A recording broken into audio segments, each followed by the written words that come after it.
G'day everyone, Heath from the Antipodean D20 here. Thank you for joining me. It is 8 p.m. here, Adelaide, Saturday night. We are doing another Lone Wolf read through. This is the second book of the Magna Chi series. This is going to be Castle Death. And I'm very lucky to have with me a fellow Lone Wolf fan. He lives in the UK, so that's why this is an evening rather than a morning read through, because otherwise he'd be in better sleep. I've known this gentleman for a few years. It feels like a lifetime.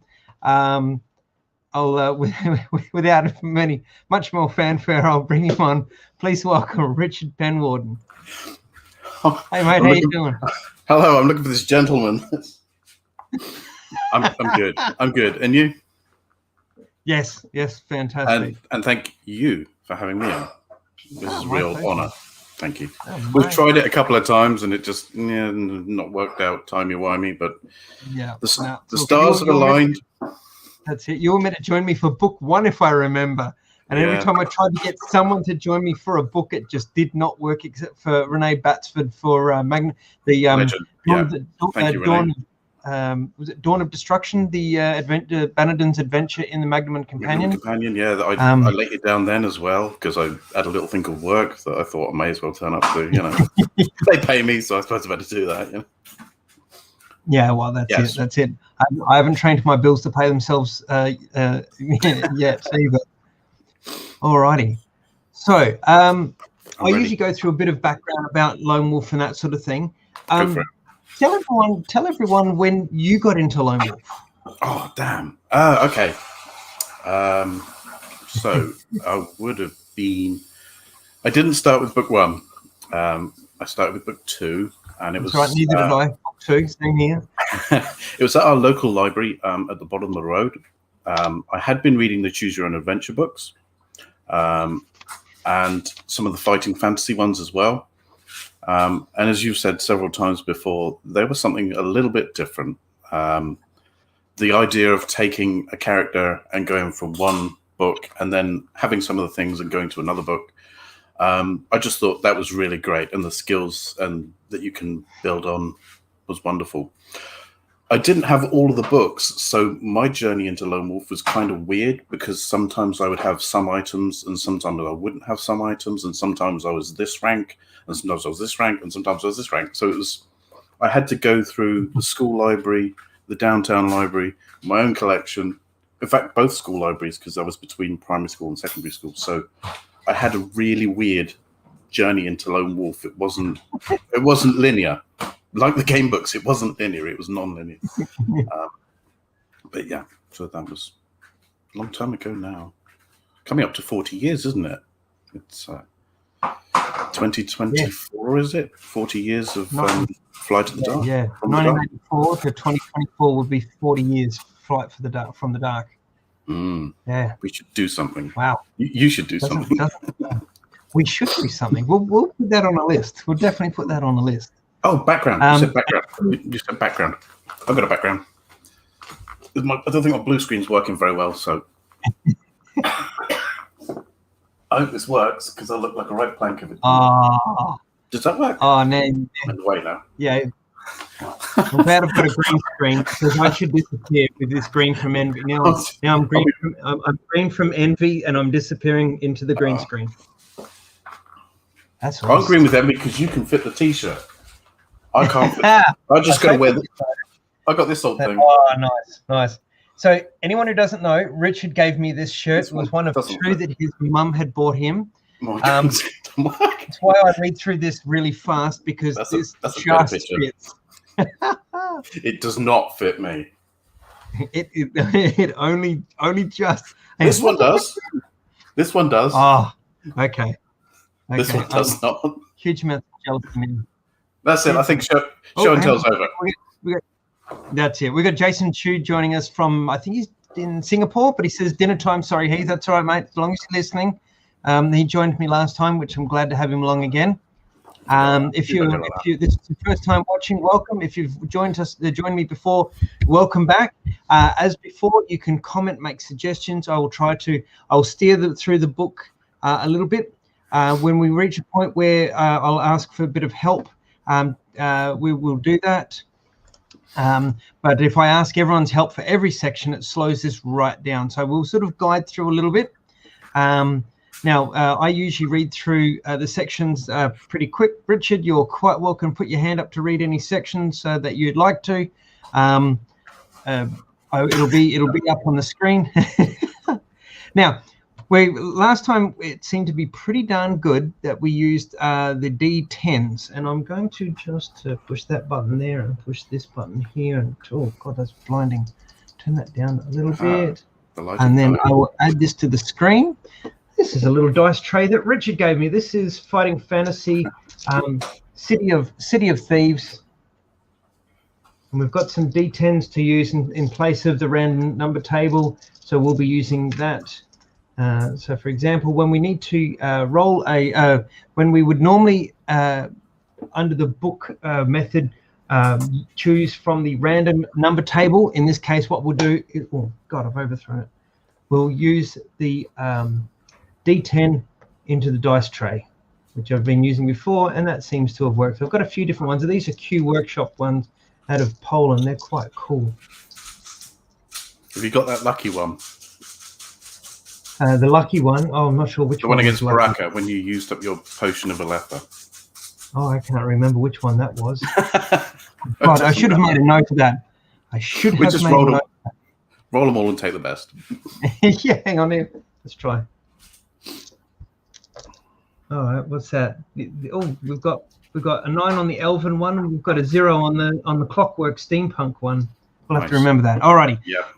So that's our number selection.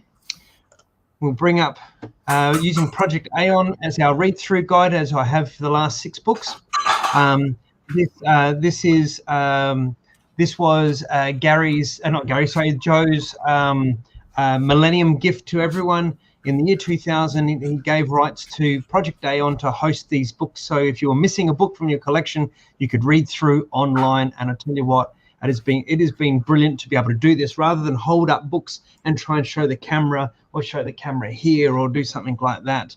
It has been pretty darn good. Alrighty. So I think we're pretty much ready to go. We've got some people watching, which is good. Let's have a look here.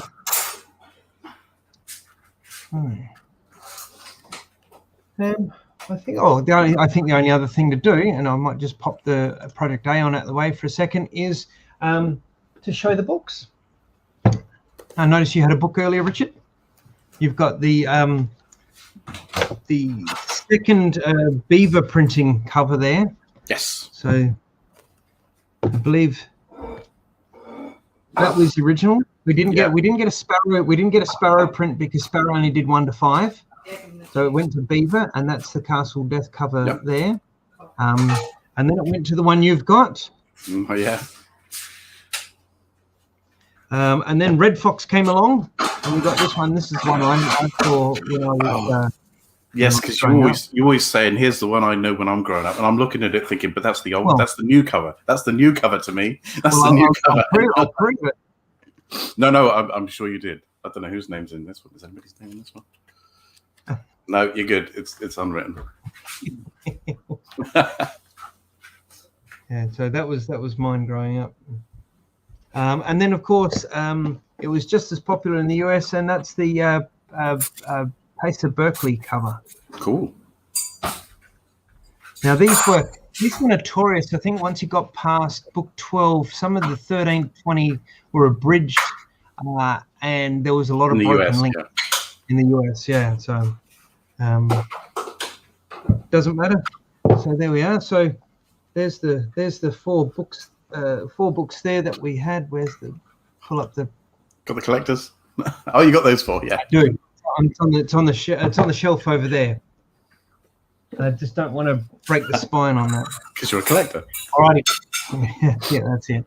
Alrighty, let's get into this, mate. So let me pull up the Project Aeon and we'll get into it. I will drop out of now. Alongside, you should see a little thing there with comments, banners, brand, private chat settings. If something pops up in the comments, please let me know, because when I jump into this shared screen here to read, I can't see any comments. So feel free Okay, to. so if I come out of private chat and go straight to comments, yeah? Comments, yep. Ah, okay, cool. Okay, so cool. As you can see on the left-hand side, I've put a comment there for people. Feel free to read along with us and make suggestions. So we are streaming to Facebook Live, we are streaming to YouTube, and we are streaming to Twitch. If someone makes a comment like Jason has, it's got the little Facebook F next to it, so we know that that's the platform that that they're watching on.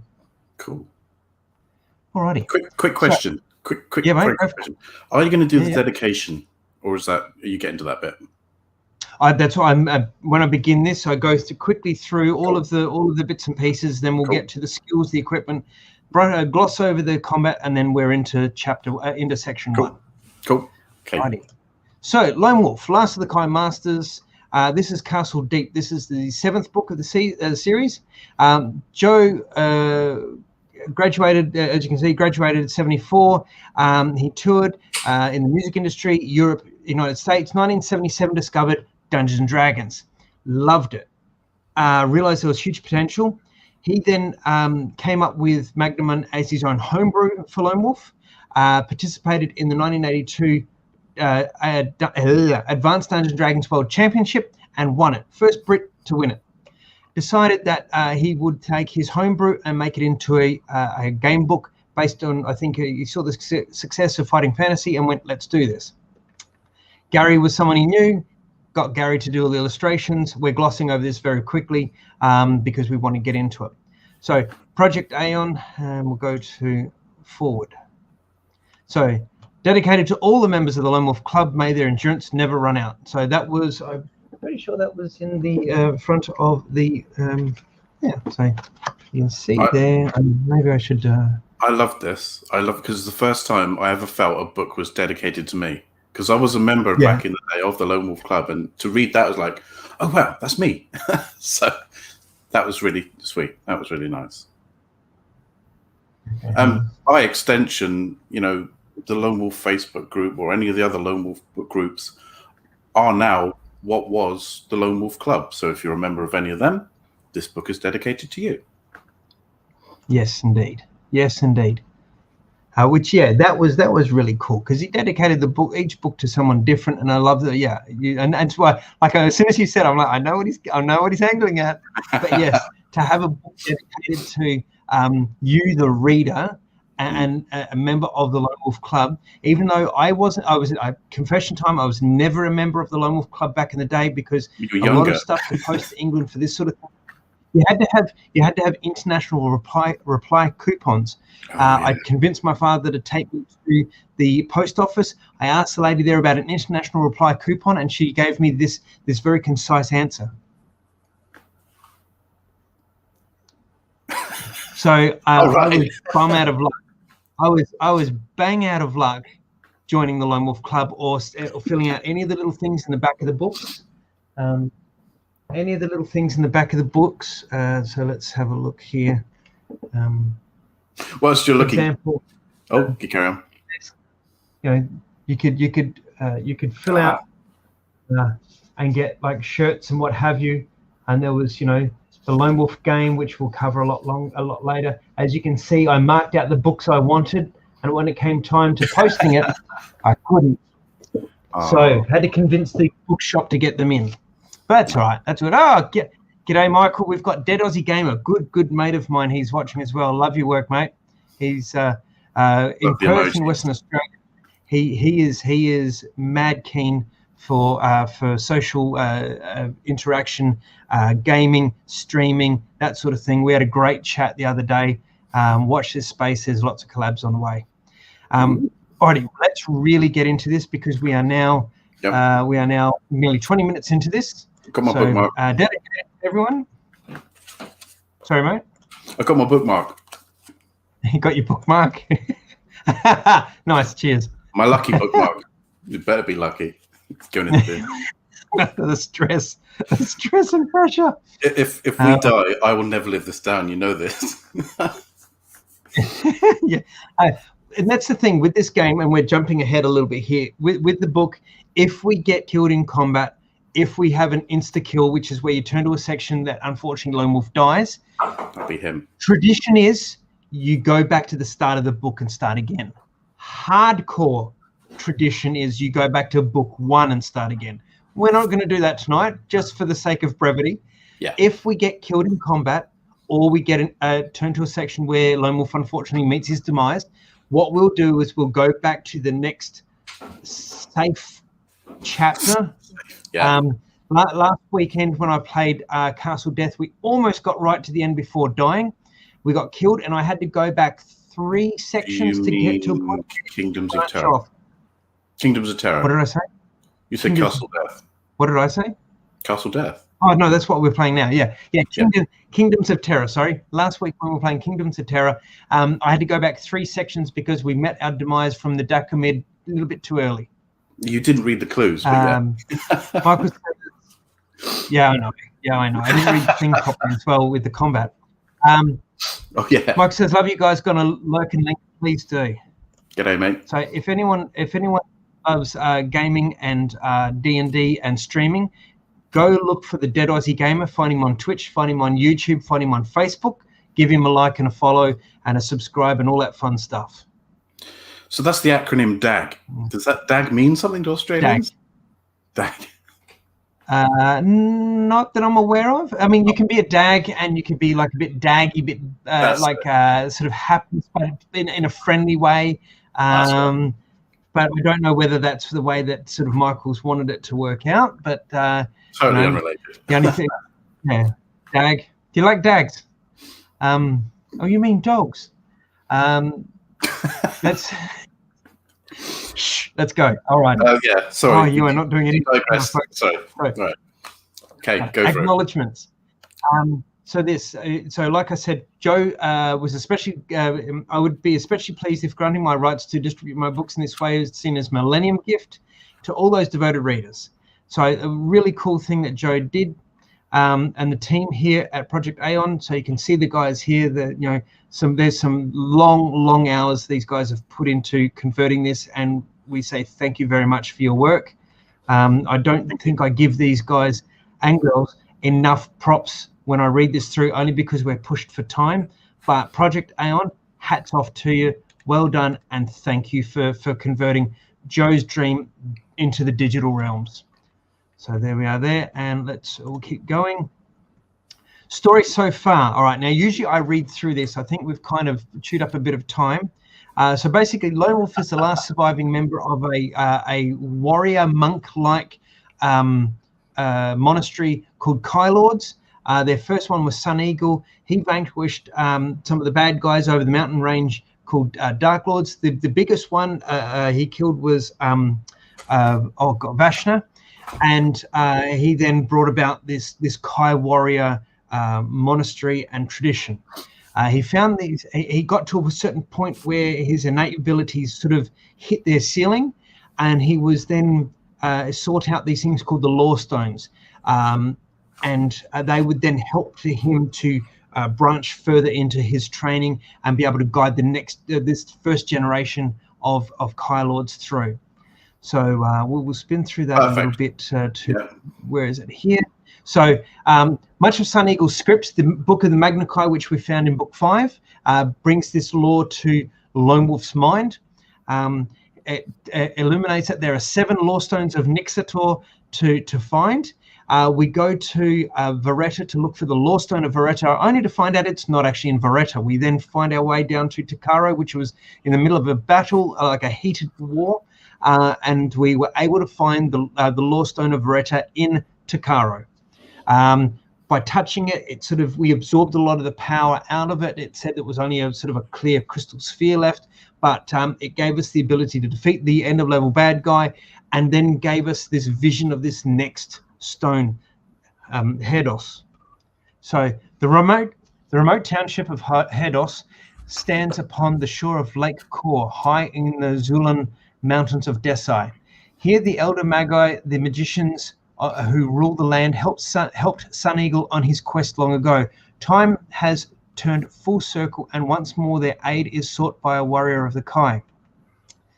Fate has brought you to us, Lone Wolf, intones Ramoa.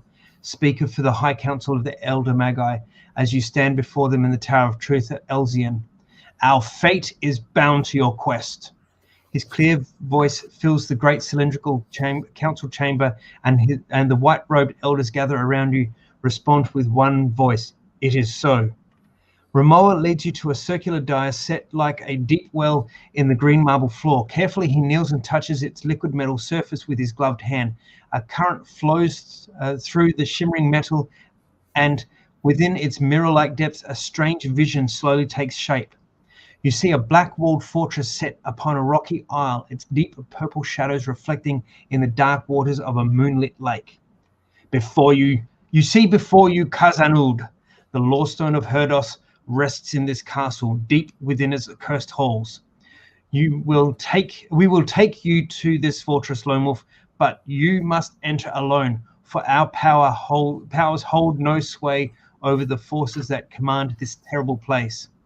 In the years that have passed since Sun Eagle first came to this land, a great evil has consumed Khazan-ud.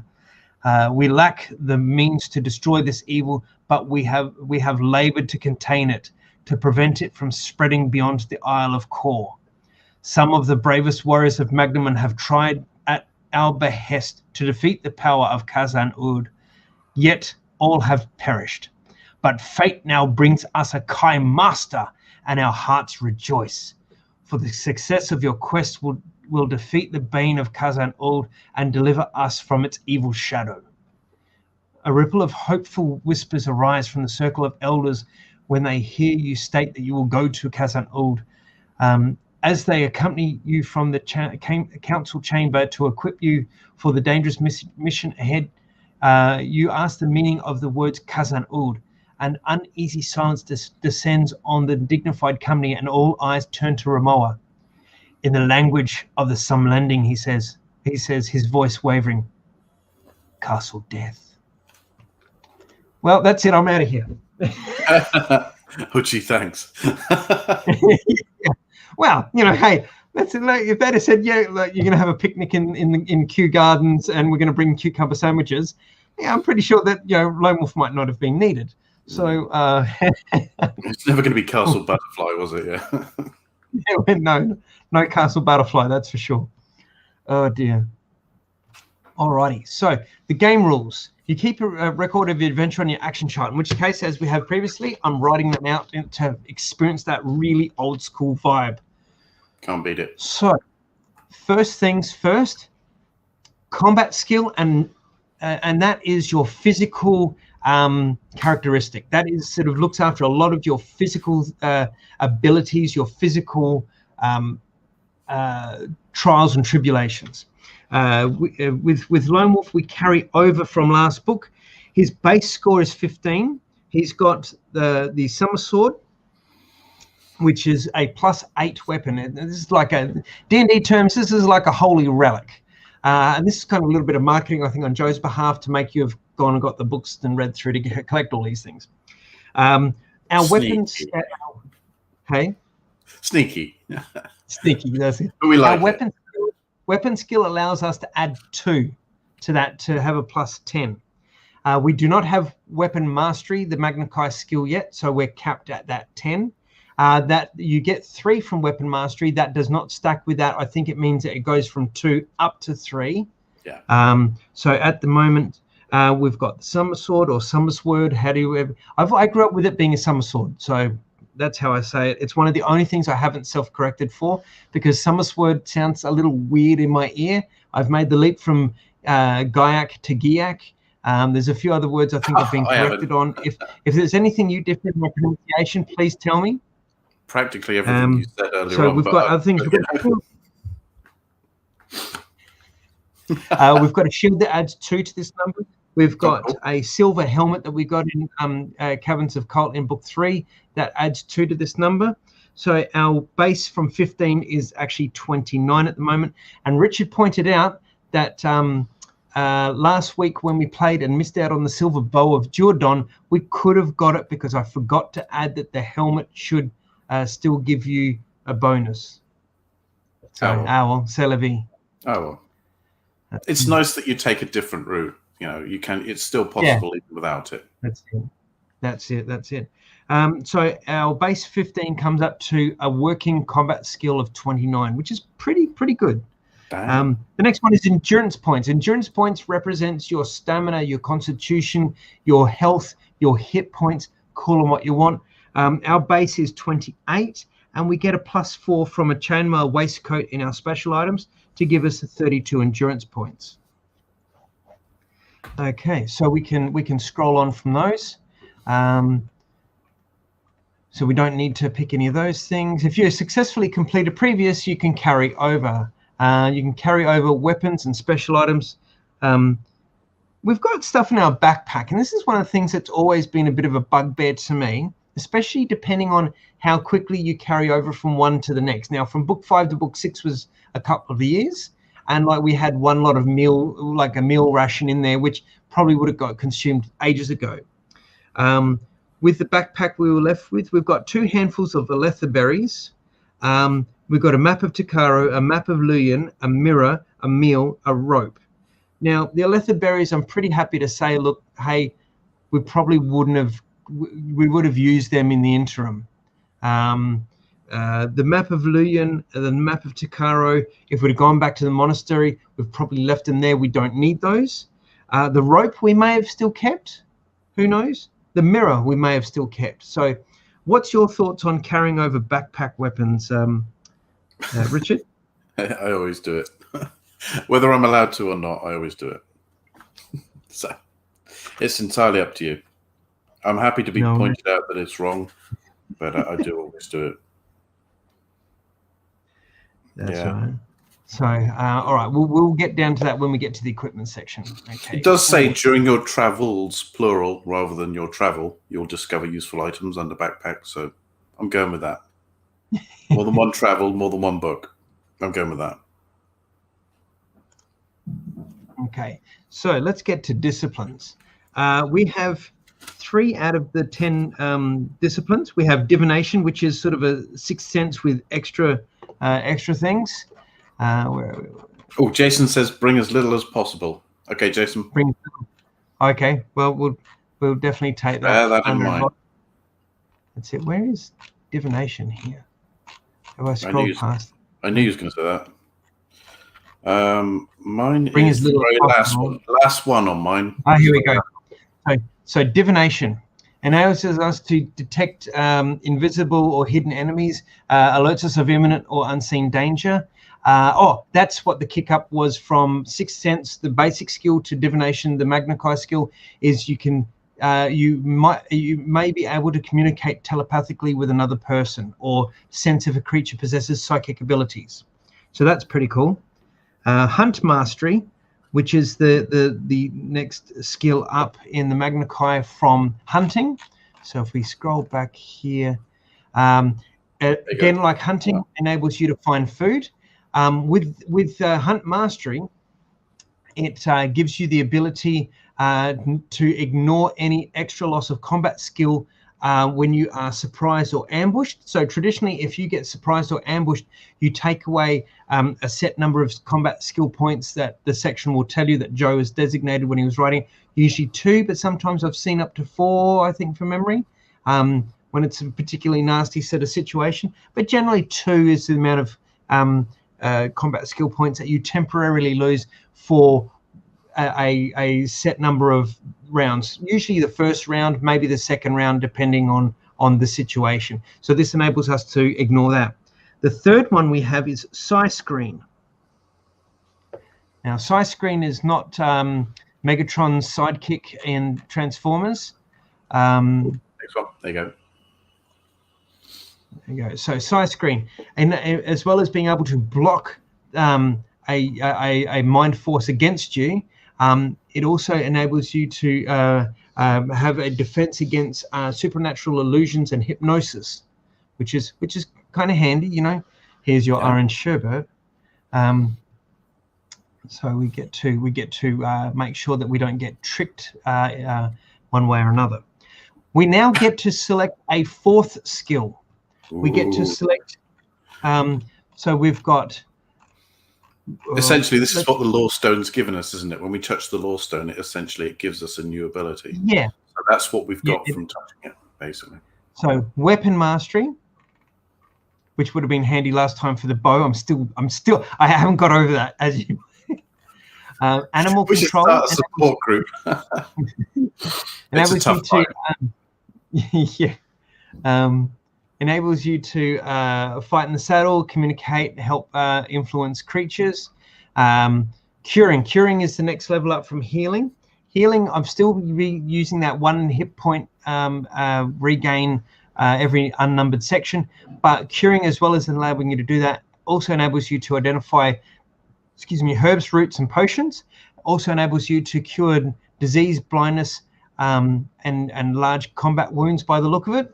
And I think it also enables you to help others, because unfortunately, not having it, we weren't able to help. What was his name? Cyrillus in book 6. The wizard that was accompanying us on our way to Veretta to then meet Gwinion. So that's curing. Invisibility allows you to blend in with your surroundings and adopt the mannerisms and dialect of people around you, as well as mask body heat and scent. Hunt mastery. Have pathmanship, decipher symbols, read foreign languages, read footprints, track even if they'd been disturbed, detect the presence of traps, and know where north is. Psi Surge, the counterpoint to Psi Screen. It adds 4 points to your combat skill, but you lose 2 endurance points each round. You can use Mind Blast for only 2 combat, because we've got that from the basic books. You can get 2 from that. I keep forgetting to use that. Side screen, we have Nexus, enables you to withstand heat and cold, and allows you to move items by the power of your mind. And Divination we have. So we've got 1 of 7 choices there. I'm happy to hear any recommendations you may have, Richard. I'm happy to hear any recommendations that anyone watching has for what skill to have. Claire says healing.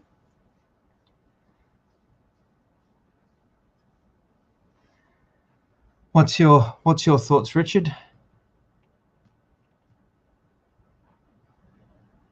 Oh, you've muted yourself. Hang on.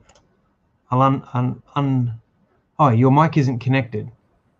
Oh, you've done. Can you hear me now? There we go. Yes, can hear you now. Yeah, I don't know what happened there. Something tripped up. That's right.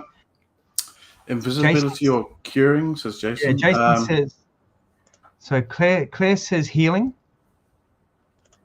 I keep forgetting that I can click on these and bring them up on the screen. Jason says invisibility or curing, and I did make the bad Transformers joke, because I know Jason's got the little Transformers logo as his profile pic there. Yes, I said Psi Screen is not Megatron's offsider. That's Starscream. Okay, I've got a couple of quick questions about joke. How you're gonna run it. Weapon mastery. Every time you complete a book, you get another slot, but I don't know if that's only if you possess it. So you might want to think about picking it up early if you want to get lots of weapon mastery slots. If you're not worried, then leave it till later on. I'm not sure how you do it. Not too fast. Weapon skill in the basic books was with a sword, and that's where we get the +2 on the summer sword for him now. I mean, bow is always helpful with that, but we haven't needed to use it. Yeah, thanks for that. That's not going away anytime soon. No, that wound needs curing. Other things that you might want to think about is completing some of your law circles, because you get permanent combat skill and endurance points. Let's have a look at law circles there. But I don't mind. Whatever you want to do. So we've got Hunt Mastery. If we took Weapon Mastery, we'd complete Circle of Fire. We have Divination and Psi Screen. So we couldn't complete Circle of Spirit just yet, because we need Psi Surge and Nexus. Hunt Mastery, we couldn't complete Circle of Solaris just yet, because we don't have invisibility nor pathmanship. We can only choose one. If we go by Jason and Claire's suggestion with curing, we can't complete Circle of Light because we don't have animal control to go with it. I mean, we could take weapon mastery. We could complete circle of fire. That gives us 1 combat skill and 2 endurance points. That's something to think about, particularly because a place called Castle Death. It could be fluffy bunnies and feather pillows. Whatever you want to do. There's technically 2 votes for curing. I'm happy. Whatever you want to do. Whatever you want to do to progress. I've no. I think we'll cope whatever we've got. We'll cope with whatever we've got. So. Should we then go? Random dice roll for it, or should we make something a little bit more? Should we go random, or should we go a little more strategic then? You do what you want. Yeah, random. Why not random? All right. Let's live dangerously. if we go out, we've got our excuse, So if there's 10 skills, if we roll the number that corresponds with the skill we've got already, we'll re-roll. Cool. If we also don't like what we've randomly rolled, we can re-roll too. Oh, those cocked die, man. Yeah. Oh dear, oh dear. All righty, here we go. Let's see what fate tells us. 3. So what's the third skill down here? So weapon mastery is 1, 2, 3 is curing. Look at that. Oh, there you go. It's a thank you, Joe. It's a sign. There must be a sign. It must be a sign. There we go. All right, curing. I mean, you needed it 3 times last time, so. Yeah, we did. We don't complete any law circles yet, so no bumps on that. So curing is +1 EP. Plus we get to do all sorts of other fun stuff there. All righty, let's spin on. Spin on, spin on, spin on, spin on, spin on, blah, blah, blah, blah, blah. Okay, next page. Equipment. Okay, we get some gold crowns. I don't know what did we have? We have 17 gold crowns left last time. Ooh. So let's, we definitely random number that. Let's go with the dwarven dice. 5. 5 plus, what is it, 10? 10. 15. So we've got 32 gold crowns now. Cool. Okay, equipment now. So let me just quickly write out special items. So as a quick refresh, does it give us the summary there? Okay, fine. Nice. Let's go back up. Okay. So special items. For those who came in late, to use a phantom quote, Crystal Star Pendant. This was given to us in book 1 by Bannerton when we rescued him. Dagger of Vashna. This was book 4. We dispatched Baraka and stole the Dagger of Vashna. Now, why we keep bringing it with us, I don't know. The Summer Sword. That gives us +8, +10, +10 because we've got weapon skill in swords. It would give us a +8, +11, but we don't have that just yet. Shield, I can't remember which book we got the shield in, and that gives us +2 combat skill. Fire Sphere. Fire Sphere is used in place of a tinderbox and a torch. It's 2 metallics. It's a sphere of 2 metallic halves, and it opens to produce a flame that you can get warm from, you can cook with, but the outside is actually quite cool to touch. Bluestone Triangle. I think we can leave that behind in the. Monastery. I don't think we need a Bluestone Triangle. Silver Helm we've got at Caverns of Cult, book 3. Very ornate helmet that gives us 2 combat skill. It's got like an ornate dragon on the top of it. Looks very cool, and a little face plate that comes down in front. Very cool. It's probably got a few dinks in it by now, but it still does what we need it to. So we've got chainmail waistcoat. That gives us +4 endurance points. That's where we got the bump before. Now, a map of the Storelands, I think we can leave behind. A quiver. A quiver contains. We've got 4 arrows from last time. Now, what was your take on how many arrows the quiver should hold? The quiver usually comes with 6 arrows, but I'm pretty sure you can carry more than 6. Okay, I'll try and keep it as quickly as possible. In the adventure game, it's 12. Yeah. 12. That's in the adventure game. And I'd always taken it as 12 when I've played these books as a kid. But in the books, it never actually says you can carry more than 6. per quiver. It doesn't say you can't carry more than 1 quiver. However, all of that said, a fan pointed out the other day when I was going through my equipment for one of the much later books, in book, it's not a spoiler, but a tiny spoiler. In book 29, you can actually obtain a quiver that lets you hold 12 arrows. Wow. So that basically reinforces that you can't hold 12 arrows until then. So basically 6. Oh. 6. Okay, we'll go with 6. I'm happy to do that. When I was like 10, I had a quiver with like 27 arrows in it. It's like, you find 3 arrows, a bit like you're healing. I used to tap it out. At 12 arrows when I was playing as a lad. Yeah, so I think it's 6. All right, We'll go with 6. Okay. From last adventure, we had a map of Veretta, a brass whistle, and a ticket to Eula. I'm pretty sure we can leave all of those behind. Whistle might be useful, but yeah, sure. The whistle? Keep the whistle? No. Yeah, no? Yes? No? No? I'm just trying to think of colours. Again, that marketing of Joe needing something from a book previous, forcing you to buy it. Hard-earned pocket money. No, it's probably more complicated. Earlier on, was it Jason that said leave everything? I'm sure he's laughing somewhere. He's just laughing at you. Yeah. He's shaking his head at me. Who was it who said? Oh, Jason said, bring as little as possible, so leave the whistle behind. Okay, we'll leave the whistle behind then. We're going with you, Jason. Don't let us down. Jason did say curing as well, so. And Claire's put broadsword, so I'm guessing she's suggesting what to pick up. Take the broadsword. Okay. Well, we'll have a look at what weapons we carry over. If we don't have something that suits, although we do have the summer sword, backup weapons are always good. Yeah. Alrighty. So that's our special items there. I'll jump back into the screen. We'll scroll down. Okay. The Elder Magi, Magi. What do you say? I say Magi. Magi. So whatever you want. Potato. You're good. Now I'm more self-conscious about my pronunciation. Oh no, you go for it. You're lovely. You have a lovely voice. That didn't sound wrong, did it? Now I've like, what did I say before? Was it Magi? Magi. The Elder Magi offer you a choice of equipment to aid you on your perilous mission. You can take 5 items from the list below. Again, adding to these if necessary, any you already possess. However, remember that you can carry a maximum of 2 weapons and 8. That's terrible. An 8 backpack token. Yeah, nah. Right. Yeah.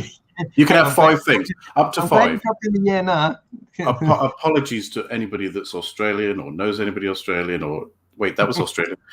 Yeah, so 5. You can pick 5. Now I've embarrassed myself, so you're covered. How's that? Cool. 5 things. 5 things. Sword, bow. We have a bow already. We also have a dagger already. We also have 4 arrows. Now, backpack. Are we going to keep the rope? Hang on. Let's have a look. Oh, there's rope here. So we'll keep the rope, so we don't have to choose this as rope. So we'll keep the rope from last time. I reckon we keep the mirror from last time. Yeah. The maps we leave behind, the meal we can kind of leave behind because it would have spoiled by now or been eaten. The Aletha berry handfuls that add 2 combat skill. I'm kind of tempted to say we leave them behind because we might have used them in the interim. How long it's been? Yeah. Excuse me. Between Takaro and getting to Desi, they've probably been used or left or done something with. So I'm happy just to leave them off as well. Nah. Yeah. Thank you for that. So there's a rope. There's a potion of Lamspur. There's a lantern. But keep in mind we've got the fire sphere. A mace, we don't really need a mace. There's 3 meals. We can do the 3 meals. Now I've always taken whenever there's a group of meals that as one of the choices because it's presented as one choice and not meal. Me too. However, I know there are some people that say 3 meals. That's 3 things. I see the logic. But to me, I'm with you. You're being offered meals, and there's 3 of them. Yeah. That's the way I see it. Dagger, which we have now. This as a kid made me sit up and go, whoa, 3 5. And this was given as, I'm looking at this as one item. These 3 fire seeds are one item. Yep, agreed. That's how I did it back in the day.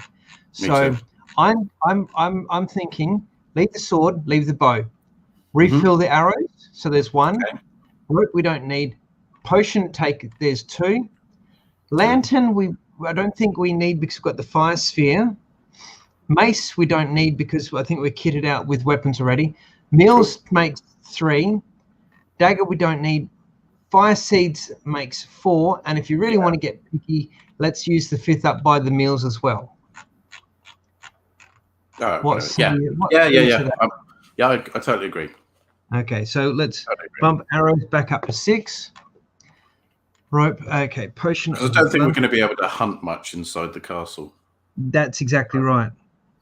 It doesn't feel right. Start, licking moss off the rocks. Or eating rats, I don't know. Well, you could do that too, I suppose. Okay. Damn, who knew the background was so long? That's it. Okay, 3 fire. Now the other thing is, because it's listed as 3 fire seeds, and I'm not imagining these things to be boulder sized things. I think the 3 count as 1 backpack item. Again, in the Lone Wolf Adventure game. Oh, actually, no, it's a special weapon. It's a special item. What am I doing putting under backpack? Right, yeah. In the Lone Wolf Adventure game, 12 take up 1 special item slot. Okay, well, there you go. I think. Cool. Correct me if I'm wrong. But we're never told in. But I don't think we get told that we can only carry a maximum number of special items till book 8, actually. So I think up to book 8 you can carry. Yeah, I think so. Alrighty, so let's spin this. Use. We don't need to worry about that. How do you use food? Well, you eat food. We'll figure it out as we go along. Is healing. Rules for combat, we'll do that when we get to it. Evasion of combat. So if in these books you've given a choice. Sometimes you might be low on health, or it might be a tactic thing to bug out of a combat. You don't lose any, so you lose endurance points, but your enemy doesn't, and you're allowed to evade if the text in that chapter says you can, in that section says you can. Okay, levels of Magna Chi training. Just like opportunity attacks in D&D, really, isn't it? That's it. Levels of Magna Chi training. So we started as a Chi Master Superior in book 6, so we're now a primate. As long as Richard doesn't start picking at the bugs on my bodily hair, that's fine. I don't mind. Well, I don't have hair, so I've got to. Okay. Law circles. So law circles, again, Richard touched on this. We don't qualify for any of them just yet. So let's go forward. Now, improved disciplines. As a primate, your abilities, your skills that you have will go up. Now, here we go. So curing. Primates with this skill have the ability to delay the effects of poisons, including venoms, that they may come into contact with. Although a Chi primate with this skill is not able to neutralize a poison, he is able to slow its effect, giving him more time to find an antidote. I almost said anecdote. Find an antidote or cure. Hunt mastery we do have. Primates with this skill have a great increased agility and able to climb without use of climbing aids such as that helps, doesn't it? Psi Search we don't have. Nexus we don't have. So for ropes are handy for other things too. So well, that's true. Setting traps and tying people up and that sort of fun stuff. Okay, so Kai Wisdom. Your quest for the Lawstone of Herdos will be fraught with danger from the fortress of Khazan-Ud has a dark and sinister reputation for being the ruin of many a brave adventurer. Make notes as you progress through the story. They will be of great help in this and future adventures. So the usual, check what you're picking up. Might be a red herring, might be useful. Pick your skills with care. And Bob's your uncle. Good luck and out the door, pull your parachute on the way down. Chapter 1. Now, this is section 1. This is where we start from. Usually at this point, so we're about 55 minutes in. Usually at this point, I'm only about sort of half hour, 40 minutes in. This whole book, this read through of books usually go from anywhere between 3 to 3.5 hours. This is probably a good point, Richard, where we just call a quick, what we call a bio break. So we'll drop off the screen. I'll leave this up with a "we'll be back in 5 minutes" sort of thing. So yourself, myself, people that are watching, gives us a chance to go make a cuppa, go use the toilet, grab yourself a bottle of water, a drink of water, all that sort of fun stuff, and we'll be back in about 5 minutes. And now I've got to jump into that. I put, oh, hang on, where's the button? Back in 5 minutes. I drop, I drop that out, I drop that out, I drop you out, and we'll see you back in 5 minutes.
And we're back.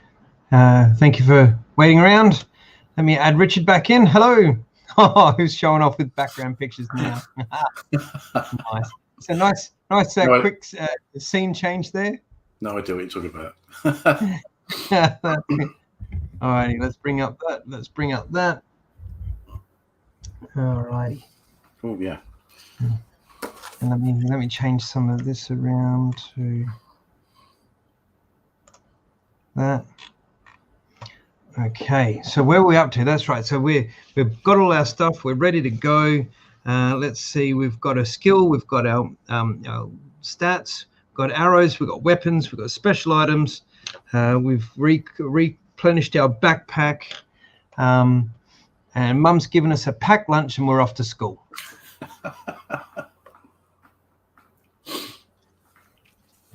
Okay. So, the hours leading up to your departure from Elzian are spent checking and double-checking your equipment and provisions, but no matter how hard you try to concentrate on these preparations, your mind is constantly invaded by the shadowy image of Khazan-uld, an image identical to the vision that appeared the previous evening in the well of the council chamber. You are filled with a deep dread as you contemplate the probable sight of your own grave. Oh, let's just shock the kids to their core straight away, Joe. Nice work. However, coupled to this terrible sense of foreboding is a far greater and irresistible desire to discover the Lawstone of Herdos. Excuse me. Shortly before dawn, your thoughts are disturbed by a knock at the door of your chamber. It is Ramoa. The time has come for your mission to begin. You follow him through halls and galleries to a rooftop platform nestling among the crimson towers of the Temple of Truth. Here you are greeted by a young man. He is tall and dark-skinned, with plaited flaxen hair and sharp cat-like eyes, and he wears the gold and scarlet tunic of a Vaqueros. Of Vaqueros or Vaqueros? How did you say it when you're reading this? Vaqueros. Vaqueros? That's how I say it. But who knows? Vaqueros? Vaqueros? Yeah, we can go with Vaqueros. Go with whatever you called it as a child. Mine was always Vaqueros or Vaqueros. I can't remember. It's been so long since I've read through this book out loud. You just read it and you don't even pronounce it in your head. You just read the word and move on. Vaqueros. A warrior magician of Desai. Hail, Pado, says Ramoa, bowing to the proud young man. Hail, my lord Ramoa, he replies respectfully. We are ready to sail. The first rays of the dawn light shimmer along the golden hull of a magnificent sky ship that hovers above the rooftop platform. As the hum of its powerful engine rises, you thank Ramoa and bid him farewell before following Lord Pado to the boarding ladder at the edge of the platform. Once safely on board, the skyship rises into the chill dawn air, and Lord Ramoa and the Tower of Truth shrink swiftly beneath its golden keel. You look down with growing fascination at the sleek bat-winged craft passes over the circling waters of the Elzian Canal and speeds northwards above the jungle of central Desai. As the grey chasm of Gorgoron looms into view, splitting the emerald green land like a deep and terrible wound, Lord Pado joins you at the rail. Time passes in conversation, and you learn much about the people of this untamed land and their history. You learn that the elder Magi are all that remain of a race of great magicians who ruled Central Magnum many thousands of years ago.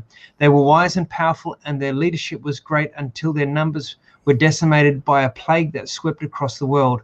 Those who survived sought refuge in Desai and have lived here in the mountains and the jungle ever since. The Vaqueros are native soldiers of Desai who have been taught the art of battle magic by the elder Magi to help them defend the northern border against invasion by the warlike Vasagonians. When you tell Lord Pado of your own past battles with the desert warriors, you sense of sadness within him. How I wish my brother Cassin were here with us now, he says, staring thoughtfully towards the distant horizon. He could tell many a brave tale of the great desert wars. You ask him what has become of his brother. There is a long pause before he replies solemnly, Khazan-ud. The land of Desai, I'm changing between the two, I don't care. We'll find one that fits verbally. The land of Desi is now spread out beneath you like a gigantic map. To the northwest, you can see the foothills of the Karkos range and a faint ribbon-like glimmer that is the River Doi to the east. A bank of grey storm clouds advances unchecked across a sea of jungle vegetation. So shortly before noon, you sight your destination. The low domed buildings of Herdos appear on the horizon, followed by the waters of Lake Kor and a blackened finger of rock upon which sits Khazan-ud. Even at this great distance, the awesome sight of the terrible fortress sends a chill along your spine. Lord Pado orders his crew to prepare for landing, and within the hour the great skyship is casting its shadow upon the flagstones of the Plaza of Herdos. You are welcomed by Lord Arden, elder of Herdos, and a detachment of his Vacaros guards. They escort you through the streets of the ancient town, past the tiny stone-walled dwellings of fishermen and miners, to a quay where a glass-domed tower, several stories high, commands access to the busy harbour. As you enter the tower, you notice that the glass dome radiates a greenish light that, in spite of the blinding glare of the midday sun, can be seen quite clearly. Later, as the sun sinks slowly behind the peaks of the mountains, the light emanating from the tower becomes more visible, covering Lake Kor with an umbrella of ghostly luminescence. Lord Arden explains this tower... I should do a voice here. This tower, together with 5 other that encircle the lake, generate a shield of magic energy that imprisons the evil Khazan-ud. No creature, living or dead, can enter or leave the island of Kor as long as our shield remains intact. We dare not lower our guard, and to allow you to land on the island, we have devised a means by which you may pass through the shield unharmed. He takes a gem of the size of a small apple from his pocket of his silken robe and places it into your hand. It is a dull, translucent red, but within its core a swirling mist of glittering sparks flicker with gold and silver fire. It is a power key. Guard it well, for so long as you possess it, you may fulfill your quest. Lose it, and you will never escape from the island of Kor. Mark the power key on your action chart as a special item, which you carry in your pocket of your tunic. Sorry, I had to do that. So power key. I'm sorry, power key sounds like Lone Wolf's going to get to the island, pull out a guitar, and riff his way through Khazan-ud. You would need like Pado on the drums alongside you or something. That's bardmanship, yeah. That's it. Oh dear, oh dear. Bad jokes aside. At midnight, my Vacaros will take you by boat to the edge of the shield. On board is a small coracle.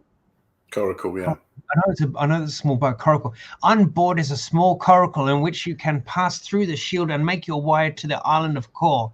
We shall pray for you, Lone Wolf. Midnight finds you standing on the deck of a square-rigged fishing boat. The sighing night wind and the creak of rope and timber, the only sounds that accompany you across the black waters of Lake Kor. You arrive at a wall of shimmering green light, the power shield. The Vacaros whisper their goodbyes, and you paddle through the wall, drawing closer with every stroke to the sinister island fortress. 200 yards from the glistening black shoreline, you note 2 places where you can make a landing. If you wish to land at the stone jetty to the west of Khazan-ud, 135. If you wish to land at a sheltered bay to the east of Khazan-ud, 288. So here we are with our first choice. What are you thinking, big guy? We can take suggestions from anyone watching. If there's a particular way you think we should land on the island, the stone jetty or the sheltered bay, please let us know. We're happy to take direction for the first pick. I don't mind that at all. I suppose if we're being stealthy, if you land at the jetty, then people might see your boat. Whereas the sheltered bay, if it's sheltered, if you want to be stealthy, maybe no one will notice you. I don't know. I don't mind. Yeah. I mean, sheltered bay kind of sounds cool because you do what you don't. I mean, stone jetty, you're out there for anyone and everyone to see that you're landing your boat. It is a stone jetty. It's not like a timber wharf where you can see underneath or anything like that. It's like a stone quayside jetty by the look of it. So there is still a small amount of obscured visibility there, but yeah, sheltered bay, stone jetty. Whatever you want, or roll a die. Entirely up to you. We could do that. I'll just turn this light back on so we can see everything down here properly. I've done that before. We've gone odds and evens. We'll go for the these are all Q Workshop dice. They're pretty darn good quality. I love Q Workshop dice. Yeah, cool. So I'm tempted to go with the green toxic post-apocalyptic die for the moment. Odds stone jetty, even sheltered bay. Yeah. Oh, overthrow. Odds stone jetty. Look at this. We laugh in the face of danger. Oh, do you know something I don't? Stone jetty. I don't know. Alrighty. A streak of green forked lightning lights up the collapsed roof of Cousin Ord, and for a second it looks like the shattered ribs of a giant lizard. There is another flash of lightning, and 100 tower windows glare at you like empty eyes edged with slivers of broken glass. A line of carved stone gargoyles adorns the black stone walls overhanging the jetty. Rings of rusted iron are clamped in their snarling jaws, each wound round with each wound round with a slime encrusted rope, there we go, that dangle into the water. At the jetty it is deep enough to allow a large vessel to dock, but the current and the swell of the tide makes it increasingly difficult for you to control your tiny boat. Your stomach tightens as the swell threatens to dash you against the jetty. If you have the Magna Chi discipline of divination, which we do, we could also stop paddling, grab a rope, or we can abandon the boat and swim towards. So we've got divination. We will click 57. Yeah, you sense that neither the rope nor the rocks are quite what they seem. A terrible aura of wickedness hangs over them both. You try to delve deeper, but your concentration is broken when the boat lurches violently towards the jetty. A collision is only seconds away. I'm kind of thinking that it might be dive into the water time. Grab the hanging rope. Now it says the rope doesn't appear to be what it seems, and it says prefer to close your eyes and pray. Well, we could do that. I'm kind of tempted because we've twice been given the option there to dive overboard. Well, it says you can't avoid the collision, doesn't it? It says collision's only seconds away, so it sounds like you can't avoid it. So if you can't avoid it, get off the boat, I would say. Yeah. Maybe dive, yeah. Why not? Dive. You strike the seething water with a mighty splash and sink like a stone. The sharp tang of the lake fills your mouth, and its icy cold embrace numbs your muscles. Your first impulse on hitting the water is to lash out with your arms and swim, but you are hampered by a mass of plant life that coils around your flailing limbs. Desperate for air, you hack blindly at the weeds that now threaten to drag you to a watery grave. Well, we're off to a great start here. Fight the combat as normal. However, due to your lack of air, you must automatically deduct 2 endurance points for every round you fight. So, black lake weed, combat skill 10, endurance 50. Now, our combat skill. Did you just say seriously? Yeah, we're going to get beat by a weed.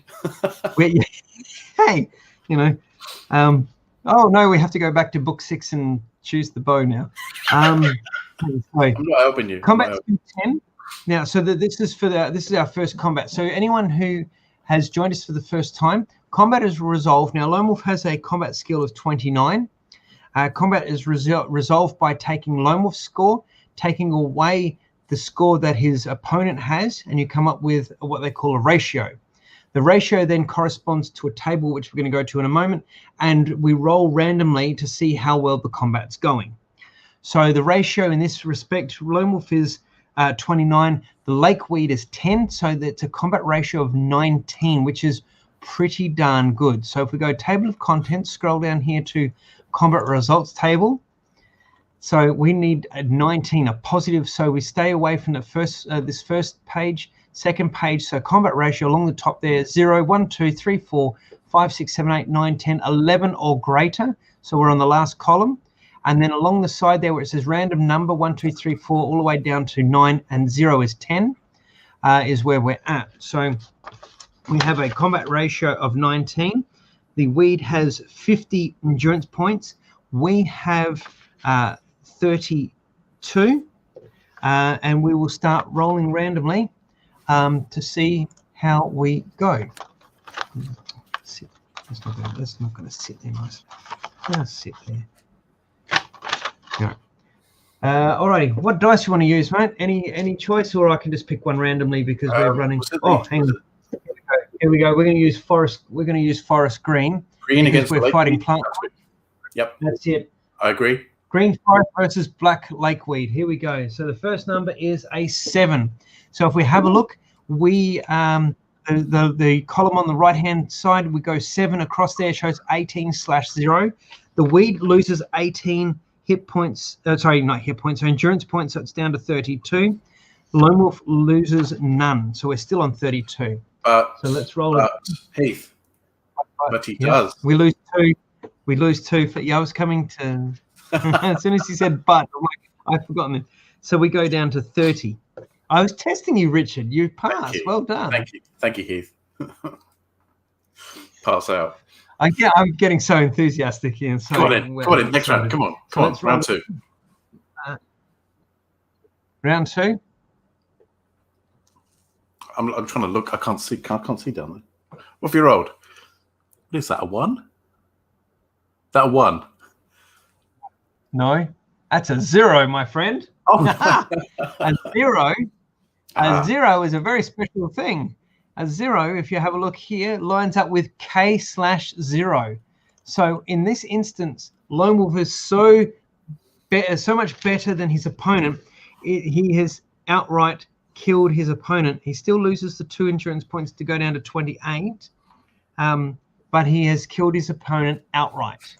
Nice. Now that can work in our detriment, because if we're really bad against, you can see up here -11 ratio, there's a chance there that Lone Wolf can be instantly killed.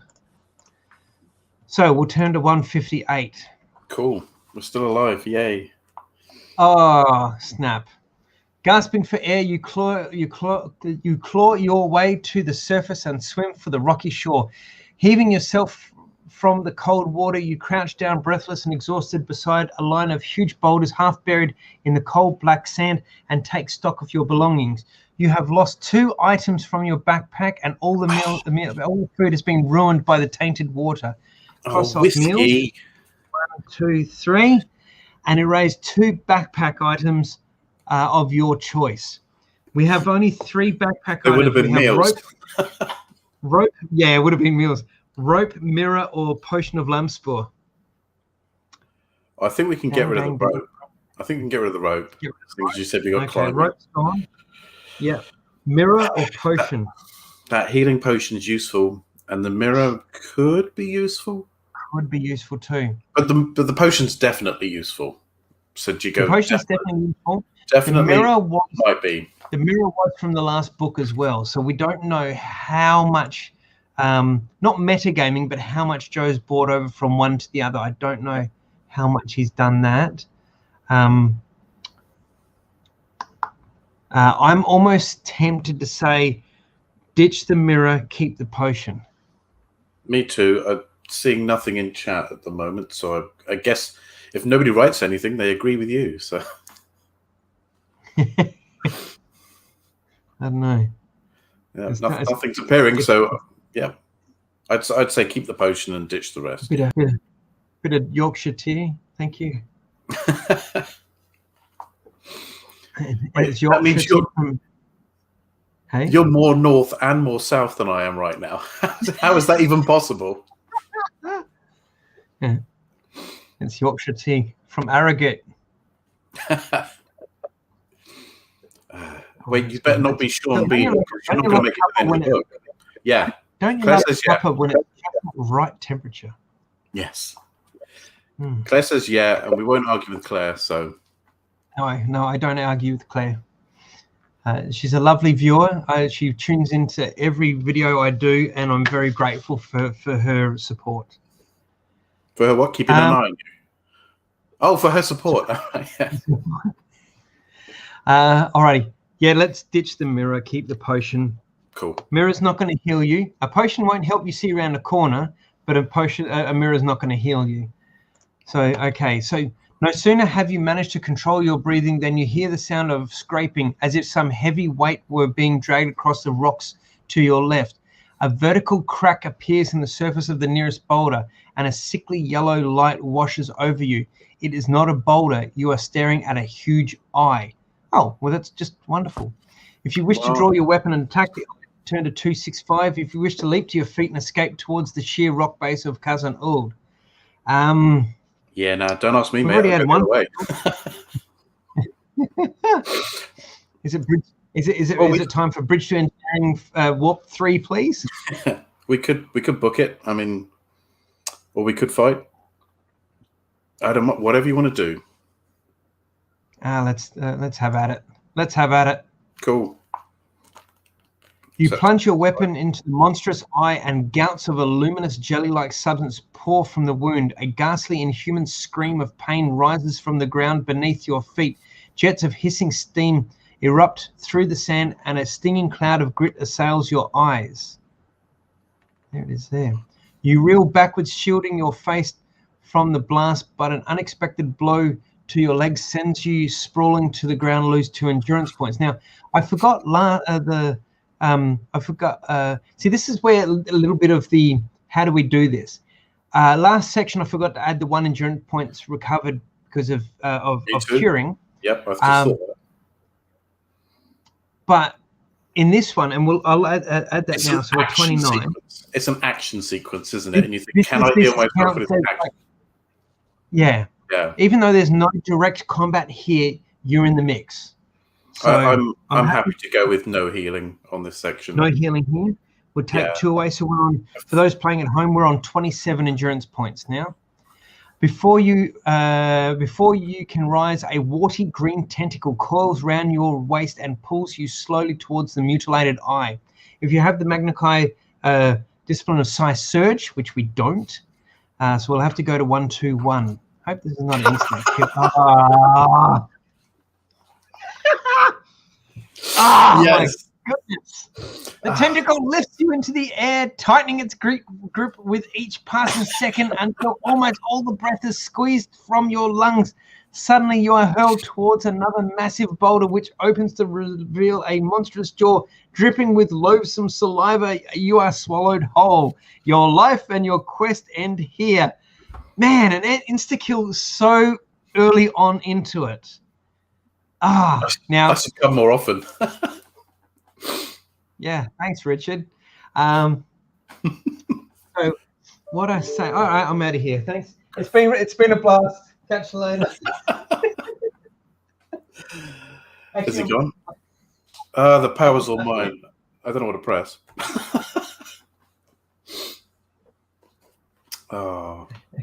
Heath. Oh dear. All right, so bow. Yeah. Right, back to the boat. Back to the bow. That's it. Back to the bow. Okay, so let's back up. Back up. We don't have Psi Surge. We need to back up here. Oh, hang on. Forward on 1. So leg it. That's how we can't go back to the boat, but it'll allow us to go back to this, because from drawing the weapon and attacking, we don't have Psi Surge. There's no winning path from here. So leap to your feet. That means we're back to 29 endurance points. And this section, if it's no danger, no fighting, will give us 1 as well. A terrible growling follows you across the bleak shore as you race towards the high rock wall that is the base of Khazan Uld. At first, the sand feels uncomfortably warm, but now your boots have become unbearably hot. A few yards ahead, a line of stepping stones rises out of the scorching black sand. The stones lead away towards a jagged fissure in the rock wall. If you wish to leap onto the nearest stone slab, 177. If you choose to avoid the stepping stones and press on through the burning sand. Oh, this is interesting because like some sphere just ate us. What's the stone slab going to do? Like shoot us into the sky and we get hit by lightning or something? And you're the optimistic one. And I'm the optimistic one. That's right. Anything in the comments? Nothing in the comments at the moment. Nothing in the comments here, no. Well, the stand is definitely scorching hot. Do we have anything? Do we have anything that helps us against scorching hot stuff? We didn't take Nexus. Well, that would be Nexus. We didn't take Nexus. Magic. I think we're going to have to try a stone slab, because if anything to go by, the burning sand's going to ask us for Nexus, and we could end up like bursting into flames or something. So we'll go stone slab. Yeah. The relief is instantaneously. Quickly you move from one stone to the next until you arrive at the shadowy opening in the wall. Echoing in the darkness, you hear the rustle and slither of unseen things. Suddenly something round and black breaks through the surface of the lake, splitting the night with its hideous cry. It hovers for a few seconds above the water before hurtling towards you at unnerving speed. Okay. If you wish to take cover inside the fissure, if you wish to draw a weapon and prepare for combat, if you have a bow and wish to use it. Okay. Weapon, fissure, weapon, or bow. See, this is as a kid where you have your fingers in all the sections to find out what was going on. Not so this let's time. say fissure, weapon, or bow.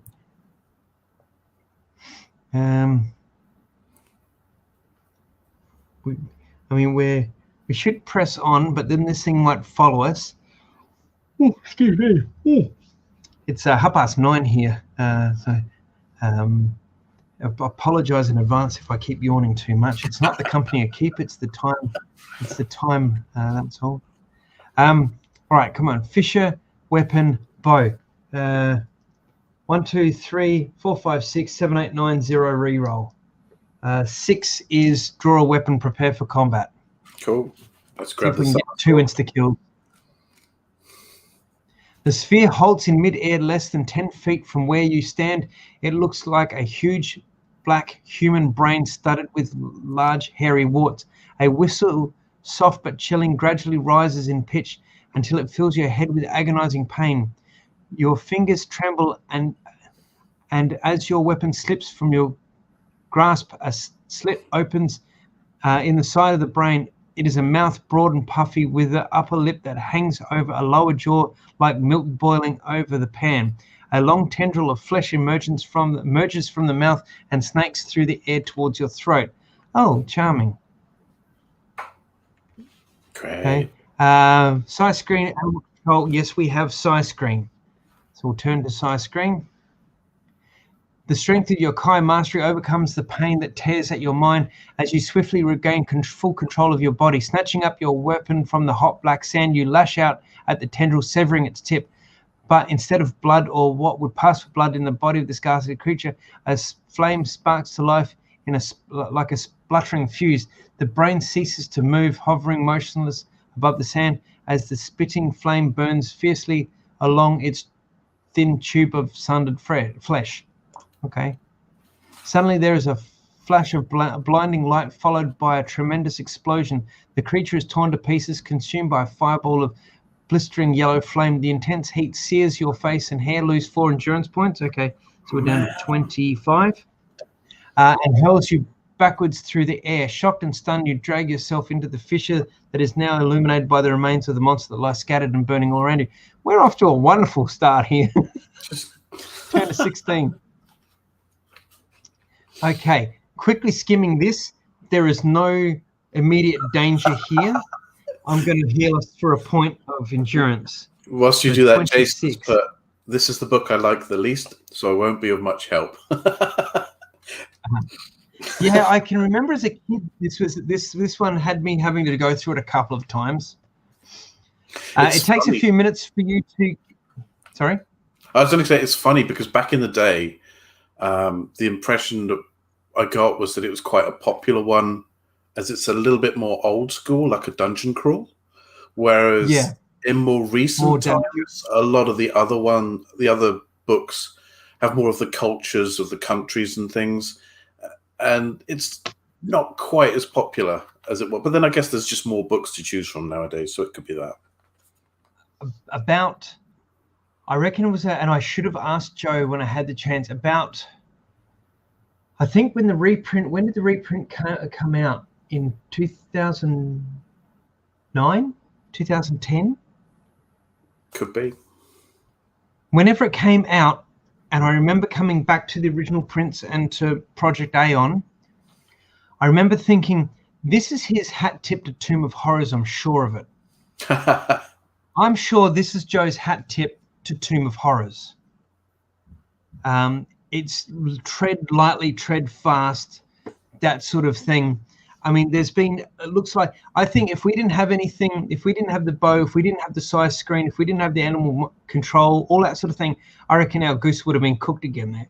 I think it's a bit tough, yeah. I think this is Joe's hat tip to Tomb of Horrors or something like that. That traditional hard dungeon bash. Yeah, and Jason's saying as well, agreed, it's the first of the series which is a dungeon environment, yeah. That's it. I keep forgetting that I can pop these comments up here as well. It's nice to have a variety. You know, Yeah. Some people will love it, some people won't love it, but For sure.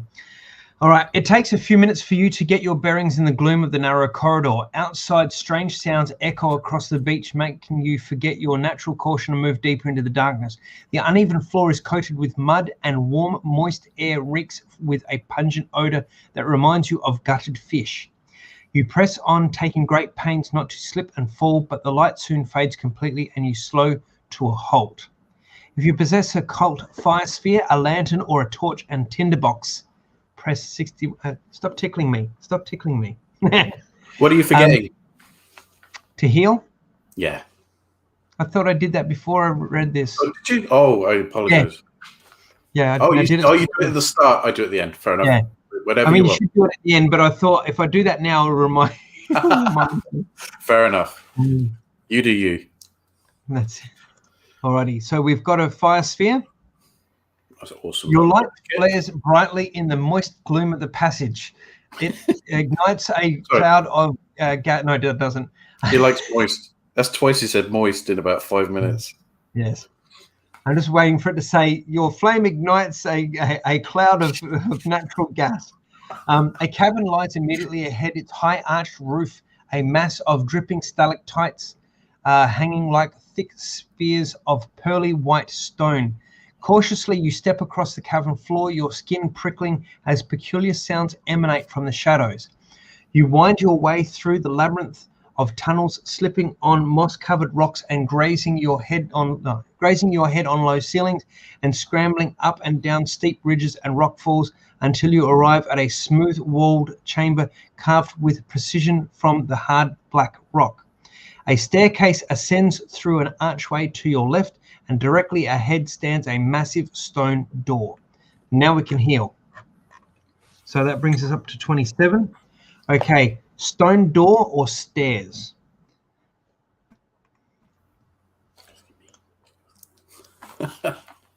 Stone door or stairs?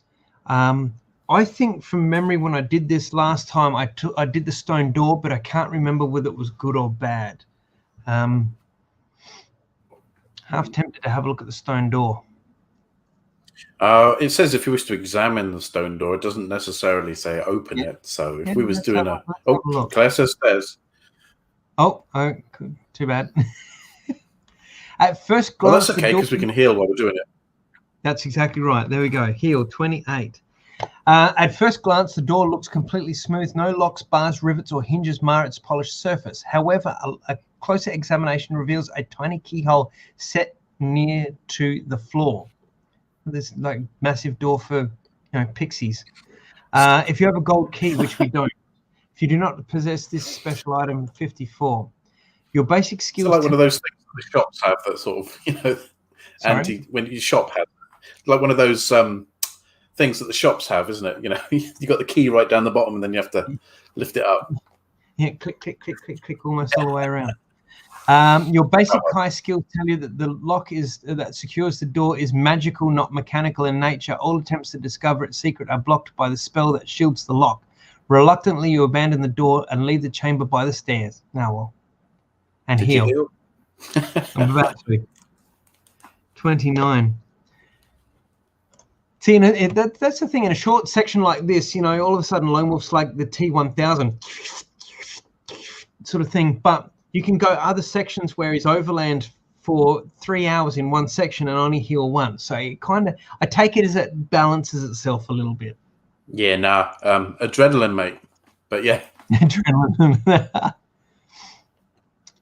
Okay, the staircase. The staircase seems to continue forever, coiling its way upwards through the solid rock. But eventually you arrive at a platform for which a tunnel stretches into darkness. You are about to enter. I thought we had the Sphere out. You're about to enter, but your basic Kai instincts alert you to a shallow step that crosses from one side of the tunnel to another. A closer look reveals that the step to be a perfect square of marble that covers the first 10 feet of the tunnel. If you wish to prod the marble slab with a weapon to test for a trap, if you wish to jump across the slab into the tunnel beyond, if you decide to enter the tunnel by walking across the slab, and heal. So we're up to 30. Okay, prod, jump, walk. I reckon we do wait for anyone watching to sort of see what people think. Cool, yeah. We've got 6 people watching. Thank you very much. I appreciate this greatly. I do this because I love Lone Wolf books. It was something from my childhood, and it's an absolute pleasure to read through these live. For anyone who joins me live, or for anyone who watches them back later, it's a lot of fun to share something from my childhood that whoever's watching right now, you and I might have shared this back in the day, unbeknownst, reading the book about the same time as kids, and here we are, a trip down, memory lane, a bit of nostalgia. So let's see, prod, jump, or walk. There is a jump. Oh, and there's a prod.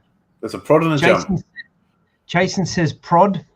Chris, hey, g'day, Chris. Chris is here in Adelaide. He's lives north of Adelaide. So we've got jump, we've got prod, and we've got test, which I think is also prod. Prod the marble slab with a weapon to test for a trap. I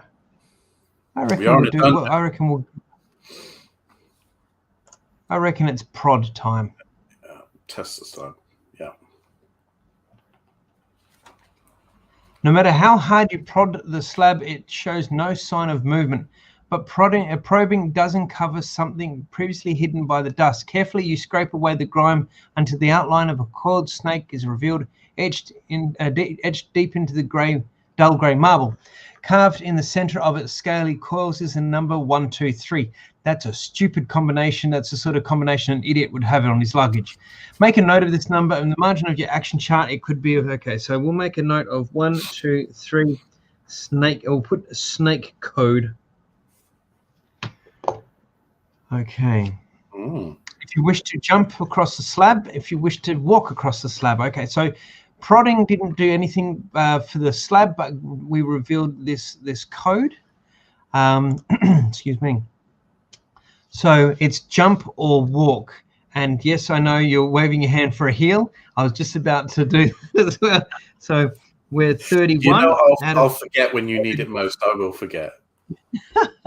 That's good. Now, Claire said jump, so I reckon we'll do jump this time. Yeah, let's go with Claire.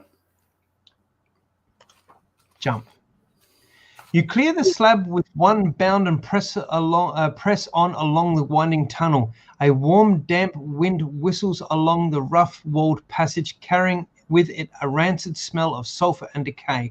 For over an hour, you walk down the tunnel, leaping over fissures in the uneven floor, and taking care not to tread on glistening blue-black worms that slither away into cracks in the rock when your light invades their damp, dark world. So he said damp a couple of times, so damp and moist.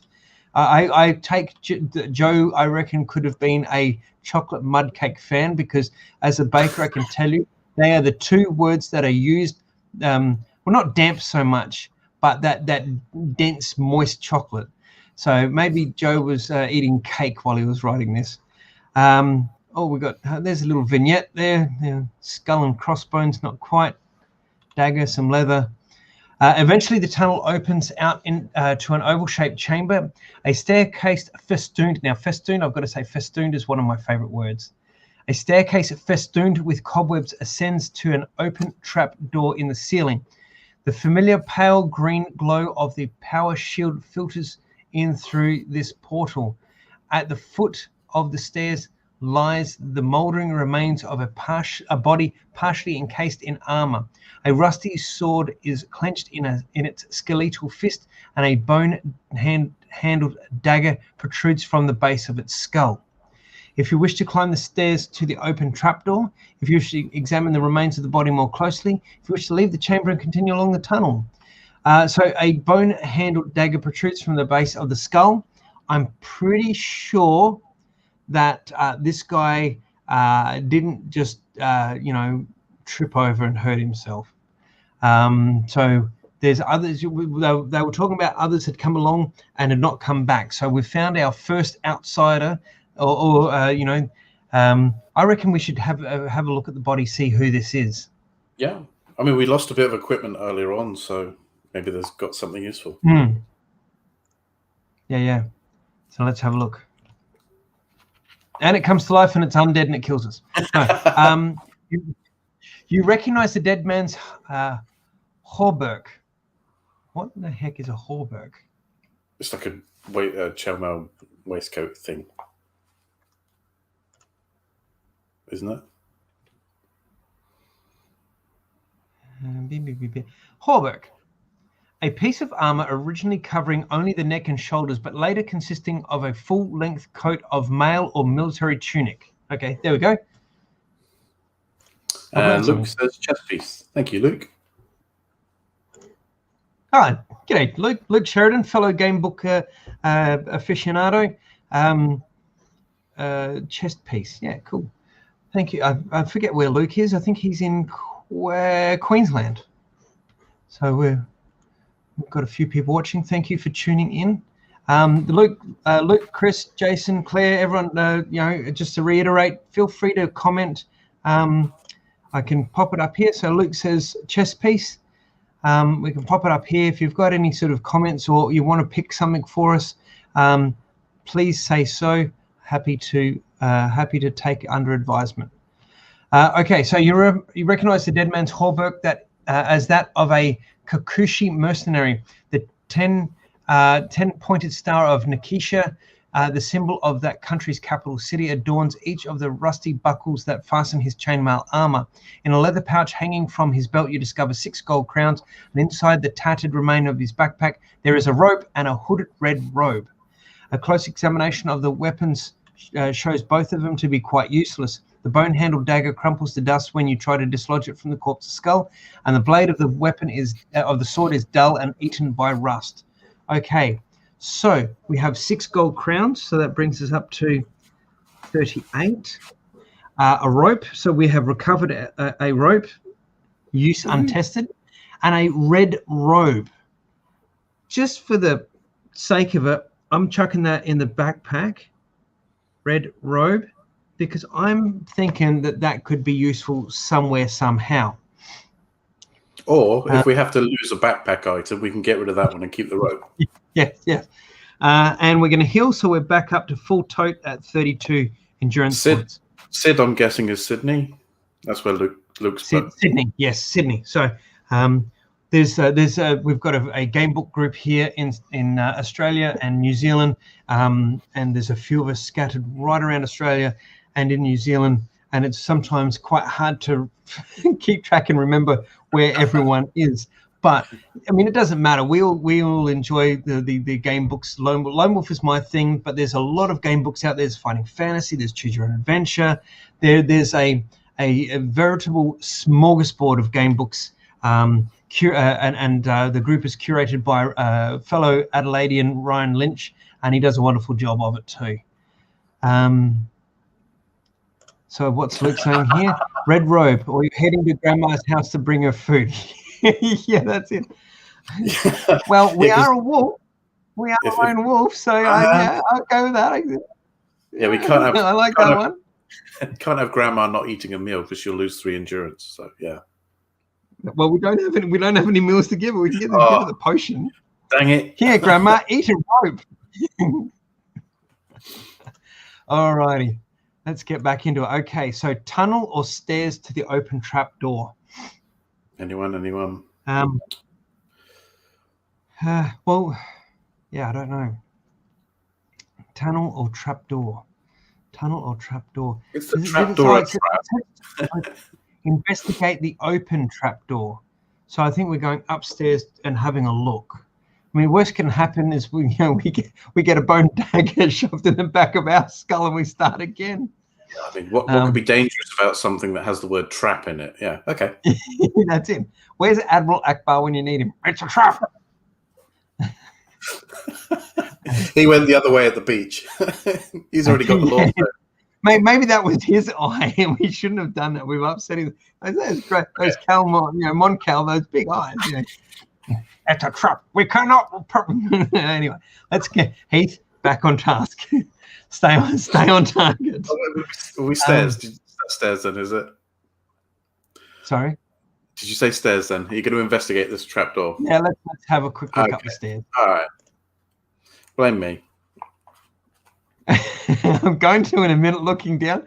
Cleaving a path through the thick cobwebs proves to be more difficult than you anticipated. Sticky rope-like strands soon cover you from head to foot, and to your horror, they begin to shrink. It is too late to evade this combat. You must fight for your life. The enemy is immune to mind blast and psi surge. Owing to your restricted ability to move, reduce your combat skill. Reduce your combat skill by 4 points during for the duration. Now, should Hunt Mastery have countered this because we can't be surprised? It doesn't say that. Is it because we willingly went into the cobweb to go up the ladder? Cleaving a path through the thick cobweb, so you're already going through them. Yeah. So how are you going to evade them if you're going through them? I like your thinking. Yeah. Anyway, let's have a look here. So the trap is. Sorry, mate. I said I pity the poor DM that has to deal with your shenanigans when you're trying to get out of things. But no, I don't think we can avoid it. No, all right. So the trap web's combat skill is 14. Ours is 29. 29 minus 14 is 15. So this could be quite a short lot of shenanigans. So we're back up to 32. Let's go into the combat results table. Right down the end, we're on the right hand side there, 11 or greater. I'll leave it like that, knowing a 0 underneath is an instant kill or an instant cleave in this case. Let's go to the dice. What are we using for this one? Do you want the elven one? Yep. We're trapped in black. Yeah, we're trapped in webs. It's a bit like Mirkwood, so we'll go with the elven one. Yeah, that's a good point. It rolled high earlier on. It rolled high earlier on, so it did. Alrighty. So that doesn't jinx it. 7. We lose none. It loses 18. So 34 minus 8. Did we deduct before? I can't remember. Did we deduct before combat skill? Yes, we. Oh, cool. No, we didn't. No, hang on. I don't think it matters because we was plus 15, wasn't we? Yes, so that means we're plus 11. Good point. I missed that. I'm getting so excited in killing cobwebs. I'm sorry. We're still 11, which still leaves us in that far right column. So with a 7 means it loses 18. We lose none. 34 minus 18 is what, 16? 16. Let's roll again. Same would be good. 8. Ooh. 8 is insta-kill. So we basically cut the cobwebs, came through unkempt,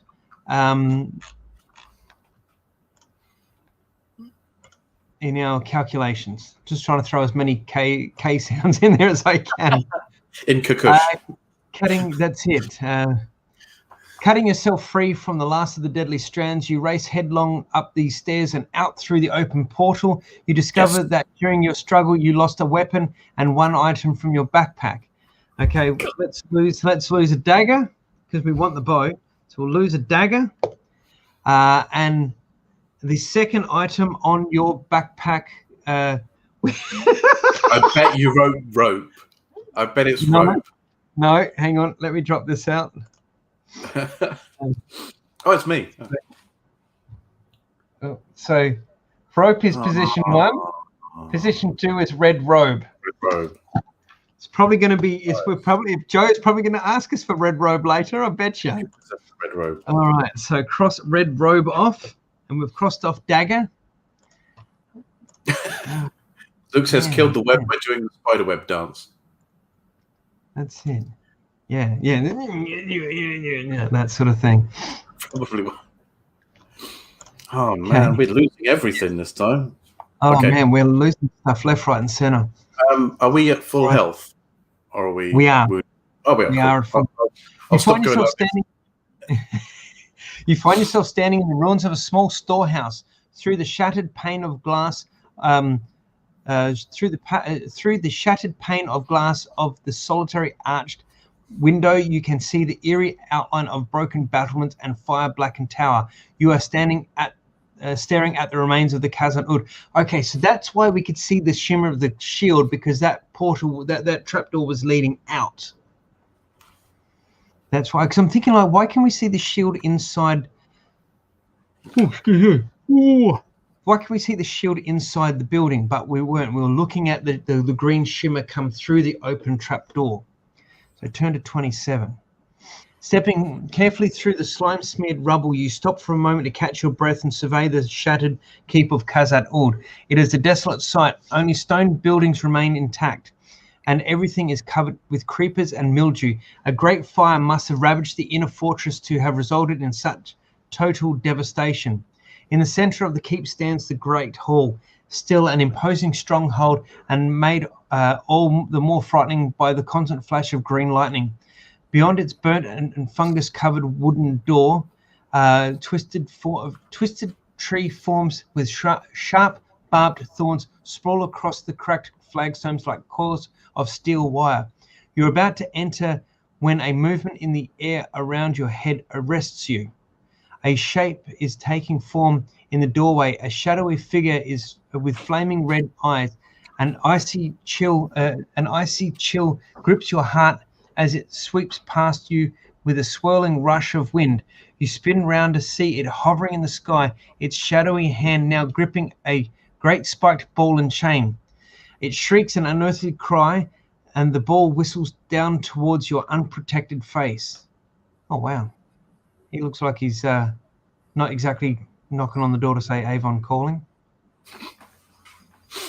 If you have the Magna-Chi discipline of size screen, which we do, means we size screen. Yes, so it means we don't get to fight this guy.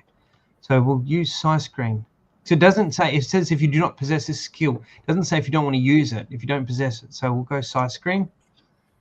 Your psychic senses tell you that what you see before you is an illusion.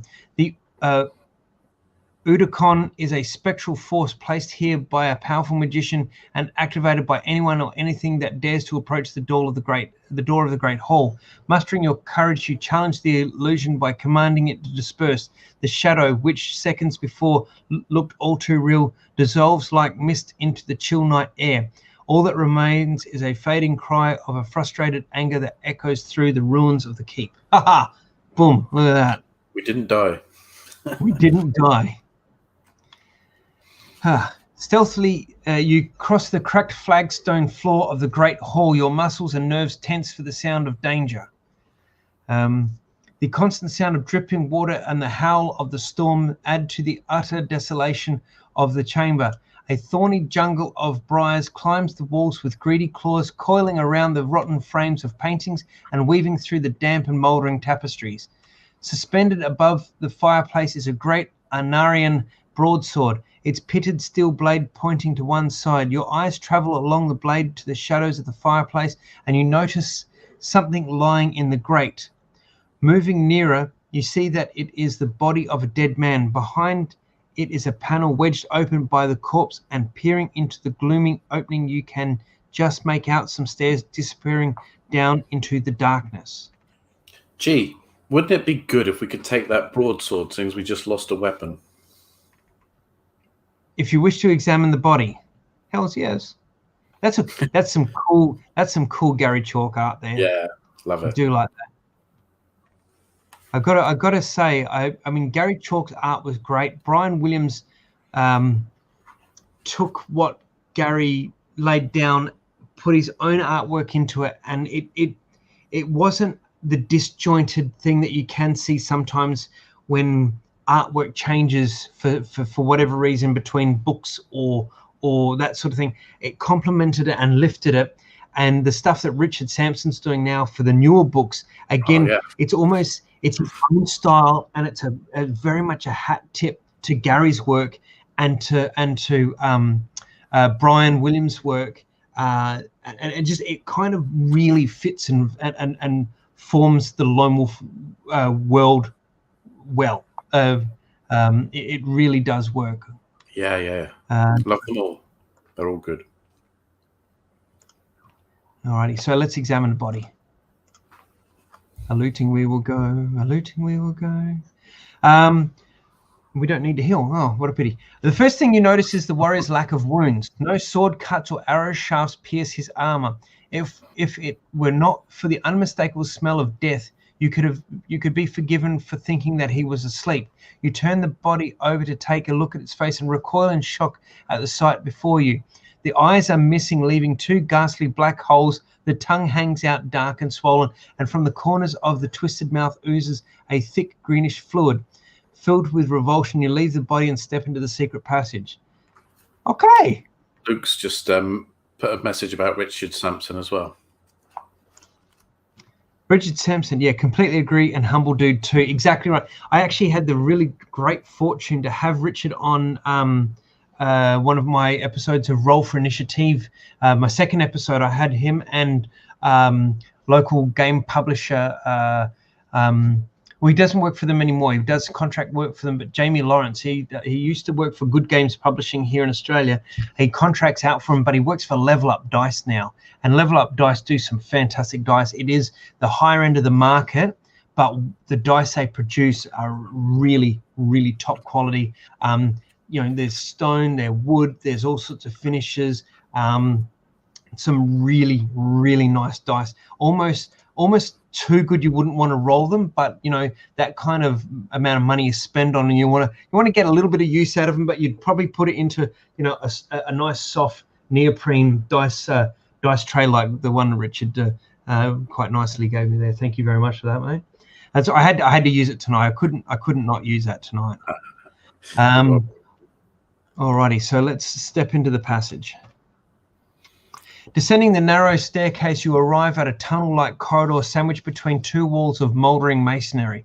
Foul, oily water gurgles along a channel in the slippery floor towards a distant archway, which is blocked by a black iron portcullis. Bolted to the crisscross bars is a plaque, which bears a curious design. So it's an inverted triangle cut up into, what's that, 9 pieces? 1, 2, 3, 4, 5, 6, 7, 8, 9. Yes, 9 pieces, all triangular within. On the wall to your left is a large rusty dial with a brass pointer. Set around it like the numerals of a clock are the numbers 1 to 40, and below the dial is a lever. Your basic kite instincts tell you that by selecting the correct number or numbers and pulling the lever, you will open the portcullis. If you have the Magna Chi discipline of pathmanship, if you have the Magna Chi discipline of divination, which we do, if you have neither of these skills. So we're going to use divination. Cool. I reckon, yeah, let's do that.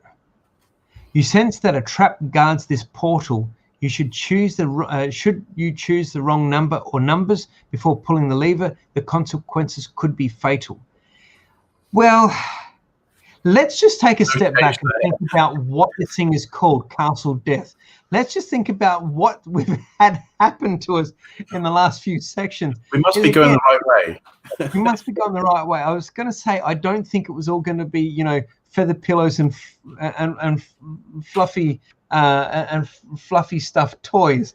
You know, you pull the lever and a rat comes out and attacks you with a feather boa. No, it's likely to have a boa constrictor drop from the roof and crush you and then swallow you whole. Alrighty, you ponder the problem for several minutes, using your natural Chi instinct to the full as you try to discover which of the numbers on the dial will open the portcullis. The image of 4 numbers 3, 9, 13, and 33 fill your mind, but try as you might, you cannot determine which of them is correct. If you wish to pull the turn the pointer to number 3 before pulling the lever. If you wish to, so what do we got? 3, 9, 13, and 33. 3, 9, 13, 33.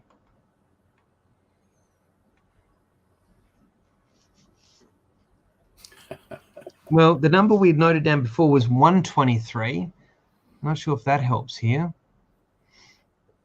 Maybe the picture was supposed to help. Yeah. But I mean, why would divination then not let you go back to try and figure out what the triangle was for? Good point. Claire says 3. Let's try 3 then. Let's try 3. The rumble of a massive counterweight descends behind the wall, sending a shudder through the flagstones. The portcullis rises and you hear the lever click back into its original position as you duck under the pointed bars. Hey, look at that! Nice one. Thank you, Claire. I thought we were going to get crushed for sure then. I mean, Chris put 9. Thought it was a counterweight to 9. All right, 277. Uh-oh. You have taken only a few steps when you hear a faint whispering sound. You watch horrified as the hard stone floor beneath your feet disappears into a yawning black hole. Helpless, you tumble into the void, knocking yourself unconscious on a jagged outcrop of rock as you plummet into unknown depths. Is this going to be an insta-kill?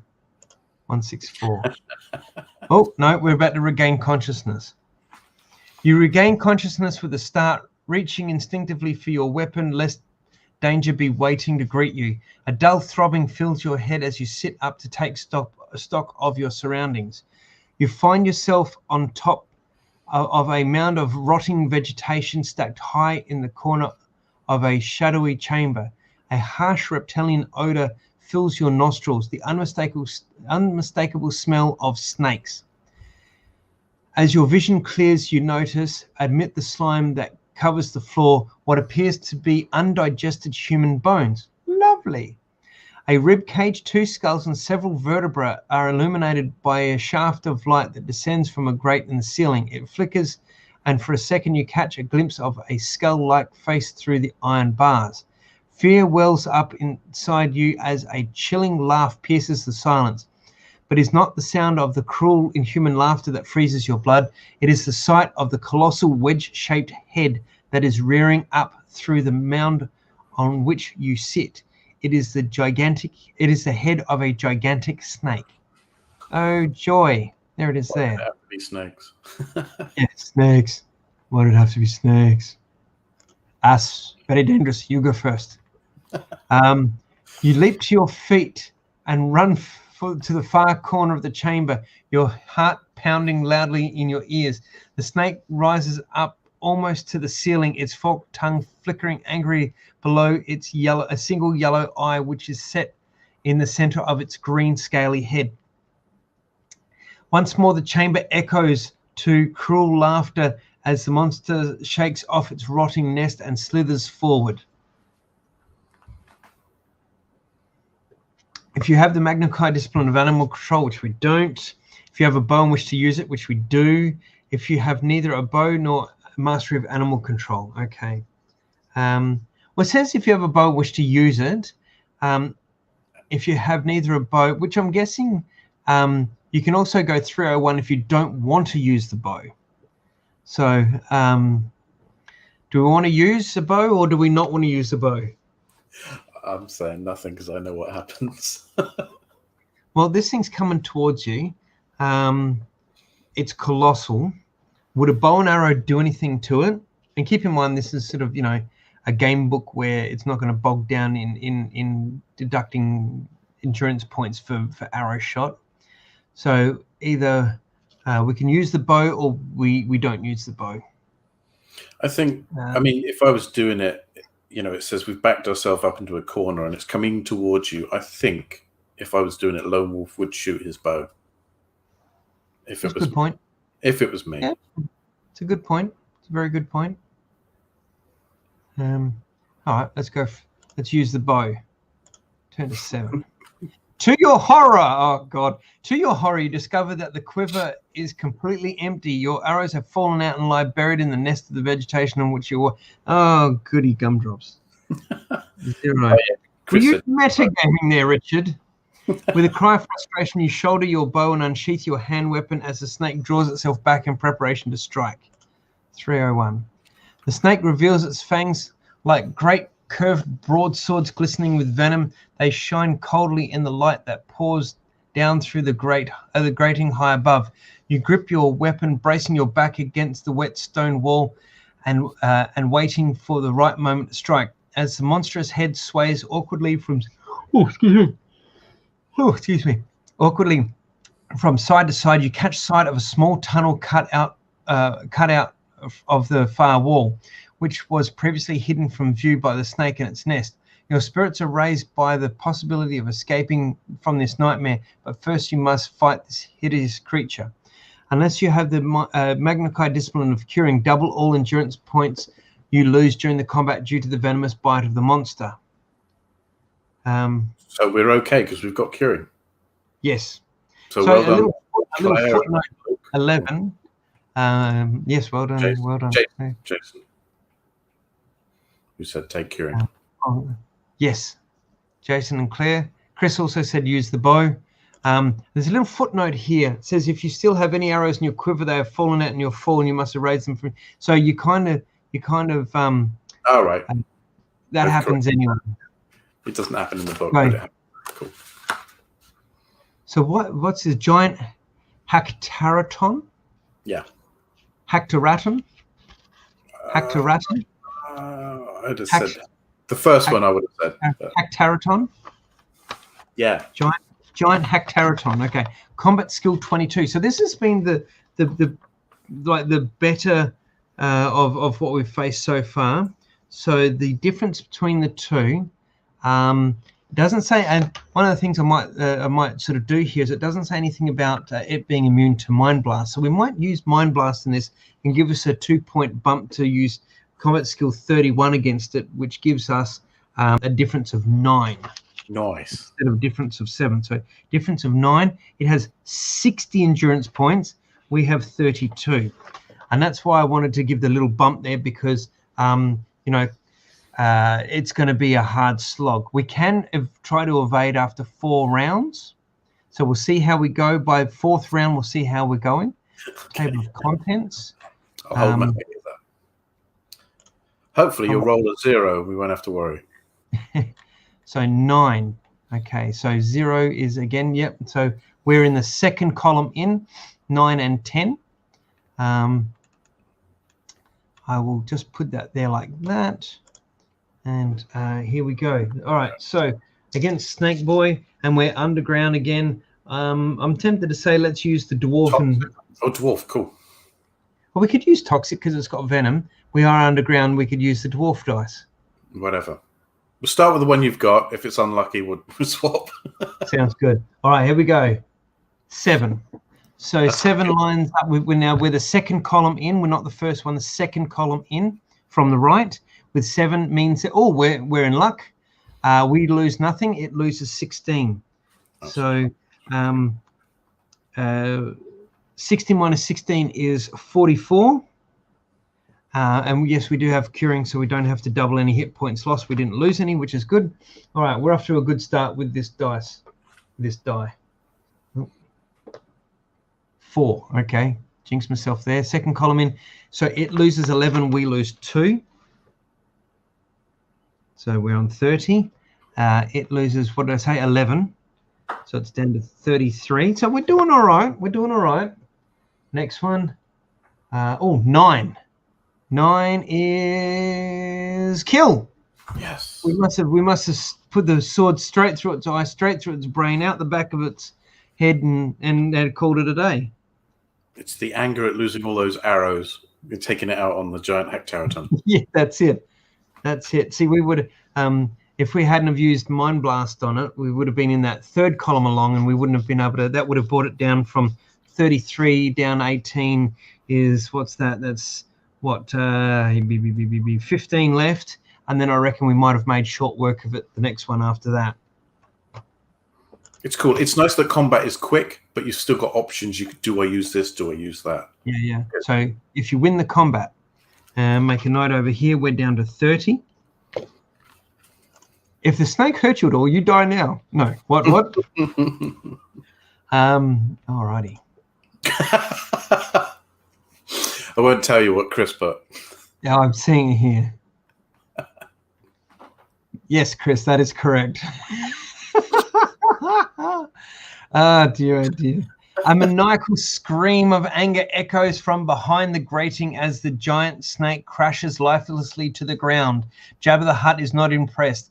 Bring Captain Solo and the Wookiee. They will... Wait, what? No. Suddenly, bolts of red fire are raining down all around you, splintering the stone floor and leaving nothing but molten cinders wherever they strike. You clamber across the snake and dive into the tunnel to avoid this rain of crimson death. To your dismay, you discover the tunnel is no more than a shallow cave, a shelter for a clutch of eggs, each one no smaller than a barrel of ale. They rest upon a bed of packs and torn clothing, the last remains of adventurers who fell foul of the traps of Khazan Oud. If you wish to examine these items more closely, I'm gonna. But there's a clutch of eggs there. This could be this. This could be the snake's eggs, which is a good possibility of it. But I reckon let's have a look because we're losing stuff. Let's loot some stuff. You was all right till I came along. Look at this! Look at this. The eggs are warm, and you can feel tiny movements through the leathery shells. Carefully, you roll them aside and sift through the debris of the nest. You discover several items of interest. Okay, a mace, a padded leather waistcoat, which we've got, and that only adds 2. We've got a chainmail waistcoat, so that only adds 2. So we'll keep our chainmail up as opposed to this leather. Sword, helmet, which we've already got. Blanket, bottle of wine, dagger, which we'll take that. Thank you. That will replace the one we lost. With the sticky webs. Yeah. Potion of Lamspore, which we can take that.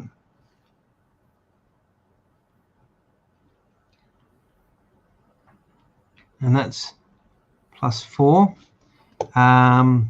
What's the footnote here? 8. You may not carry the helmet at the same time as the silver helm if you have it. Yeah, that's a fair point. Which I wouldn't have anyway.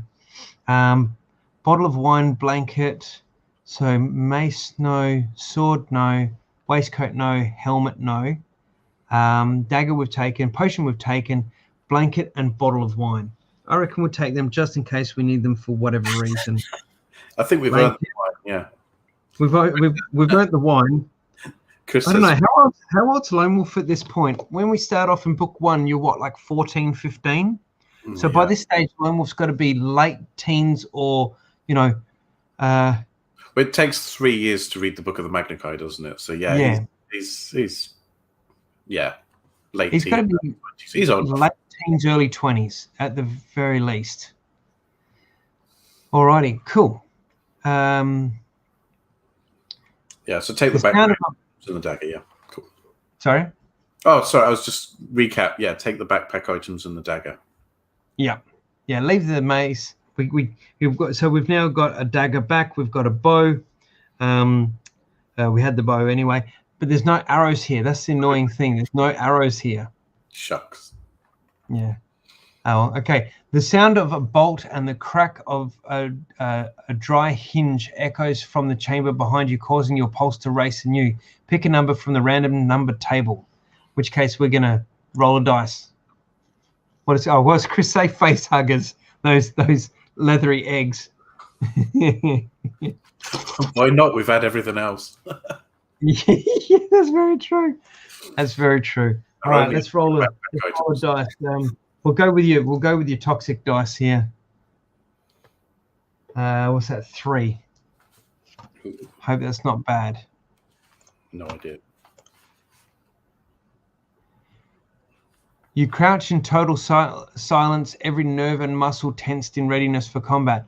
A new sound reaches your ears. It does not come from the chamber, but from the tunnel in which you are hiding. It is the sound of a cracking shell. Oh, lovely.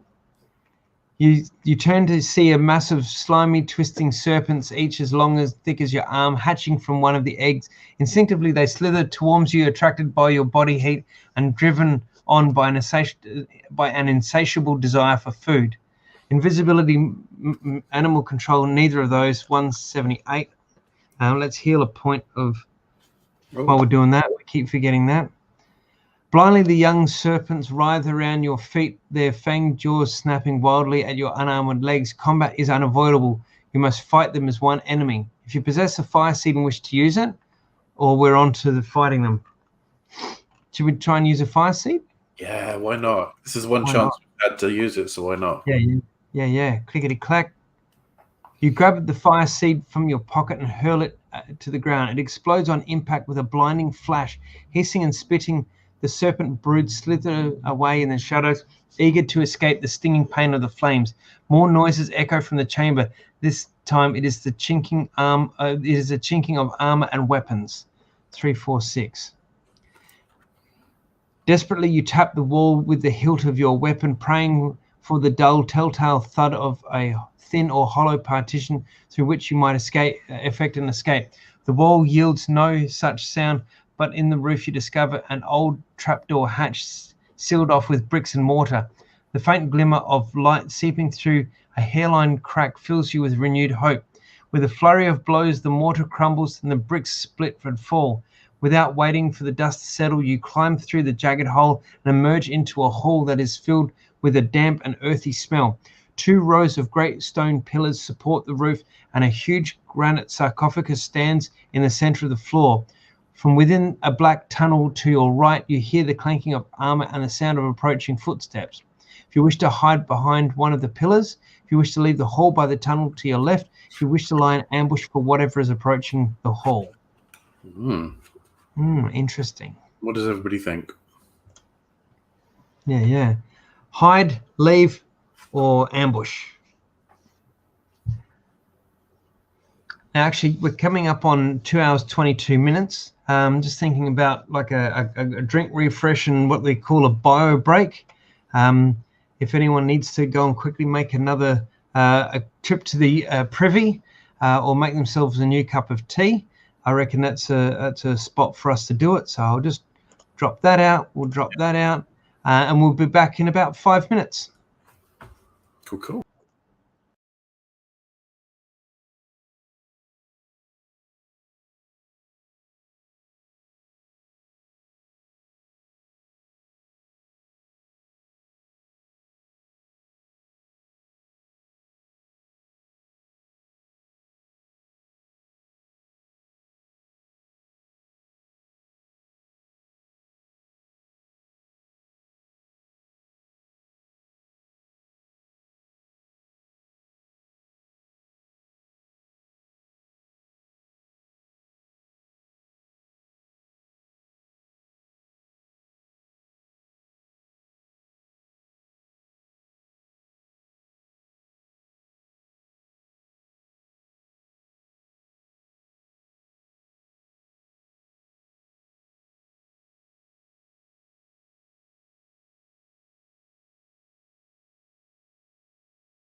And we're back. Let's see, I'll just bring Richard in as well. Add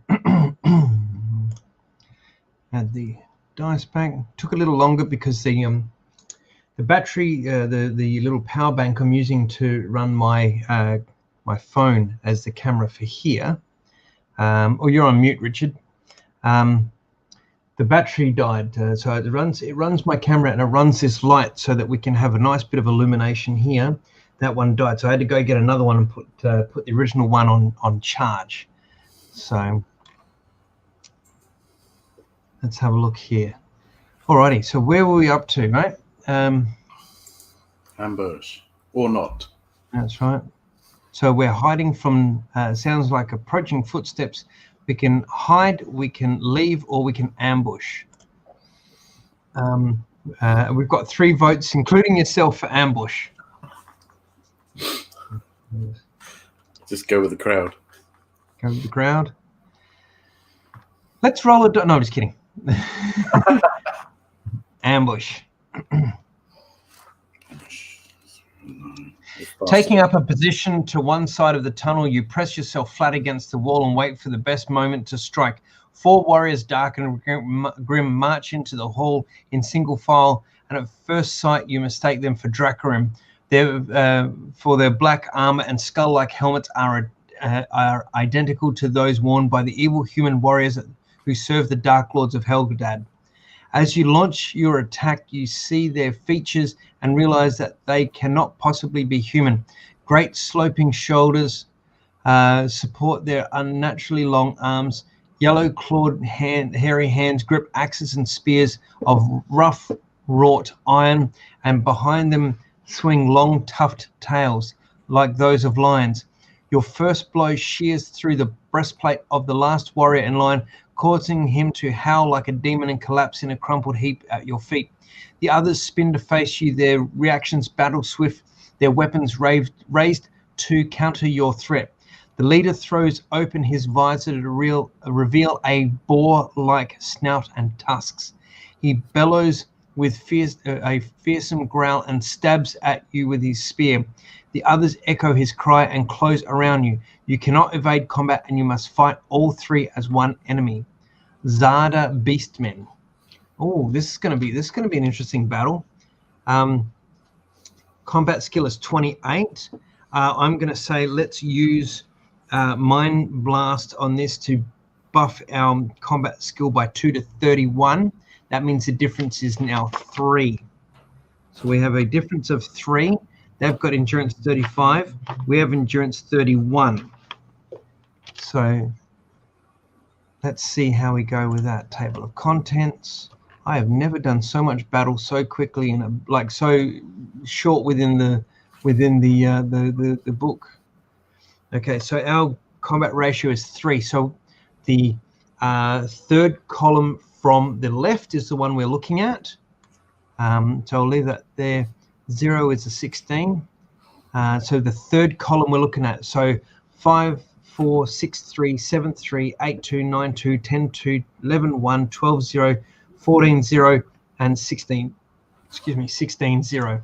That's where we're looking at. The 3rd column from the left. So what are we using? What are we using? Something lucky. Something lucky. I'm gonna nominate the clockwork dice. Yeah. Said they got yellow. Yeah, let's use that. All right, here we go. Hey. No, it said they got yellow clawed hands. So yeah. Yes. Oh, there we go. All right, here we go. First one's a 0. That's off to a good start. That means no damage to us. It's just off the screen there. So 0 means 16 to them, 0 to us. So we're off to a good start. Okay. So 16 from 35 is 19. Yes. 19. All righty. Let's do that again. Let's do that again. 8. Ooh. 8 means 0 to us, 12 to them. That's a great roll. So that means they're down to 7, and we're still not struck. You had to say it. 9. Ooh. Nicely done. That is a 9. That is not a 6. That is a 9. It's so an that is a 9. Antipodean 6. Here is, because you can see the direction of the number, so that's 6. That's a 9. You can see the direction of the number. So that's a 9, which is good. Which means 12 to no, it means 14 to them, 0 to us, which means they are -7 and they are dead. Yeah. Excellent. We didn't take any damage. Oh, hang on. We didn't take any damage from that. No. That's brilliant. There we go. Alrighty. Yay, Lone Wolf. Yay, clockwork die. Yeah. Can use that one for a little bit more. If you win the combat, turn to 56. Yes, we're going to turn to 56. Swiftly, you search the bodies of the slain beastmen, looking for anything that could shed some light on the mysteries of the fortress. After emptying their packs and pockets, you sift through the following items: 2 axes, 1 bow, 2 spears, 1 quiver of 4 arrows. Thank you. We've got 4 arrows back. Enough food for 4 meals. All right, we've got some food. Pouch of herbs. Interesting. Flask of wine. Well, we've got the bottle of wine. So we've got rope, 2 potions of lamp-spur. We've got a blanket. We've got a potion of wine. Bottle of wine. And so 1, 2, 3, 4, 5. So we've got 3 slots we can fill there. Do we want the flask of wine? I'm going to say no, but we've got provisions for meals and a pouch of herbs.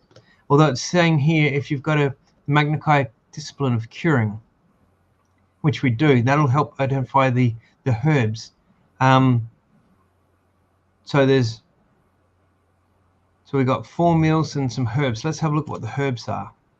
Yeah. You recognize the herbs to be crushed adgana leaves, a plant that grows in abundance in the Bavari hills of northern Desi. 1 dose is enough to increase your combat skill by 6 points for the duration of a fight. Holy doolies. That's probably why these guys were so tough. However, adgana is shunned by most professional warriors, and its use is outlawed in the Last Lands because it is highly addictive. If you decide to take this potion prior to combat, there is a small chance that you could become addicted. As soon as combat is resolved, you must pick a number from the random number table. If the number you pick is 0 or 1, you have become addicted and your endurance score must be reduced by 4 points. Yeah, this reduction is a permanent loss to your basic endurance score. Wow. So you got a 20% chance of this happening. Should the opportunity to use a further dose of adgana ever arise, its effects on that occasion will only be half that of the original dose, i.e. it will increase your combat skill by 3 points instead of 6. Okay, so I'm going to put down, we've got a couple of those meals. Are we taking the adgana herbs? Did you heal? Did you heal? Yes. Whatever the audience wants to do, definitely fill your pack with everything you can. Yeah, absolutely. So I've done that. We took the potion of lamp-spur. We've taken at least 2 meals. If we don't take the adgana herbs, we'll take a 3rd meal. I just have to note down what section, Castle Death, page 129, so that if I needed to come back to this to remember, I could. Yeah, whatever, we'll put it on there. Doesn't hurt. Yeah, we got enough meals, like you say. So I'll put page 129. So we know where to come to. Alrighty. If you now wish to examine the sarcophagus, if you wish to enter the tunnel from which the beastmen appeared, if you wish to leave the hall by the other tunnel. Yeah, sarcophagus, Jason, if you ever watch any movies with the mummy, you know that's not going to be a fun thing. Jason says, bring the herbs along first, can decide whether or not to use them later. Exactly right. It's easier to choose not to use something you have than to choose to use something you don't have. But The sarcophagus might have treasure. Ooh, are we looting? Are we looting? All right, let's have a look. The sarcophagus is covered with intricate carvings depicting a procession of strange creatures. Some are part human, part animal. Others are wholly alien to anything you have ever encountered before. One carving in particular holds your attention, that of a snake coiled round a row of 3 stone buttons. It reminds you of a lock designed by the locksmiths of Holmgard, the capital city of your homeland. Your keen eyes are drawn to a faint crack that runs vertically through the stone. You follow the line of the crack to discover that it marks the outline of a concealed door. If you wish to try to open the concealed door, if you wish to leave the hall by the tunnel to your right, if you wish to leave the hall by the I'm gonna have a look at this concealed door. That's got my curiosity. Concealed door. If the lock operates in the same way as those made by the Locksmiths Guild of Holmgard, you need only press each button once to open the door. But in which order should you press them? First, second, third, second, third, first, second, first, third, first, second, first, first, third, second. So basically, you've got, this is a 3 cipher code with 6 possibilities, because you've got three possible. So what's that? Yeah, 3 numbers. You've got a choice of 3, then a choice of 2, then a choice of 1. So 3 by 2 by 1 is 6. It's 6 choices. So the mathematics from high school, I finally used year 10 mathematics. I think they in school they would call that formula 3 factorial, I think, from memory. But anyway, there's some now comments. There's some comments. Yeah, Jason's just said, and Claire's just stated 1, 2, 3. Jason's also put here, I guess that's what the 1, 2, 3 was for, because I was just about to say it noted a snake on there, and that's what we found when we wanted to when we were trying to prod the trap door, the big long thing that we end up jumping over. That had a snake with a 1, 2, 3. So I reckon we go 1, 2, 3. Remember, I made the. If anyone caught me that I made the Spaceballs reference when we looked at that, it's 1, 2, 3, 4, 5. That's the stupidest code I've ever heard of. It's the kind of thing an idiot has on their luggage. So let's go 1, 2, 3. As you press the 3rd button, you hear a distinct click. The panel slides open and you find yourself staring down a flight of steps that lead to a strong iron-shod door. If you wish to enter the sarcophagus, 216. If you choose not to enter. Oh yeah, we've gotten this far. Let's have a look.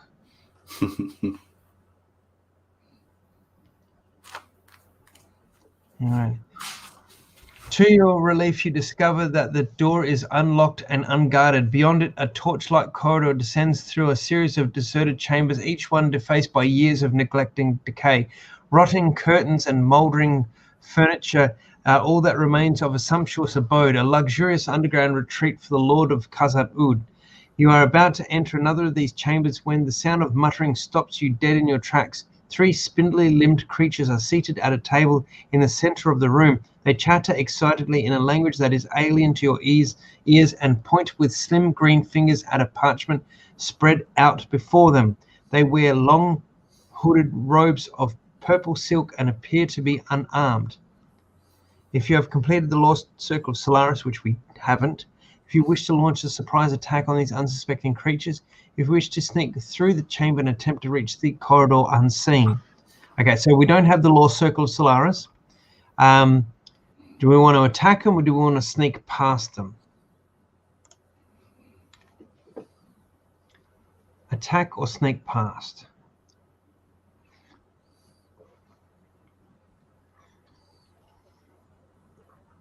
I don't know. Well, we haven't met anything friendly yet. No, we have not. I mean, if we try to sneak past and they see us, they're going to launch at us, which, we'll know whether they're good or not. Claire says sneak past.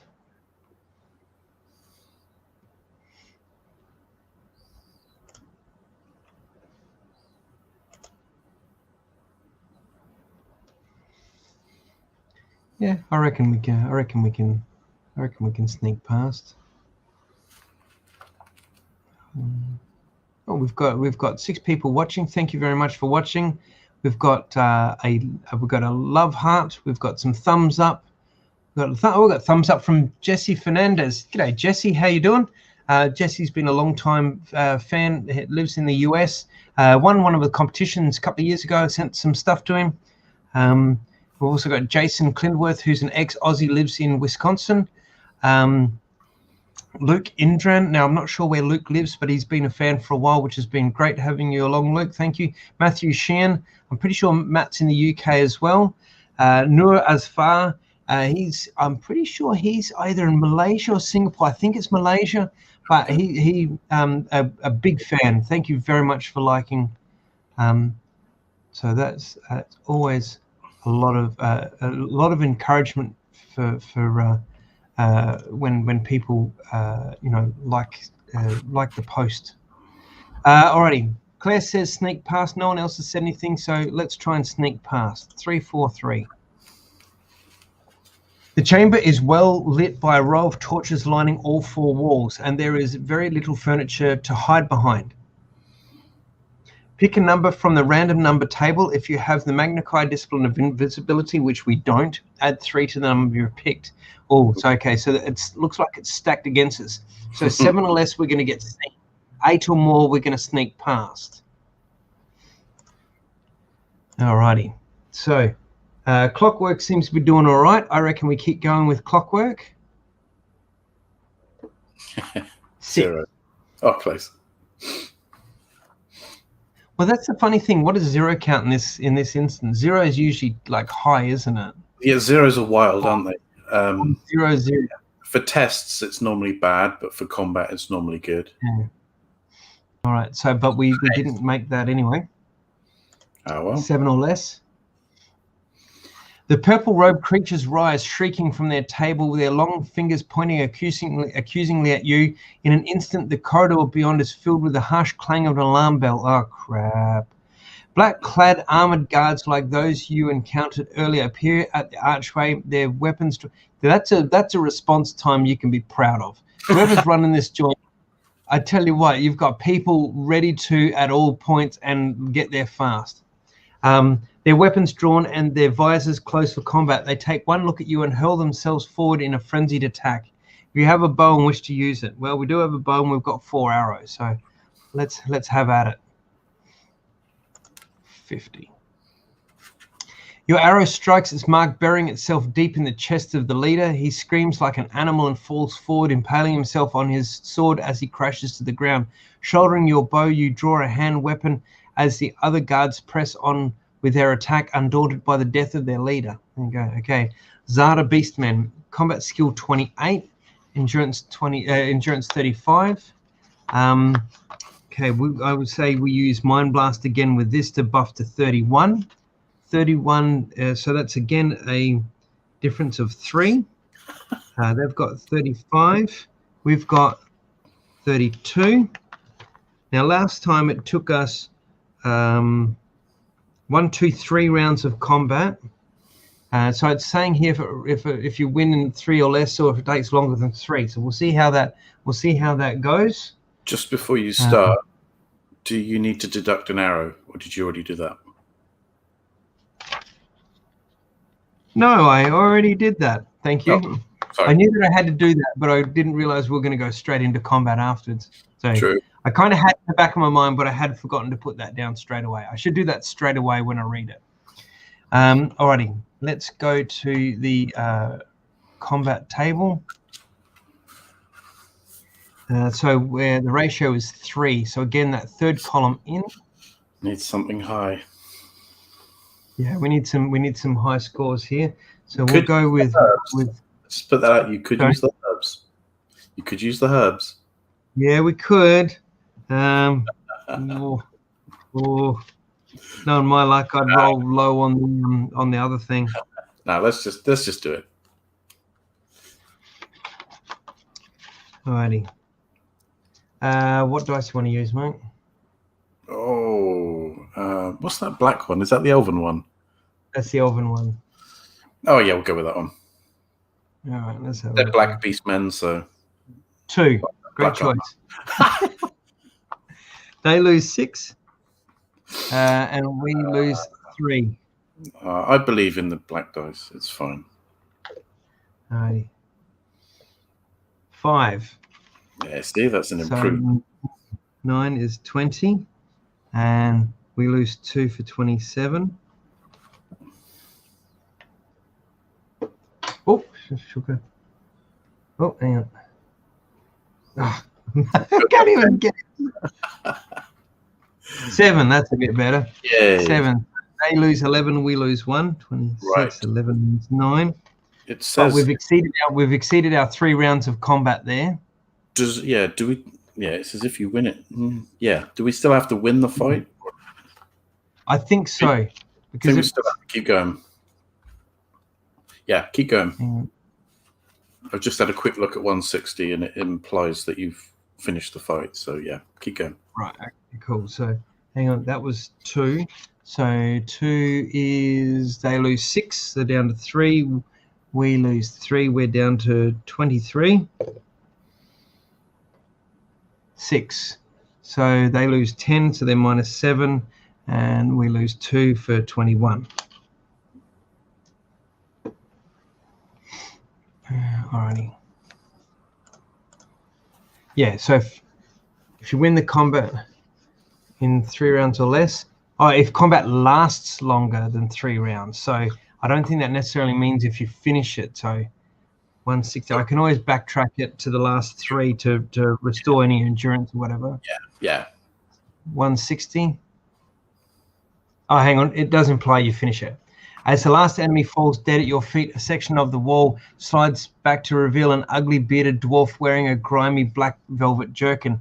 His pig-like eyes twinkle malevolently as he raises a hollow brass tube and points it at your face. Sweet dreams, he chortles, and a blast of icy cold vapor shoots from the tip, catching you squarely in the face. You reel back, coughing and choking, as the bitter vapor fills your lungs. By the time you realize you have inhaled a powerful sleep gas, you are already succumbing to its irresistible power.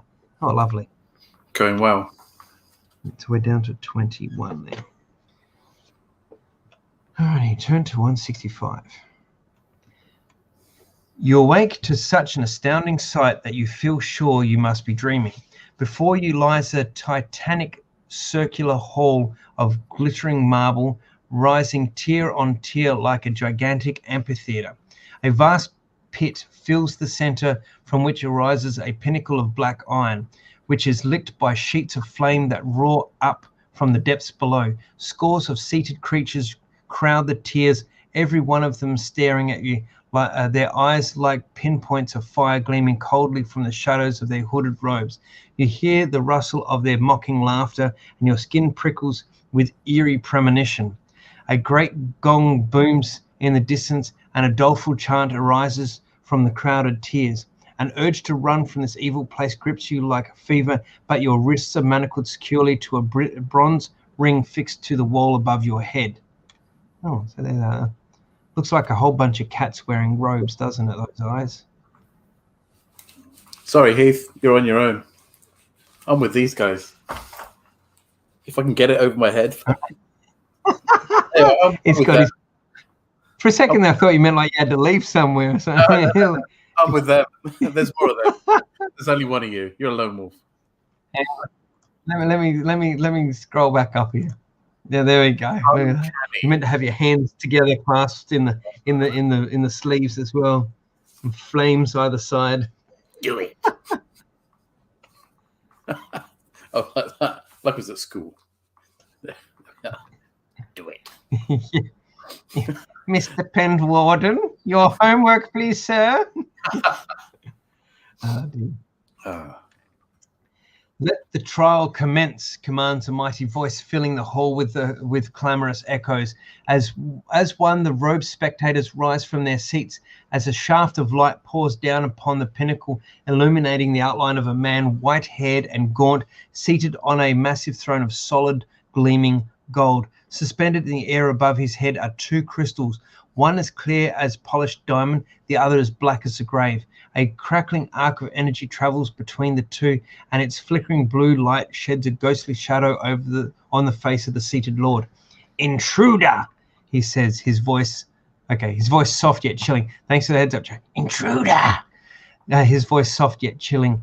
"You have come to Kazan Ud with murder in your heart. Have not the cowards of Elzian promised to reward you for my destruction?" A drone of dissent surges from the crowded tears, drowning any answer that you offer in your defense. The Lord rises slowly from the throne and turns to his baying minions, his hands outstretched as if to receive the adulation. As their ghastly drone grows louder, your eye is drawn to a clear crystal that hovers above the throne. A golden light now glows at its core. In a flash of understanding, you recognize the object of your quest. Here is the Lawstone of Herdos. "Your verdict, my children?" cries the wild-eyed man, his voice now harsh. Now, I've got to read ahead this thing. Your verdict, my children. Guilty Lord Zada, the crowd howls in reply. "The sentence," retorts their master. "The maze," they scream, "the maze. If you possess the summer sword, turn to 335. Oh, great. A rickety hunchback. Sorry? Great, Joe's and heal. That now. Yeah. And heal, 22. A rickety hunchback creature swathed in a hooded robe named Richard Penwarden approaches the platform on which you stand manacled to the wall. With an efficiency bore of practice, he quickly strips you of all your weapons and hands them to an ugly-faced dwarf hovering at his side. The dwarf looks at the summer sword with an appraising eye, then raises it above his head to show it to his master. Before he can speak, there is a roar as a bolt of golden energy engulfs the hilt. Screaming with pain, the dwarf drops the sword, cradle his smoking hand, his fingers now missing half their length. You are unable to hide your smile and are quickly punished for your insolence. The robed creature strikes you across the face, gashing your cheek with its rough, warty fist. Lose 1 endurance point. 21. Take him to the maze, commands Whitehead's Lord Zada, and leave the sword for me. The summer sword rises into the air and floats towards the golden throne on a cushion of blue mist. As you are dragged from the hall in chains, you are taunted by Zada's cruel laugh and the fear that your quest is now doomed to failure. Erase all weapons and weapon-like special items from your action chart and make note of them on a separate piece of paper in case you should rediscover them at a later stage of your adventure. So, and here's something a little bit interesting with the power. You're going to say what's a weapon-like special? You're going to say what's a weapon-like special item, aren't you? That's it. Oh, Chris says here, sounds like a cross between Palpatine and Q from Star Trek Next Gen. Yes, it does, doesn't it? So one of the things about the summer sword is if anyone who's not a Kai, or at least some lending with some sort of Kai trait or innate Kai that has not been realized, if they're meant to wield this in battle, the powers are meant to fade and disappear entirely. So this was cause of great debate that with this little dwarf creature using it, what would happen? And it clarifies here that it wasn't used in combat. He just raised it above his head, and basically the summer sword said bollocks to you. Yeah, I was going to say it's in the newsletter, but yeah, there it is down there. There it is down there, newsletter 6. So yes. Yes, indeed. Alrighty, so I'm just going to make a little note here of what has been taken. Just going to use a little pencil on that. So this is why you use pencil on character sheets. Yeah, I know. So dagger, bow, dagger of Vashna, summer sword. That's pretty much all the weapon-like things we've got. Weapons and weapon-like special items. So dagger, bow, summer sword, dagger of Vashna. So what about the shield? Do you count the shield as a weapon-like special item or not? Because it does give you a CS bonus, but it doesn't. Yeah, it doesn't say. It's not a weapon. It's a shield. Yeah. It says weapon-like special items. So, I mean, yeah, keep the armor. Keep the armor. yeah. Keep the armor. Keep going. I never know what I'm supposed to do at this point. I normally just take all my armor off as well, but it doesn't say and armor. It just says. Yeah, all it says is say weapons and weapon-like special items.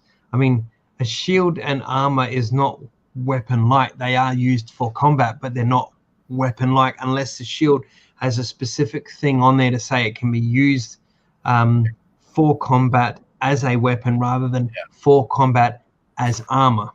And this is where we have a bit of fun with Joe giving us just 2 statistics to go with combat skill and endurance points, rather than something like D&D, which has that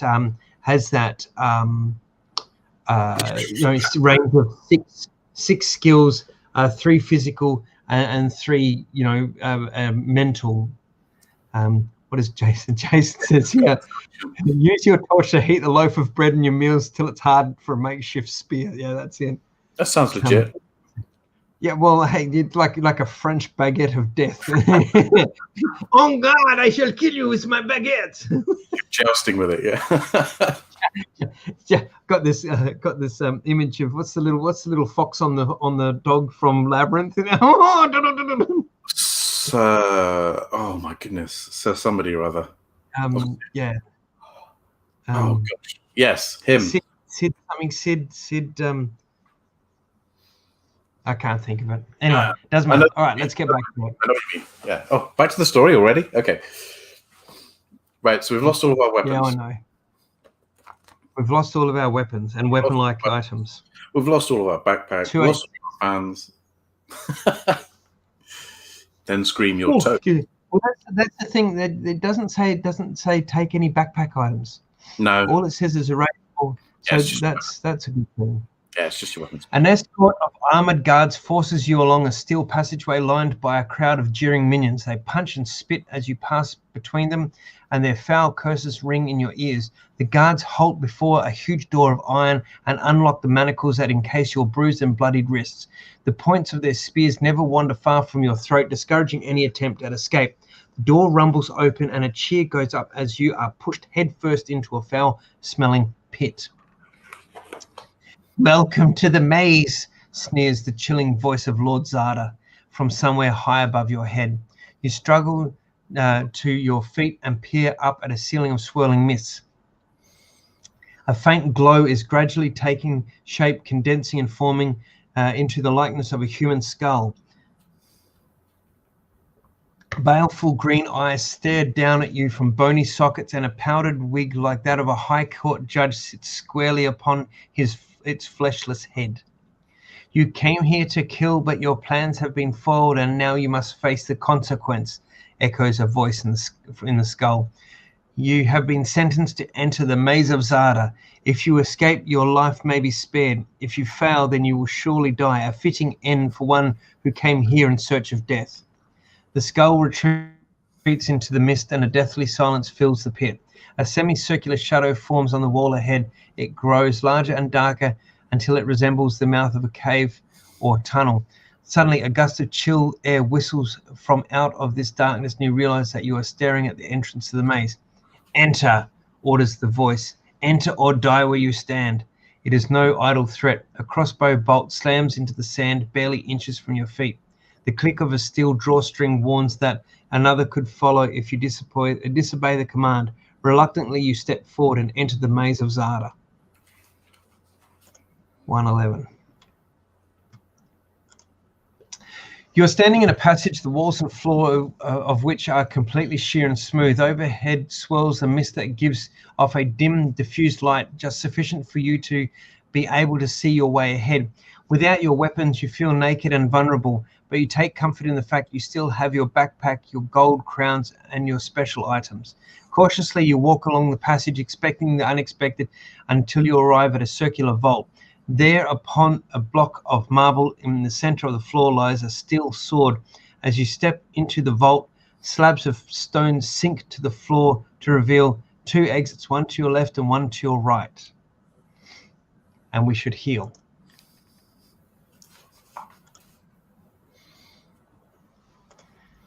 Chris just says here, then scream your toast.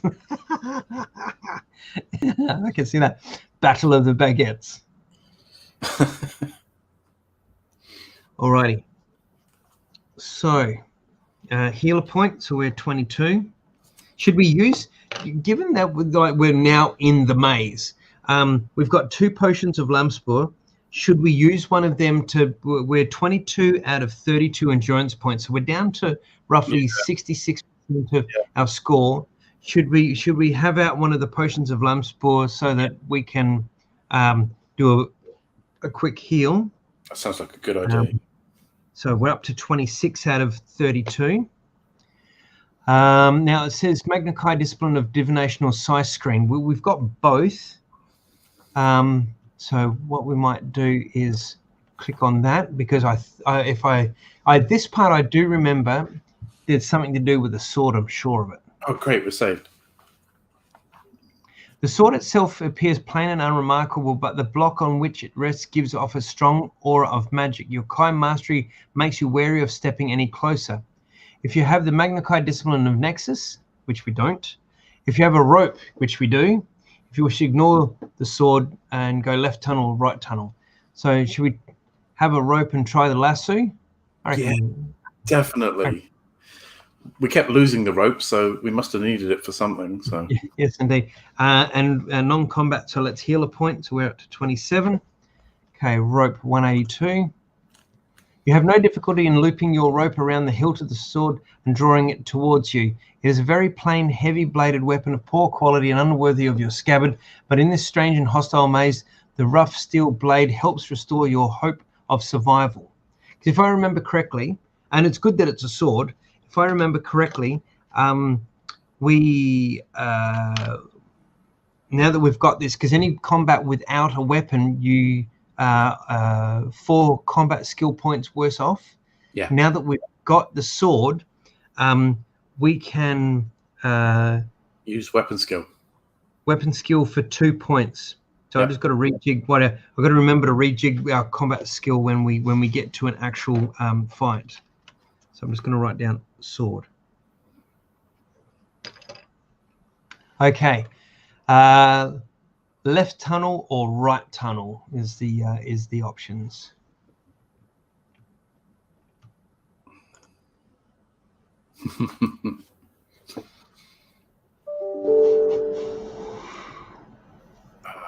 If no one's saying anything, maybe roll a die. Yeah, a roll of the dice could be a good thing. Roll of the die could definitely be a good thing here.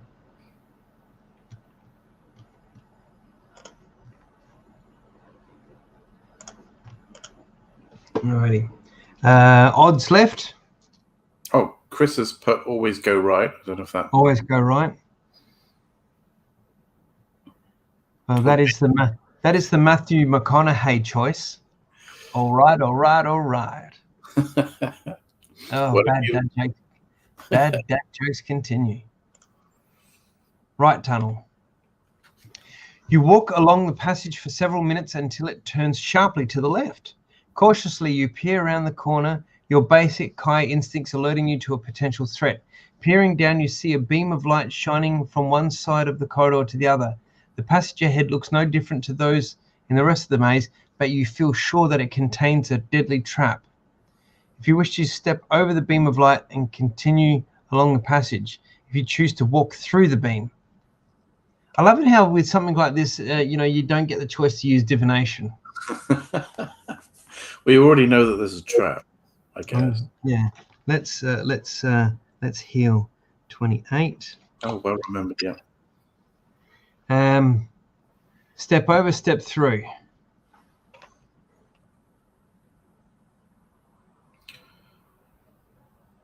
Well, if you've been warned it's a trap, would you still step through it? I don't know. I don't know. Would you do the old Indiana Jones and try and put like something into the light to see what happened, or no? Great gouts of flame erupt when you go through the light beam. Oh, Chris has put over. Over? Step over. Claire's put over as well. Claire says over as well. We're trusting you guys. Yeah, Chris says over. Claire says over. Hang on, I'm just going to check one of the messages from one of the other spots here. See if there's any other messages through from here anywhere.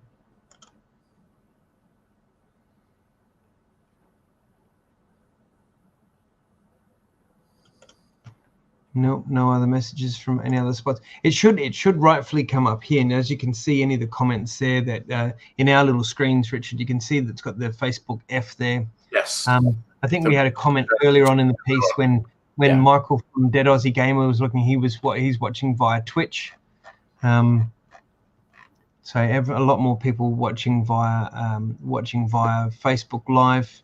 We've got 6 people watching from Facebook Live. Thank you very much. We've got 1 person watching from Twitch. That could be Michael. Thank you very much for watching.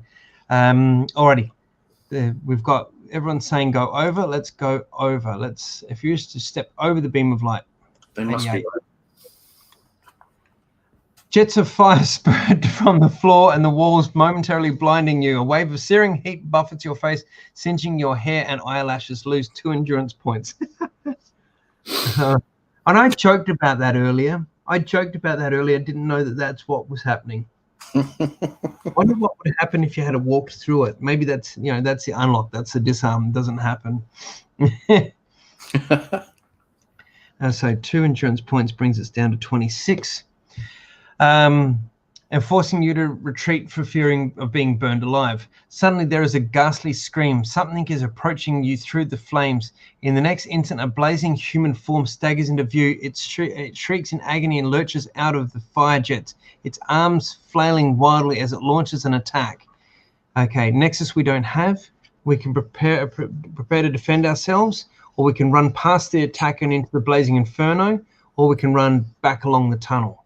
Chris, okay, so we can't use. We can either defend, run past, or run back.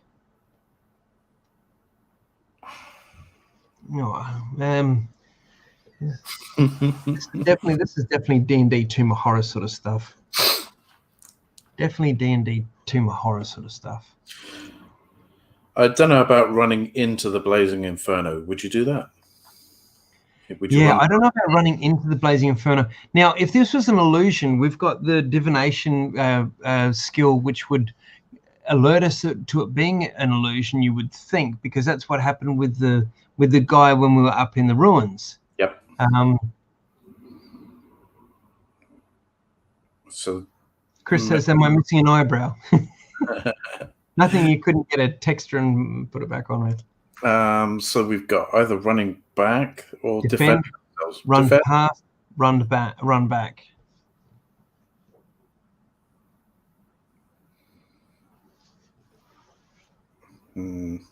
Defend, maybe? I don't know.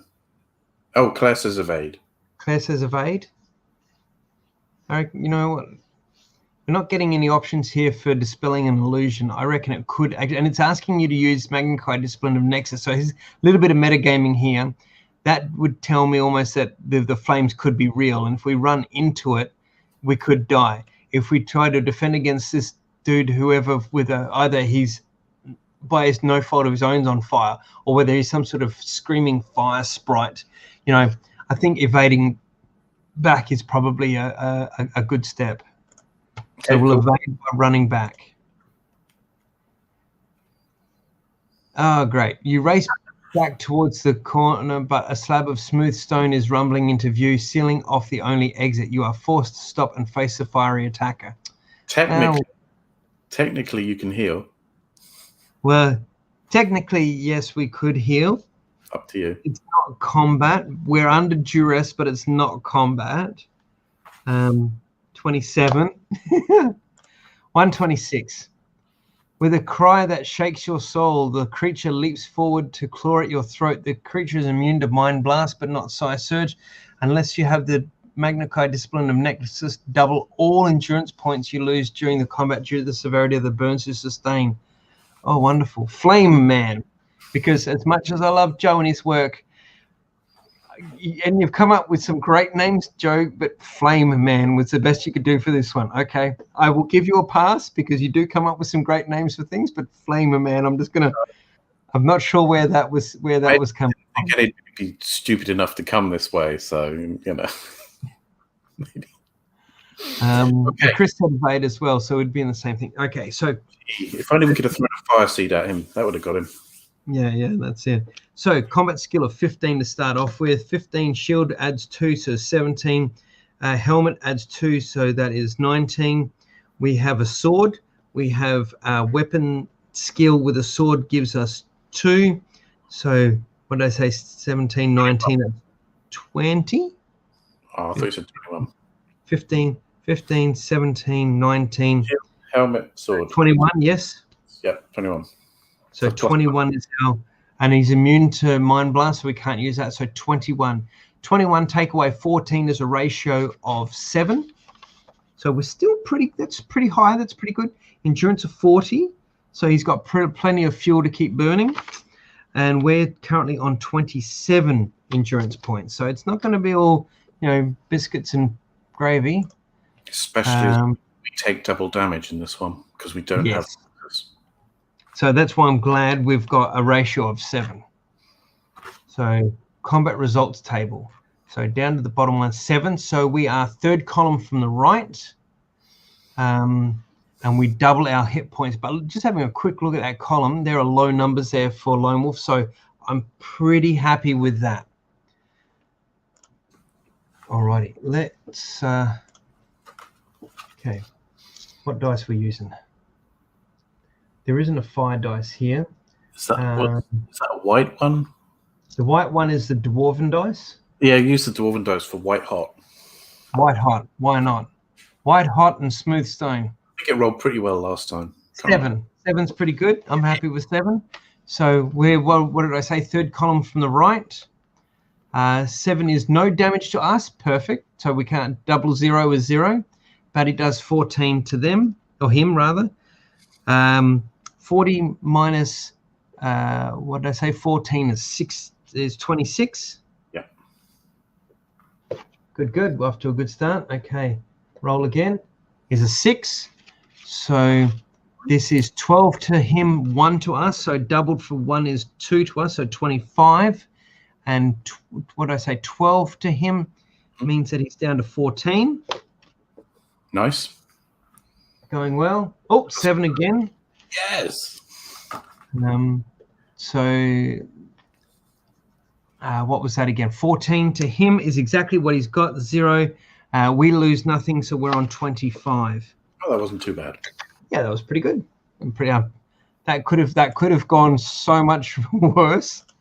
We're not over yet. So much worse. Not over yet. Like Lone Wolf's like, bucket of water, cool off, man. A heap of molten ash is now all that remains of the Flame Man.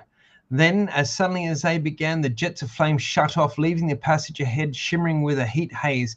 A laugh, cold and distant, echoes above the ceiling of mist, stirring you to curse the Lord Zada and his deadly maze. Curse you. Okay. You cover 50 yards before the passage opens into a large circular chamber. There, on a plinth in the center of the floor, rests a severed human hand. The skin is mottled and swollen, the fingers black and decayed. Beyond the plinth, the passage continues straight ahead, flanked by 2 pillars of speckled green stone. If you wish to examine the severed hand, 226, you wish to skirt around the plinth and enter the passage beyond. And we can heal. So that heals up to 26. Okay, a severed human hand sitting on a plinth. It's not made of gold or something, is it?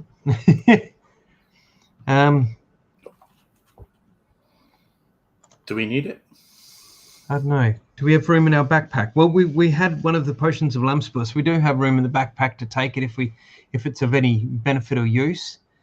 Chris says examine the hand. So we could definitely examine the hand. Cool. Yeah, why not? Chris says examine the hand, so let's have a look at it. It's a new line of collectibles. It's How many like, fingers am I holding up? it's a hand of Vecna. Oh, God. Without any warning, the hand springs to life. Oh God, of course it does. Thanks, Chris. It stands upright on its fingers. It's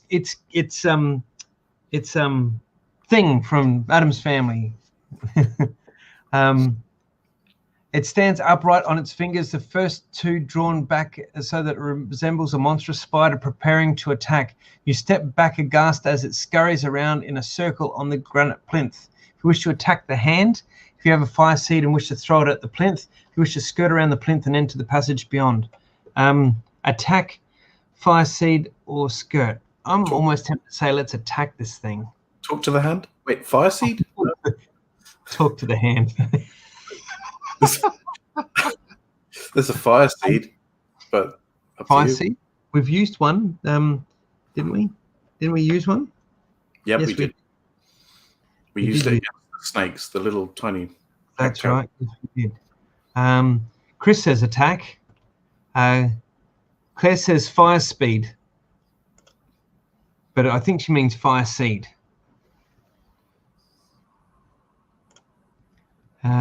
Attack or fire seed? What do you think, Richard?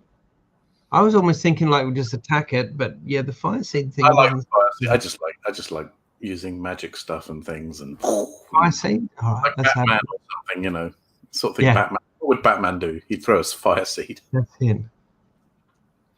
But it's up to you. He'd walk up to the hand and go, "I'm Batman." Snatching the seed from your tunic pocket, you hurl it at the plinth as hard as possible. There is a loud crack as the shell shatters and a splash of bright flame engulfs the plinth. Soon the hand catches fire. It wriggles and squirms as the flames feed it on its loathsome flesh, and it is soon obscured by a pall of acrid black smoke. If you wish to stand back and wait for the flames to die down, if you decide to pass around the fire and enter the passage beyond, I'm hesitant to like leave unless I know this thing is like dead. So I'm gonna stand. I reckon we stand back and wait for the flames to die down. Hollywood films. Sorry. You've seen enough Hollywood films to know the sort of thing. That's it. As the flames die down and the smoke clears, you see the blackened hand lying at the base of the plinth. To your horror and amazement, it begins to move, flexing its charred fingers jerkingly.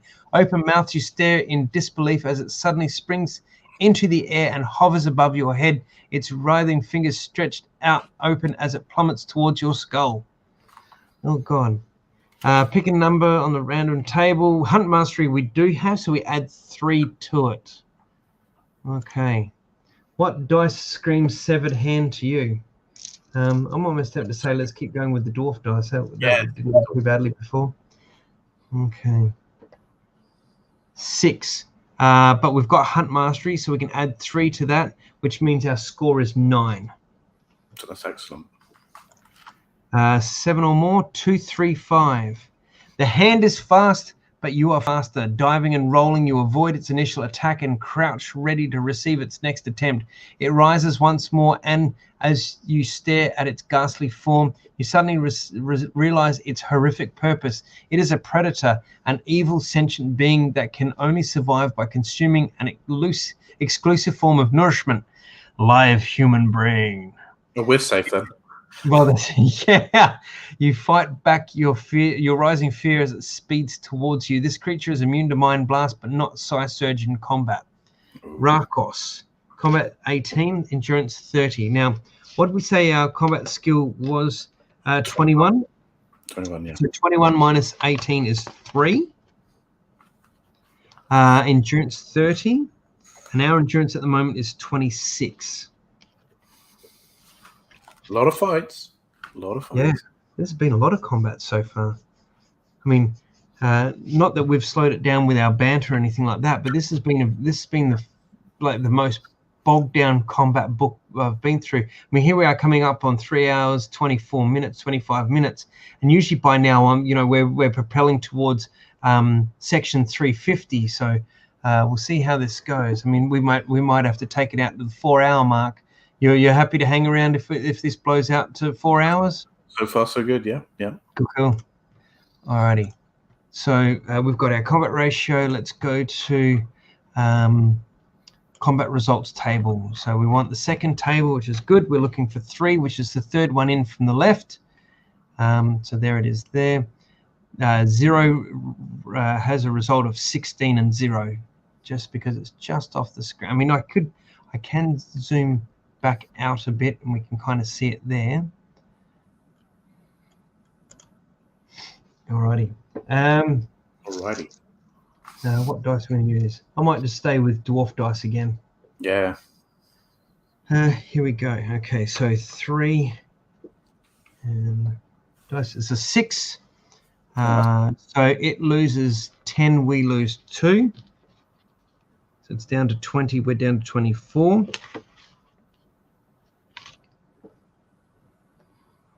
6 again. At least it's consistent. That's down to 10, we're down to 22. And 1, great, okay. It loses 5, so it's down to 5. We lose 4, we're down to 18. Ooh, ouch. Yeah. And 8. So nice. It loses 12, so it's dead. That's -7, and we don't lose any further, so we're down to 18. So at least it's dead. We win the combat, turn to 22. The Rakos lies motionless on the ground before you, but in spite of the many blows you have dealt to the creature, it bears no sign of having ever been involved in combat. If you wish to turn your back on the hand and enter the passage, turn to 77. Yeah, totally. No. If you wish to take a closer look at the hand, turn to 215. I think we're going to go to 215. Okay. Now, do we take this as we're still in battle with it, or can we heal here? I think this kind of counts as we're kind of still in battle, because I think this thing is still alive. We've still got the potion though of healing. We do. Blomspur, you could use that if you're a bit iffy on EP. We're 18 out of 32, so we're just above half.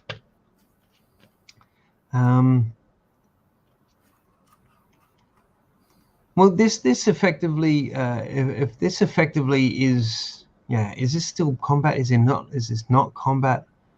I'm going to take rules as written as this is a non-combat section in the way of no combat being occurring in this section. We did take curing instead of healing, so we have kind of like got the better healing. Yeah. Okay, let's take a closer look at the hand. 215. As you peer at the horrible hand, it suddenly leaps at your face. You scream with terror, instinctively lashing out to deflect its attack. You strike it hard and send it spinning towards the green pillars of the passage beyond. Just as it draws level with the pillars, the hand explodes. It has spun straight into an invisible barrier of destructive energy that flows between the pillars. As the hand disintegrates into thousands of tiny fragments, you feel elated that at last victory is yours. Okay, yeah. Cool. And let's heal. That's 20. We gave the hand the finger.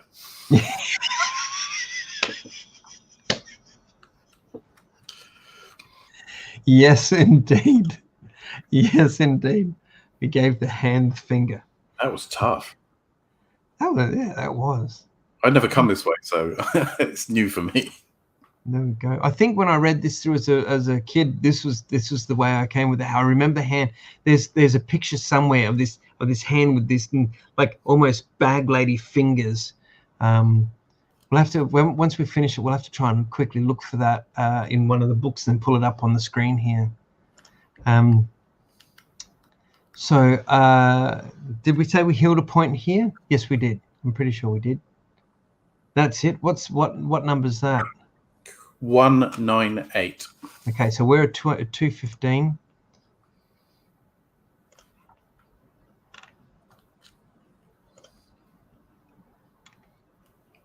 There it is there. So that's it there. If you went that direction. It's pretty big. Yeah.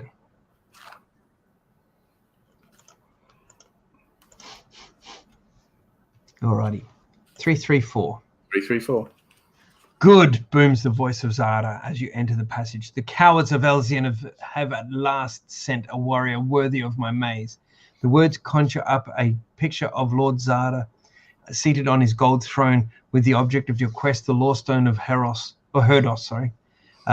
suspended above it.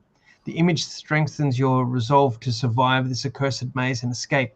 If you can then find your way back to Zarda's throne hall, the success of your quest will be within your grasp. You walk along the passage, your mind filled with the possible problems and perils you might have to overcome. One such problem looms into view as the passage takes a sharp turn, and don't forget to heal. So 21. Did we Page take 100. the potion? I can't remember. Did we take the potion or did we not worry? No, I haven't. Okay, cool.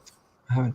You enter a chamber where a tall bronze statue stands. You recognize its distinctive headdress and robes immediately. It is a Zarkan, a ruler of the desert empire of Vasagonia. The statue looks most distressed. Its arms are outstretched in a gesture of hopelessness, and by the expression on its face, it is one of sorrow and despair.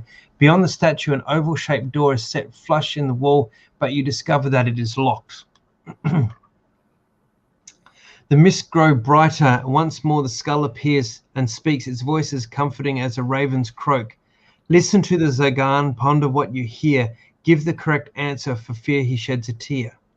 The skull disappears into the misty ceiling, and you watch amazed as the dull bronze lips of the statue begin to move. A harsh voice echoes from deep within its hollow metal body. My daughter has many sisters as she has brothers, but each of her brothers has twice as many sisters as brothers. So answer me this, wise warrior, how many sons and daughters do I have? Consider your answer carefully, and when you have decided, write down first the number of sons the Zarkan has, then immediately turn to it. Immediately next to it, the number of daughters. Now turn to the entry which bears the same number as your answer. And then if you can't, so okay. Then there's a footnote to confirm that. How are you like with riddles, bro? This one, out of all of them back in the day when I was a youngster, this one did stump me because I thought I knew the answer, and it was like reading the section you go to, it's like that's not the right answer. There was something I was forgetting. I'm not going to spoil it because I know what the answer is. Okay. But I kept forgetting I was doing it. All right. So, my daughter has many sisters, as many sisters as she has brothers. Okay. But each of her brothers has twice as many sisters as brothers. Okay.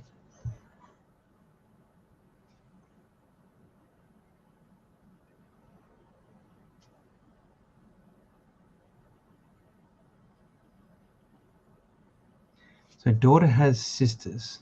So the pivotal point is daughter, because that adds +1 to the count of girls. And then where I went wrong when I was a youngster. So daughter has many sisters. So daughter is one. Sister has sisters. Plural. Sisters plural. Each of her as many sisters as she has brothers. So the count at the moment is 1 for 1. But each of her brothers has twice as many sisters as brothers. So it's got to be some clever twist there that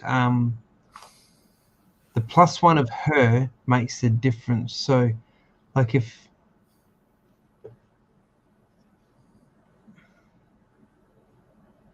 it helps, write it down. Write down how many and then compare. She has 123 in a snake. I wrote that down earlier. Okay, we're getting some answers coming up on the chat. So Chris says 4 daughters, 3 brothers. Jason says 2 girls, 1 boy, although it means she only has 1 sister.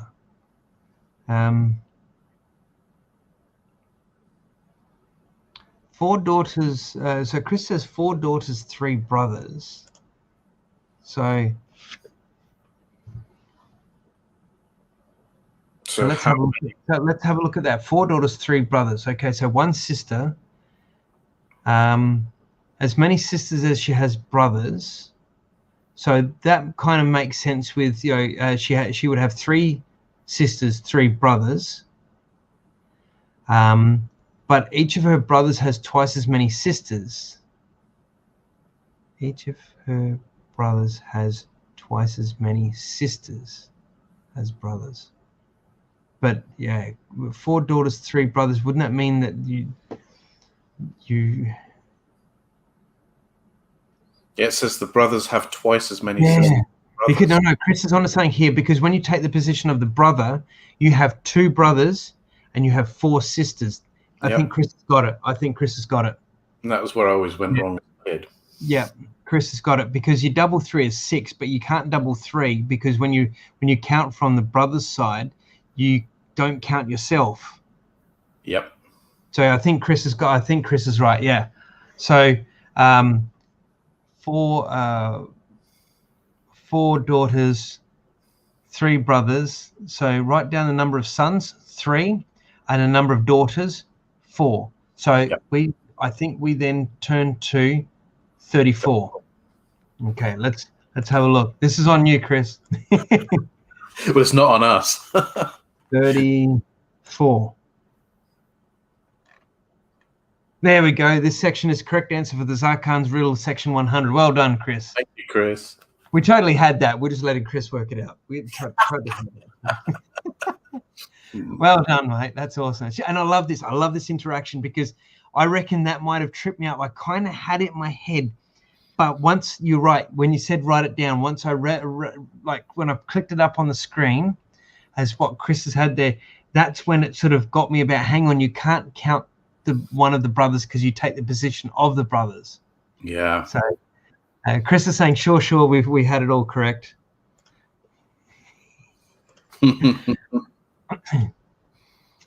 Alrighty.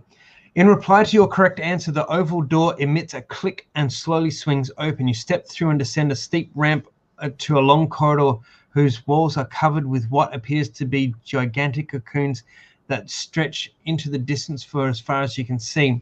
The oval door clicks shut, but the clicking continues like an echo, only growing steadily louder. In the gloomy corridor ahead, you can see that something is moving. A huge worm-like creature with great black eyes and horny mandibles is slithering towards you, a purple froth bubbling from its mouth as it picks up your scent.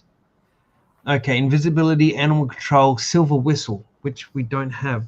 We did have a brass whistle, which we didn't bring with us. All right, so hang on. Let's heal a point. So we're 22. None of these skills, none of these special items. Right? Let's hope this is not some sort of instant kill. Okay. Relentlessly, the worm moves forward, forcing you back up the ramp towards the oval door, but there is no escape this way. You have no choice but to fight the repulsive creature. The monster is especially susceptible to psychic attack. If you choose to use Mind Blast or Psy Surge during combat, double all endurance points lost by the end, sustained by the enemy. Cool. Something works in our favor with that. Okay, it's a Udgadorg. Udagorg.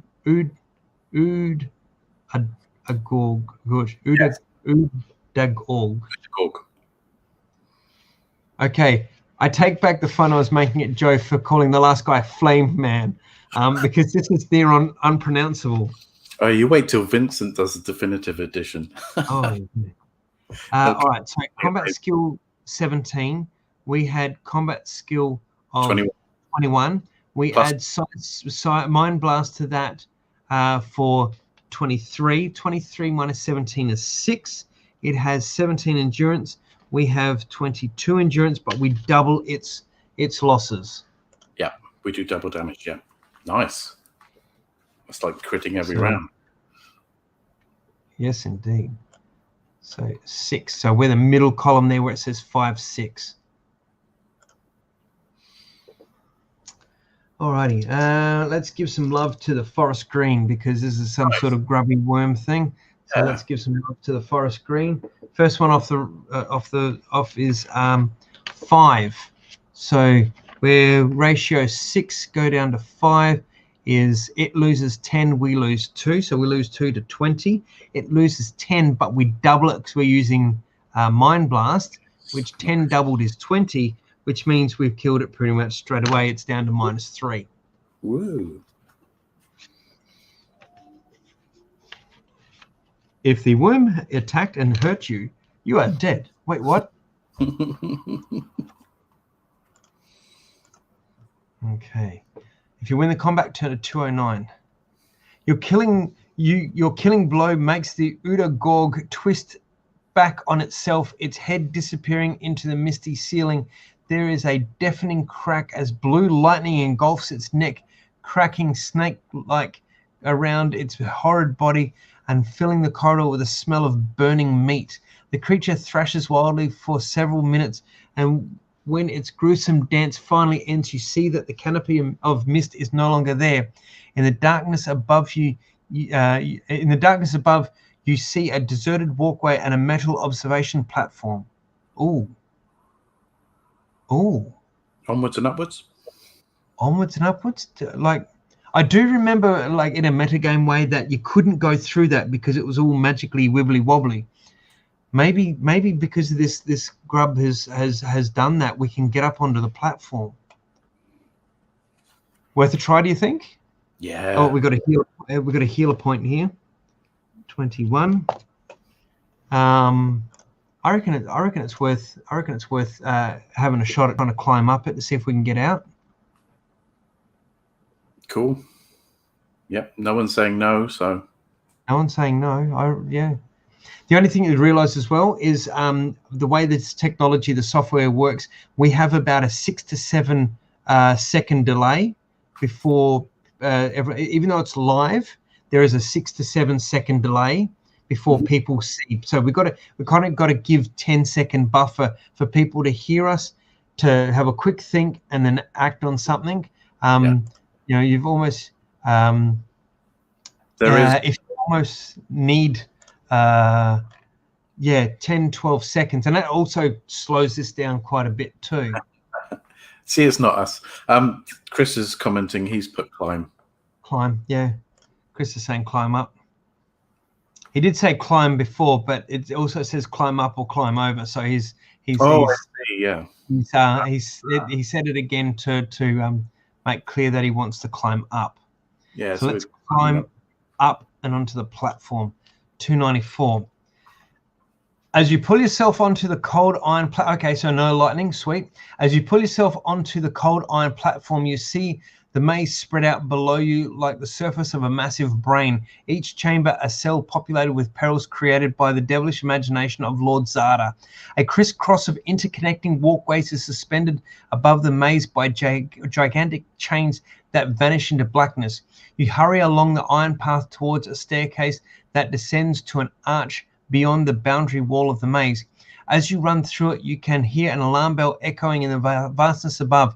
Your escape has not gone unnoticed. A vaulted corridor lies beyond the arch, which leads to a junction with 2 exits. If you have the Magna Carta Pathmanship, which we don't, passage to the right, passage to the left. So it looks like we're out of the maze, which is good. I've got a feeling that that we'll now find our way either back to where all the stuff was. When I say stuff, I mean like the throne and the chamber. Joe in Joe form, I'm sure there's a chance here that we can get our stuff back, but we'll see how we go with that. Claire says go right. Chris says go right. So that's 2 votes for right. I hope we find our stuff. You know, I mean, bow, dagger of Vashna, summer sword. You know, we want the summer sword back. Dagger of Vashna back is a good thing too. Yep, they're saying go right, so we'll go right. You advance along the path, confident of your ability to deal with the sudden appearance of any guard who should be unfortunate enough to cross your path. Dark openings loom on either side, and you scrutinize the floor ahead for any signs of a trap or pit. The passage becomes dank and dark. Whip cracks, screams, and sounds of weeping echo in the distance, the pitiful sounds of torture. Ooh. If you continue along the passage, if you retrace your steps and take the other passage. Heal. I'm kind of and heal. I'm kind of to keep going along the passage because if there's really, I think it sounds dangerous. I'd go back, but it's up to you. Is Richard metagaming here? Would I? I don't know. Whenever I have one of those moi sort of moments, my son loves watching the James Corden Peter Rabbit movie, and there's a scene where he goes, rodent. So that's when I love that. I don't know. Chris says continue. Chris says continue. Let's continue. So, or if you can't decide, roll a dice. Chris says continue. Let's have a look. Let's insta death. Okay. An opening to your right reveals a spiral staircase, and you can distinctly hear the sound of approaching footsteps. Judging by the noise, you estimate that at least a dozen iron-shod warriors are descending the stairs to this level. If you wish to stand and face the approaching enemy, if you wish to descend the stairs as quickly as possible. Stand and face or descend the stairs? At least a dozen. At least a dozen. I would say descend the stairs as quickly as possible. Summer sword. We've only got a little sword. Oh, this doesn't look good. At the bottom of the stairs is a deserted hallway that leads to two great doors of gleaming bronze. Sumptuous tapestries and statuettes of gold line the walls on either side, and an ornate fountain of silvered marble fills the hall with a melodious bubbling sound. You have covered only a few yards when an armored guard steps into view from behind the fountain. He is armed with a crossbow and is taking aim at your chest. Pick a number from the random number table. If you have Hunt Mastery or Divination, add 3. Well, we've got both. Nice. Well, add 3, we've got it. So we probably don't even need to roll, because adding 3 means that we do this anyway. Yeah. So let's click 62. Did we heal? Well, does that count as a combat sort of thing because he's about to fire a crossbow at us? Well, we walked to the bottom of the stairs and we looked at the temple. Okay. Yeah, that's true.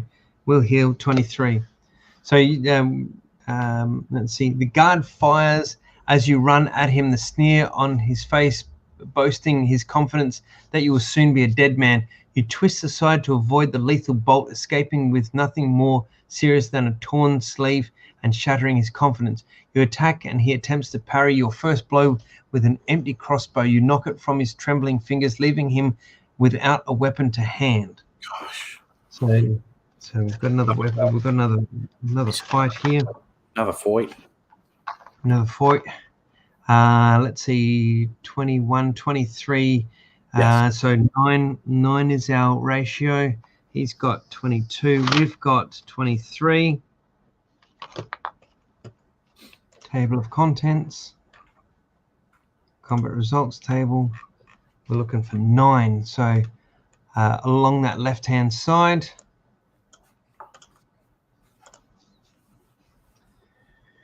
Let's go with toxic dice. Okay. Haven't used that for a while. And the ratio is high enough that we can throw a bit of caution to the wind.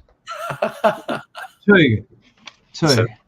Nice. Yeah. Thanks. So we lose 3 and he loses 9. So he's down to 13. Oh, the toxic symbol means 0. Oh, nice. So that insta kill.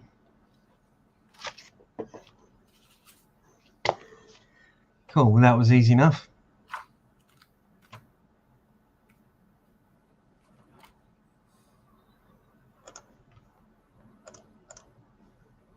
$282. Okay. Do you want to drink your potion, or are you okay? I don't know what your health is. Then I will drink my potion. Me too. Oh wait, do you mean Lone Wolf?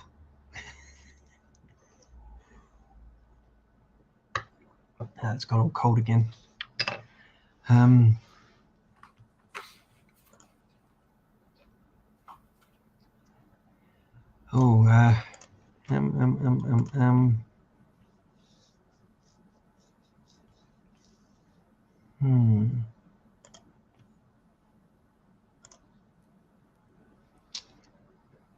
We're 20. I think we'll just hold off. If we drop any lower than sort of, maybe the midway point of 16, I reckon that's when we use the potion. Okay. It's 4 points. You hear footsteps on the stairs. More of the enemy are approaching. If they too are armed with crossbows, your chances of survival will be very slim indeed.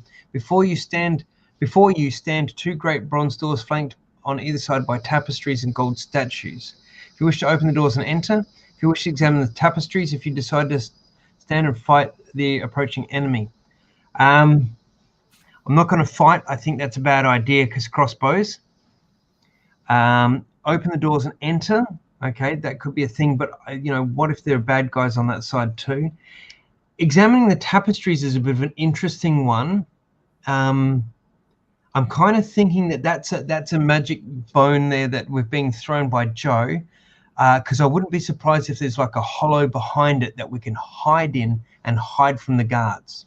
Now, the only problem is the guards may well know that it's there, but at least it might give us, even if there's nothing hollow behind there, we might be able to hide behind the tapestry and then sort of, bog off in the other direction. So that's my gut feeling, is to examine the tapestries to like hide behind, or to try and whether the tapestries are hiding another doorway or a tunnel or something, because that seems to be the theme here. I think that's a good thing to do, is to hide yourself from these guys. Have them going in every direction, not sure where you are.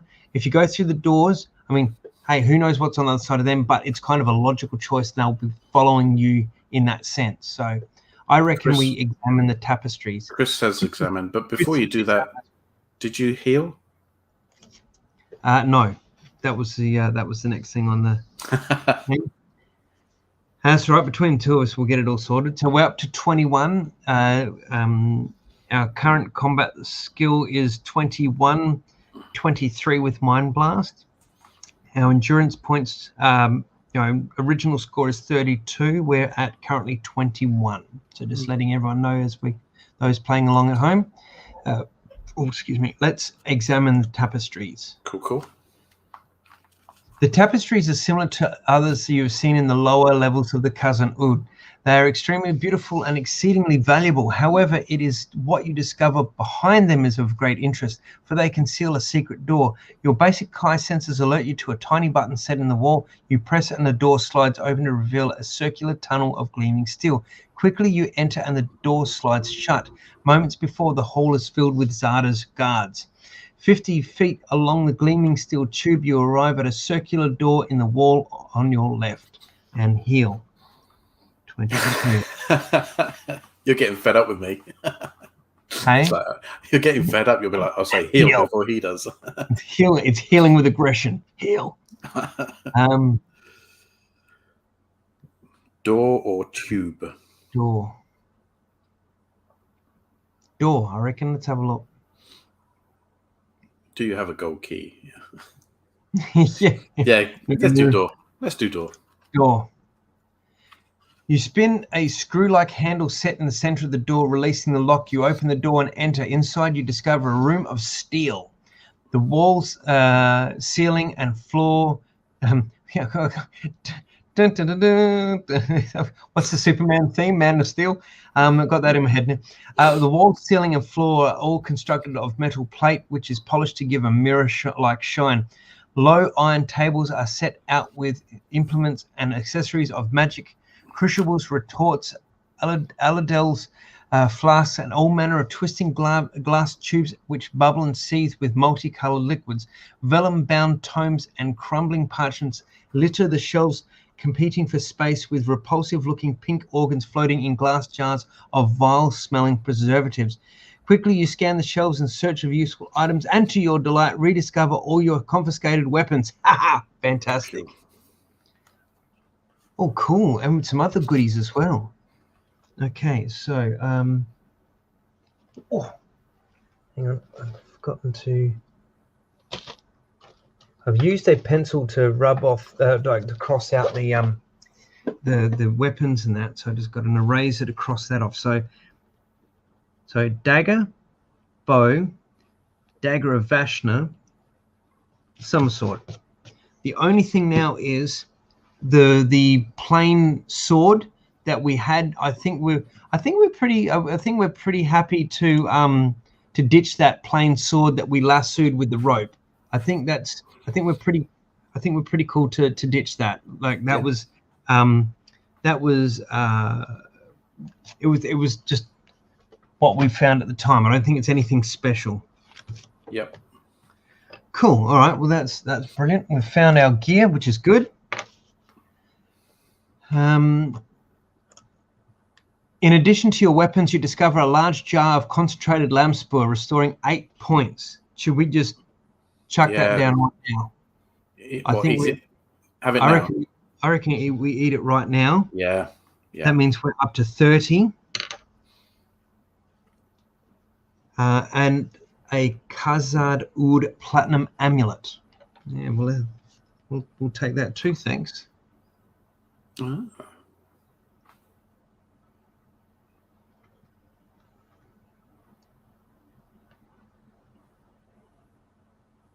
Interesting they're differentiating it. Mine just says a platinum amulet.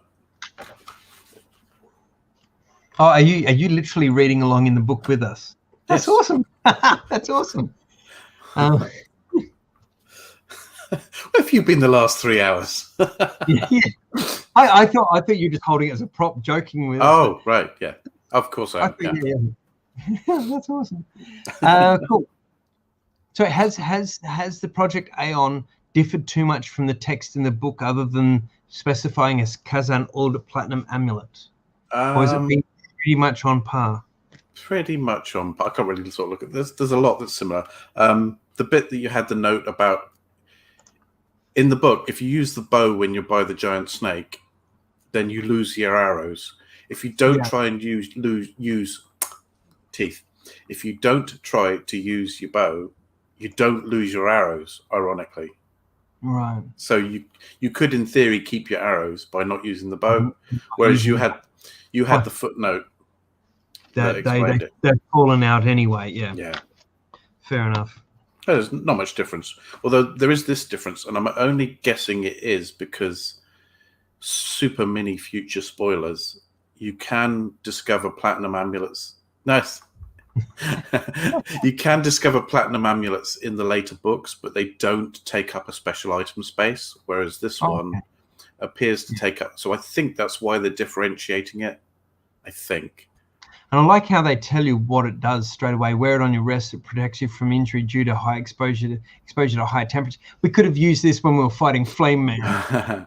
It could be because we've got Sixth Sense automatically because we're a Kai Master, and it does sometimes say that it will give you a bit of information about an unknown person or object, unless of course it's magically shielded. But that's quite true too. Alrighty, so we've consumed the large jar of concentrated lamb spur. We've restored 8 endurance points, which is good. We've got the platinum amulet. Elated by the rediscovery of your equipment, you leave the chamber and press along the shiny steel tube. 90. As you walk, the temperature steadily rises until you are bathed in sweat. The steel plates of the tunnel become too hot to touch, and wisps of smoke rise from the soles of your boots, where the leather is close to igniting. If you have the Magna Chi discipline of Nexus or a Khazad Oud Platinum Amulet, turn to 24. Wow, what a discovery! That was lucky. It was very lucky. Did we heal? Did we heal? Yes, we did. Ah, damn you. After what seems like an hour, but in reality is only a few minutes at the most, the scorching heat subsides and the tunnel air becomes painless to breathe. You press on and soon arrive at an archway where the shiny steel tube enters a chamber gouged out of solid black iron. There is a spiral staircase. A spiral staircase ascends to a portal. You climb the stairs and peer out through the portal. A sight greets you that sets your pulse racing. Before you stands a gleaming block of solid gold, the back of Lord Zarda's throne. Above it, hovering motionless in the air, are 2 perfect crystals. One glows darkly with black fire. The other radiates a pure golden light that sends a shiver down your spine. It is the object of your quest, the Lawstone of Herdos. If you wish to reach up and take the Law Stone, 42. If you wish to attack the Black Crystal, 138. If you prefer to examine the throne. Now, there's no divination here to tell us if by grabbing either of the two crystals or attacking the crystals, I've just noticed you laughing, and I've just noticed Chris's. I'm saluting that one. That's awesome. I'm taking that as a compliment. Yeah.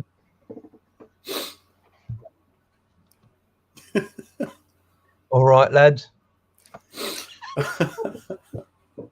I love it. I love it. That's brilliant. Keep them coming. Oh. And it's only one thing I want to tell you, suckers. What's up? We're talking. What do you say? We're talking Jape of the Week, Wheeze of the Week, Jape of the Decade, Wheeze of the Week. Yeah. Oh, dang it. Alrighty, so reach up, take the Law Stone, attack the Black Crystal, prefer to examine the throne. Now, I got a feeling because we saw that dark arc of stuff when we were trussed up like a pig, that the Black Crystal is like not protecting, is like would prevent you from grabbing the Law Stone. I feel I cannot accurately remember this when I played this through as a kid. It's been a while since I've played through this one as well. I think the last time I did it was one of the apps on a phone, maybe 2 years ago now. I got a feeling that we either need to attack the Black Crystal or we need to examine the throne. And I'm leaning towards examining the throne. Cool with me. I think we might examine the throne. Oh, wow, we've just hit 4 hours. So it's midnight here. Hello from Sunday, 12:04 a.m. If you're in Australia and you're still watching, thank you very much. If you're in New Zealand, you're still watching, thank you very much, because it's like 2 a.m. there. The Eastern States, Melbourne, Sydney, Hobart, it's going to be 12:30 a.m. Here in Adelaide, it's 12. Those in Perth, it's, I think, either 9:30 or 10:30. I can't remember whether it's an hour and a half or 2.5 hours. I can't remember which. I think it's 2.5 hours. So it's going to be 9:30 in I think it's 9:30 in Perth. If you're in Singapore, like Jason is, Singapore's the same time as Perth. I think I recall. But yes, Chris says examine the throne, which I think that's where we're going to go. I think we're going to examine the throne. And you were right with the time as well. And yes, yeah. So Jason says, yep, 9:30 Perth/Singapore. So, and that's why I like doing this of a later, like last week, and I did it earlier in the day, and it sort of benefited those that were in the US and Canada. But anyone in the UK and Europe, it was like 2:30, 3:30 in the morning. So here we are. We're doing it another time where you're able to join me, Richard. Anyone hopefully in sort of Paris, Rome, London, Berlin is also watching along, and it's quite conducive to the Australian time zones as well as sort of Southeast Asia. So it can't all be 5 o'clock somewhere. Let's have a look. Let's examine the throne and heal. 32. I said nothing. Cautiously, you walk around the throne, your weapon held out in readiness to strike. As you draw level, your heart leaps into your mouth. You are staring into the cold and blinking eyes of Lord Zada. He sneers evilly and points a rod of inlaid platinum at your head. If you possess the summer sword, yes, we do, because we found that a moment ago. 174. Blue fire leaps from Zada's staff, but you intercept and deflect it upon the blade of the sun sword. The murderous bolt screams into the dark hall, destroying a whole tier of seats, which with thunderous concussion. You will die, die, die, shrieks Zada like a man possessed. He whirls his staff twice about his head before lunging at your face with its clawed tip. Lord Zada is immune to Mind Blast and Psi Surge. Okay, now that we've got all our stuff back, Our combat skills back up to 29. We can't use Mind Blast to make it 31, but we're back up to 29. His combat skill is 33. So this means that our combat ratio is actually -4. So this is going to be a tougher fight. Ouch time. Ouch time. No time to use the Adgana herb, unfortunately, because there is the battle right there. Kind of, Lord Zada, just hang on a second. I was going to rummage through my backpack for some, slightly addictive, oregano and pizza topping seasoning. So, so he is 45 endurance. We are 32, so we're back up at full tote, which is good. Alrighty, so this is going to be some interesting rolling here. Need some good rolls, yeah. We need some good rolls here. I'm going to suggest perhaps we go with 3 dice. Three dice, pick the highest. Yeah. Sorry. Okay, combat results table. See, the -4 one is pretty much like an equal combat. It's kind of equal on -4. So yeah, so he's got 45, 32. -4 is yeah. So we want to be rolling 5 and above for this to chisel him down a bit. Yeah, 6 and above is good. So -4 is that one to say. Let me zoom back out on this. It's going to be a good tough fight. Chris has put Skyrim style mid-fight snacking. yeah. When you hit the button to open your backpack, the combat just holds. Oh dear. Yeah. Potato. That's it. Jason says, any Aletha berries left? We didn't actually bring them with us because they don't say you can bring backpack items with, but we kind of thought that in the interim between book 6 and book 7, berries have been picked from the bush. So like, I don't know how much herb, mastery Lomorph has. He's got curing, he can identify things, how much you can then build on that to preserve them, or whether if they wither, they lose that ability or what, I don't know. So the short story is we don't have the Aletha berries. I think we would have lost them anyway, because when we went swimming through the lake, we lost all of our meals because they got ruined. And I think some backpack items too. Yeah, you being the honest person you are, you would have said, I think we would have lost the Aletha berries too. We probably would have lost them along the way there somewhere. We would have had our red ropes still that we haven't used. We would have lost our Aletha berries.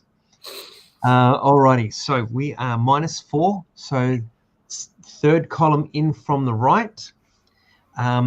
We want to be rolling 6s and above. So we want to be rolling good 50% of the time, 50 on a good roll. The only thing left to do is choose a dice. The yellow clockwork one was really good earlier on. It was. It's also the golden color of a law stone, we're that close. So yes, maybe, yeah. Maybe. Can feel it? We're so close. Alrighty. Let's see how it goes. 7. 7 is good. No, it wasn't 1. Don't you dare jinx it. 7. So Sorry. 7 from -4 combat ratio, -4 down to 7 means he loses 7, we lose 2. Great. So we're down to 30. He is down to 45 -7 is 38. Roll again. This could really go either way, this one. A 0. Okay. Yay. A 0 means we lose nothing. He loses 10. So that's 28. Regret nothing. That's it. All right, let's roll again. 1. You jinxed us. So he loses 1, 27, and we lose 6. So we're down to 24. 24 was it's close. 0. Yay. Hang on, just so people don't think I'm being dodgy. Would you? Nice. So 0. Oh, yeah. Excellent. So he loses 10. So he's down to 17. We lose none. So we're still on 24. So look, we've just gone whack, and he's gone like, oh, bollocks to you. Whack, and we've gone, oh, hell, we've come back at him again, sort of thing, and, you know, rung his bells one more time. He's going to bring out his bread in a minute.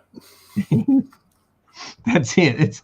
It's a, yeah. All of a sudden, I've got Star Wars Phantom Menace with Darth Maul and Obi-Wan with the things, but instead of double-headed lightsaber and you know, lightsaber, it's now breadsticks, and they're like, they've got berets, like they're French now, and you know, but because that's, you know, that's a French horn, so it kind of fits in the theme, doesn't it? And then, you know, Darth Maul, you know, kills Qui-Gon Jinn with the you know, the baguette to the heart, and Obi-Wan's like, no, sacre bleu, no. Anyway, we're going off topic here. Let's bring it back. So that's a 7. 7 on Grievous turns up, Monsieur Kenobi. And he's coughing because he's got the little French cigarettes. Chris says, played on the accordion. Yeah. Can you imagine General Grievous? It's got like 4 accordions going. All right, reel it back in. We can do that. So we rolled a 7 on the ratio here. We lose 2. He loses 7. So nice. We're 22. He loses 7. He's down to 10. So let's roll. So we got the upper hand then. We have up there. He's on 10. We're on 22. We've just rolled a 4, which means we both lose 4 apiece. So 18. He's down to 6. There wasn't anything that says stop after this round. There's certain rounds, does it? Did it? No, only the electric company that says you've used too much. But yeah, apart from that, we're good. Okay, cool. All right, so let's roll again. 7. 7 seems to be a theme with this. So we lose 2 for 16, and he loses 7, which means he's on -1. How's nice. that? So I'll mark this down. We've literally went from 32 down to 16. So I'm glad we hung on to that Lamspur potion, because I don't know how much we've got to do between here and getting out. I would like to pass this to your dice. It's a get out of dice jail free card. If you put it in dice jail, it can use this card to get out.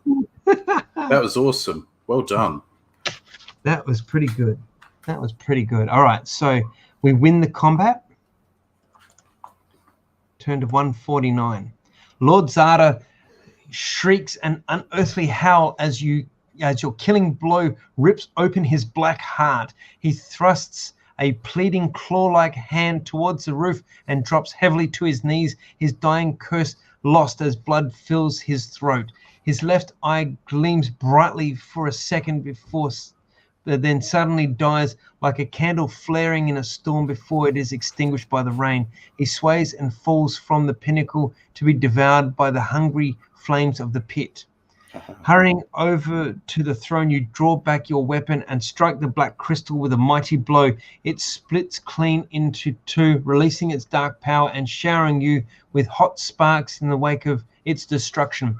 The riven fragments hurtle into the fiery abyss, and flames grow deadly quiet.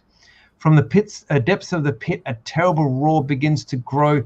The pinnacle shakes, and a column of flame lights the entire throne hall as molten lava spews high into the air. I'm going to just go out on a limb, and I reckon that's one of the Doomstones. Yeah, you could be right. I reckon that's one of the Doomstones. If you wish to take the Law Stone and escape into the steel tube, turn to 250. If you wish to take the Law Stone and search for some other way to escape the throne hall. What I'm going to do here is we heal a point from that, but I think this is the point where we're going to take that other lamb spore and drink it on the hop to get back full points. Yeah. So we're up to 21. So just to update the backpack, we have rope, we have a blanket, we have a bottle of wine, we have the deadly Adgana herb, and we have 2 meals. Hello. Yes.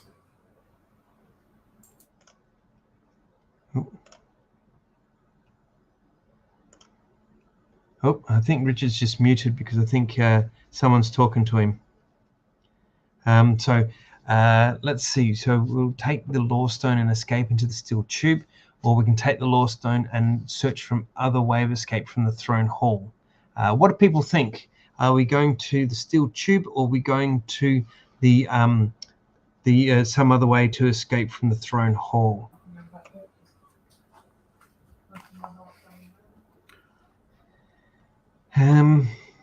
Steel tube, other way. Well, the steel tube was pretty hot down there, so I don't know whether it's got lava in it already, or we should find some other way to escape from the hall. Sounds good. Chris says find another way. Find another way. Yeah, I'm happy to try that. I mean, the steel tube brought us here from the depths of the maze, so maybe going back that way is not a good thing. I reckon we'll search for some other way. 267. Cool.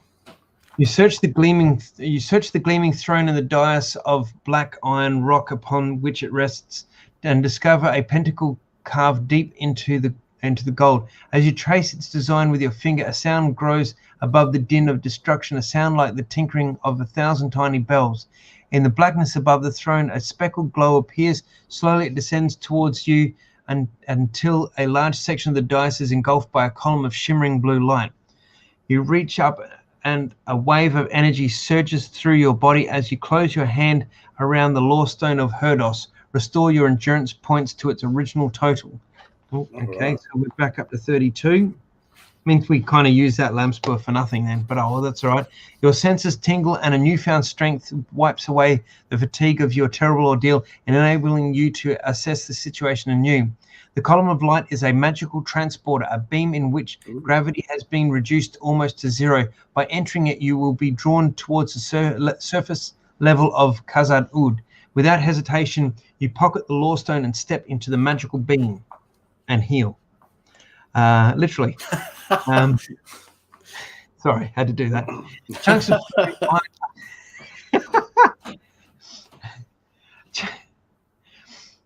of chunks of stone and iron are blasted into the upper reaches of the throne hall by the increasing power of the eruptions. Boulders, some the size of horses, seem to tumble in slow motion all around the beam as you are drawn irresistibly nearer to the roof. Suddenly the beam fades and you find yourself standing on a circular plinth in the center of a ruined temple near to the gatehouse of the castle keep. The glare of daylight blinds you, but as you gradually become accustomed to it, you cast your eyes over the shimmering waves of Lake Kor to the town of Herdos perched on the horizon. The walls of the fortress are beginning to crack and slant. Buildings are crumbling and the ground is alive with constant vibration. You run through the ruined main gate as bolts of lightning are drawn from the sky by the dying power of Khazad-ud. At the top of the ruined staircase, you stare down at the lake far below. If you wish to descend the steps to the old jetty, if you choose to make your way to the beach, if you decide to dive from the cliff into the water far below. Okay, stone jetty, beach, or cliff. Now, if I know anything about diving off a cliff into water below, it's always got rocks there, no matter what you're playing or what you're doing. Jason says beach or dive. Diving, I don't know. Beach, I think we're good. Descend steps to the old jetty. Now, the old jetty, when we were there before, divination told us that there was some shenanigans there. So I reckon we avoid the jetty. So okay. Beach or diving from the cliff. I'm going to say, in this instance, I'm going to say let's make our way to the beach. Okay. That's my thoughts. Cool. Yeah. Make your way to the beach. 309. The descent is slow and arduous. Much of the staircase has been carried away by falling stonework from the battlements, and you have to contend with a rain of molten ash and pumice that is erupting from the core of the keep. You take shelter where you can, but you dare not linger too long in any one place for fear of being caught in a fissure or a rock slide. By the time you reach the beach, your cloak and hood are smouldering, and the shoes of your boots have nearly melted. Many of the creatures of Khazad-ud have escaped before you, and they crowd the beach, clawing and biting each other in a frenzy of terror. The lake is choked with their dead, and the black sand is barely visible beneath a carpet of carcasses. You fend off the crazed beasts as best you can, but to stay on the beach would be suicidal. If you choose to climb up the rocks and dive into the lake, if you fight your way down to the old stone jetty. Okay. Well, it was also suggested diving. We could try that. Jason just says, "Okay, now you dive." Well, we could do that. We could do that. Let's dive. Yeah, we got it insta-death. You dive straight and true, avoiding the bodies that float on the surface and enter the water at a perfect angle. Unfortunately, the water is scalding hot. Fishes of molten lava have erupted through the brittle crust of the shallows. You scream all the way to the surface, but the shock paralyzes your limbs and you sink like a stone shortly afterwards. Tragically, your life and your mission end here. Okay, let's go back one. Let's fight our way down to the old stone jetty. Stone jetty sounds good. What do you think? Yeah, sounds good. That's two insta-deaths. One at the start of the book and one at what feels like it's at the end of the book. Thanks, Jason. We're not diving. It's all good. It's all good. 122. Oh, man, I need to. You're forced to cut a path through the horde of creatures that huddle on the steps leading to the jetty. Creatures are crawling out of the ground itself. Anywhere you look, black slimy hands are bursting through the surface, squeezing their way free from Khazad-ud through the scores of fissures opening up in the sheer rock wall. Near to the base of the steps, you are dragged to the ground by a clutch of loathsome slaves. They pay dearly for their mistake, but not before your backpack is torn from your shoulders. Oh, erase your backpack and all that it contains from your... Oh, okay. Well, bye-bye rope, bye-bye blanket, bye-bye bottle of wine, bye-bye Adgana herbs, bye-bye meal, bye-bye other meal, bye-bye backpack. Well, okay. At least that solves the question of whether you can take it into the next book. It does indeed. When you reach the jetty, you are covered from head to toe in the blood of your foes. The sight is so frightening that all resistance melts away and creatures hurl themselves into the lake rather than face the fearsome, straight-backed, white-skinned killer of their kin. Beneath the jetty steps, you discover an arch sealed off at one end and a weed-encrusted stone door at the other. Inside are should that be is? No. It's because it's plural. There's two things. Inside are a small wicker oracle and a coracle, not an oracle. It's like, welcome. I've been expecting you. Inside are a small wicker coracle and a paddle. Having fought off the most determined of Khazad-ud's horrors, you launch the coracle, jump aboard, and paddle frantically towards the distant glimmer of the power shield. The deafening death cry of Khazad-ud echoes in your ears. Turn to 350. Wow. Mine says is. As soon as you have passed through the power shield, you are greeted like a hero by a huge flotilla of fishing vessels and trading barges. An hour ago, upon seeing the eruption of Khazad-ud, every boat in Herdos set sail for the shield, for the eruption signaled the end of the bane that has haunted Desai for hundreds of years. Desi, we'll go with that. They cheer the Sumlending warrior who has delivered them from Desi's evil shadow. Eager hands pull you aboard Lord Arden's caravel, and a fanfare salute is sounded by the trumpeters of his varicose guards. Sounds like they've got lots of bad veins. Varicose? Vacaros. We are forever in your debt, Lone Wolf, says Lord Arden as he shakes your hand warmly in gratitude and friendship. You have achieved what we feared to be impossible, and you live to tell the tale. Your bravery is an inspiration to us all. His words are reinforced by the delirious cheers of his people. He asks of your quest, and when you remove the law stone of Herdos from the pocket of your tattered and scorched tunic, his eyes widen in amazement. So there you go. There is Lord Arden in very typical Gary Chalk fashion. He bows his head and says in a solemn and respectful voice, "My lord, you stand upon the threshold of greatness. Your purpose and your destiny are known to the elder Magi, for we have awaited your coming for many thousands of years. Our survival and the survival of all we cherish rests on the success of your Magna Chi quest. The time has come, Lone Wolf, for you to learn our wisdom, for we are of the same blood, you and I, and our fate is bound together. We will prepare you for your next quest, for the Lawstone you must find next exists in the land that was once our home, in the temple that was once our most sacred place of worship, in the chamber where our master first appeared to us. Your quest has succeeded, for the strength and wisdom of the Lawstone of Herdos is now part of your body and spirit. But there is much for you to learn from the Elder Magi as they prepare you for your most challenging of the Magna Chi quests you have yet to attempt, a quest that will take you deep into the hostile swamps of the Danag, where the evil creatures of Agarash the Damned still thrive and dominate the land.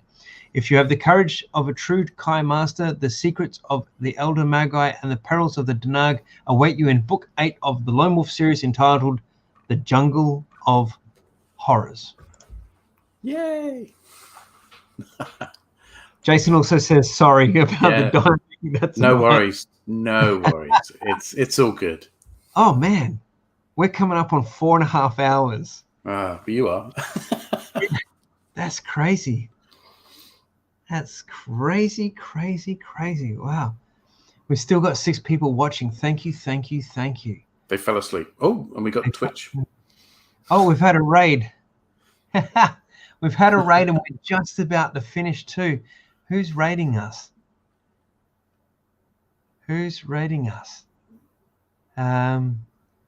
Adana, Scrappy the Goblin, Bloody Zeo35, Blood on the Gallows, Live G3 Gaming, Dreaded GM.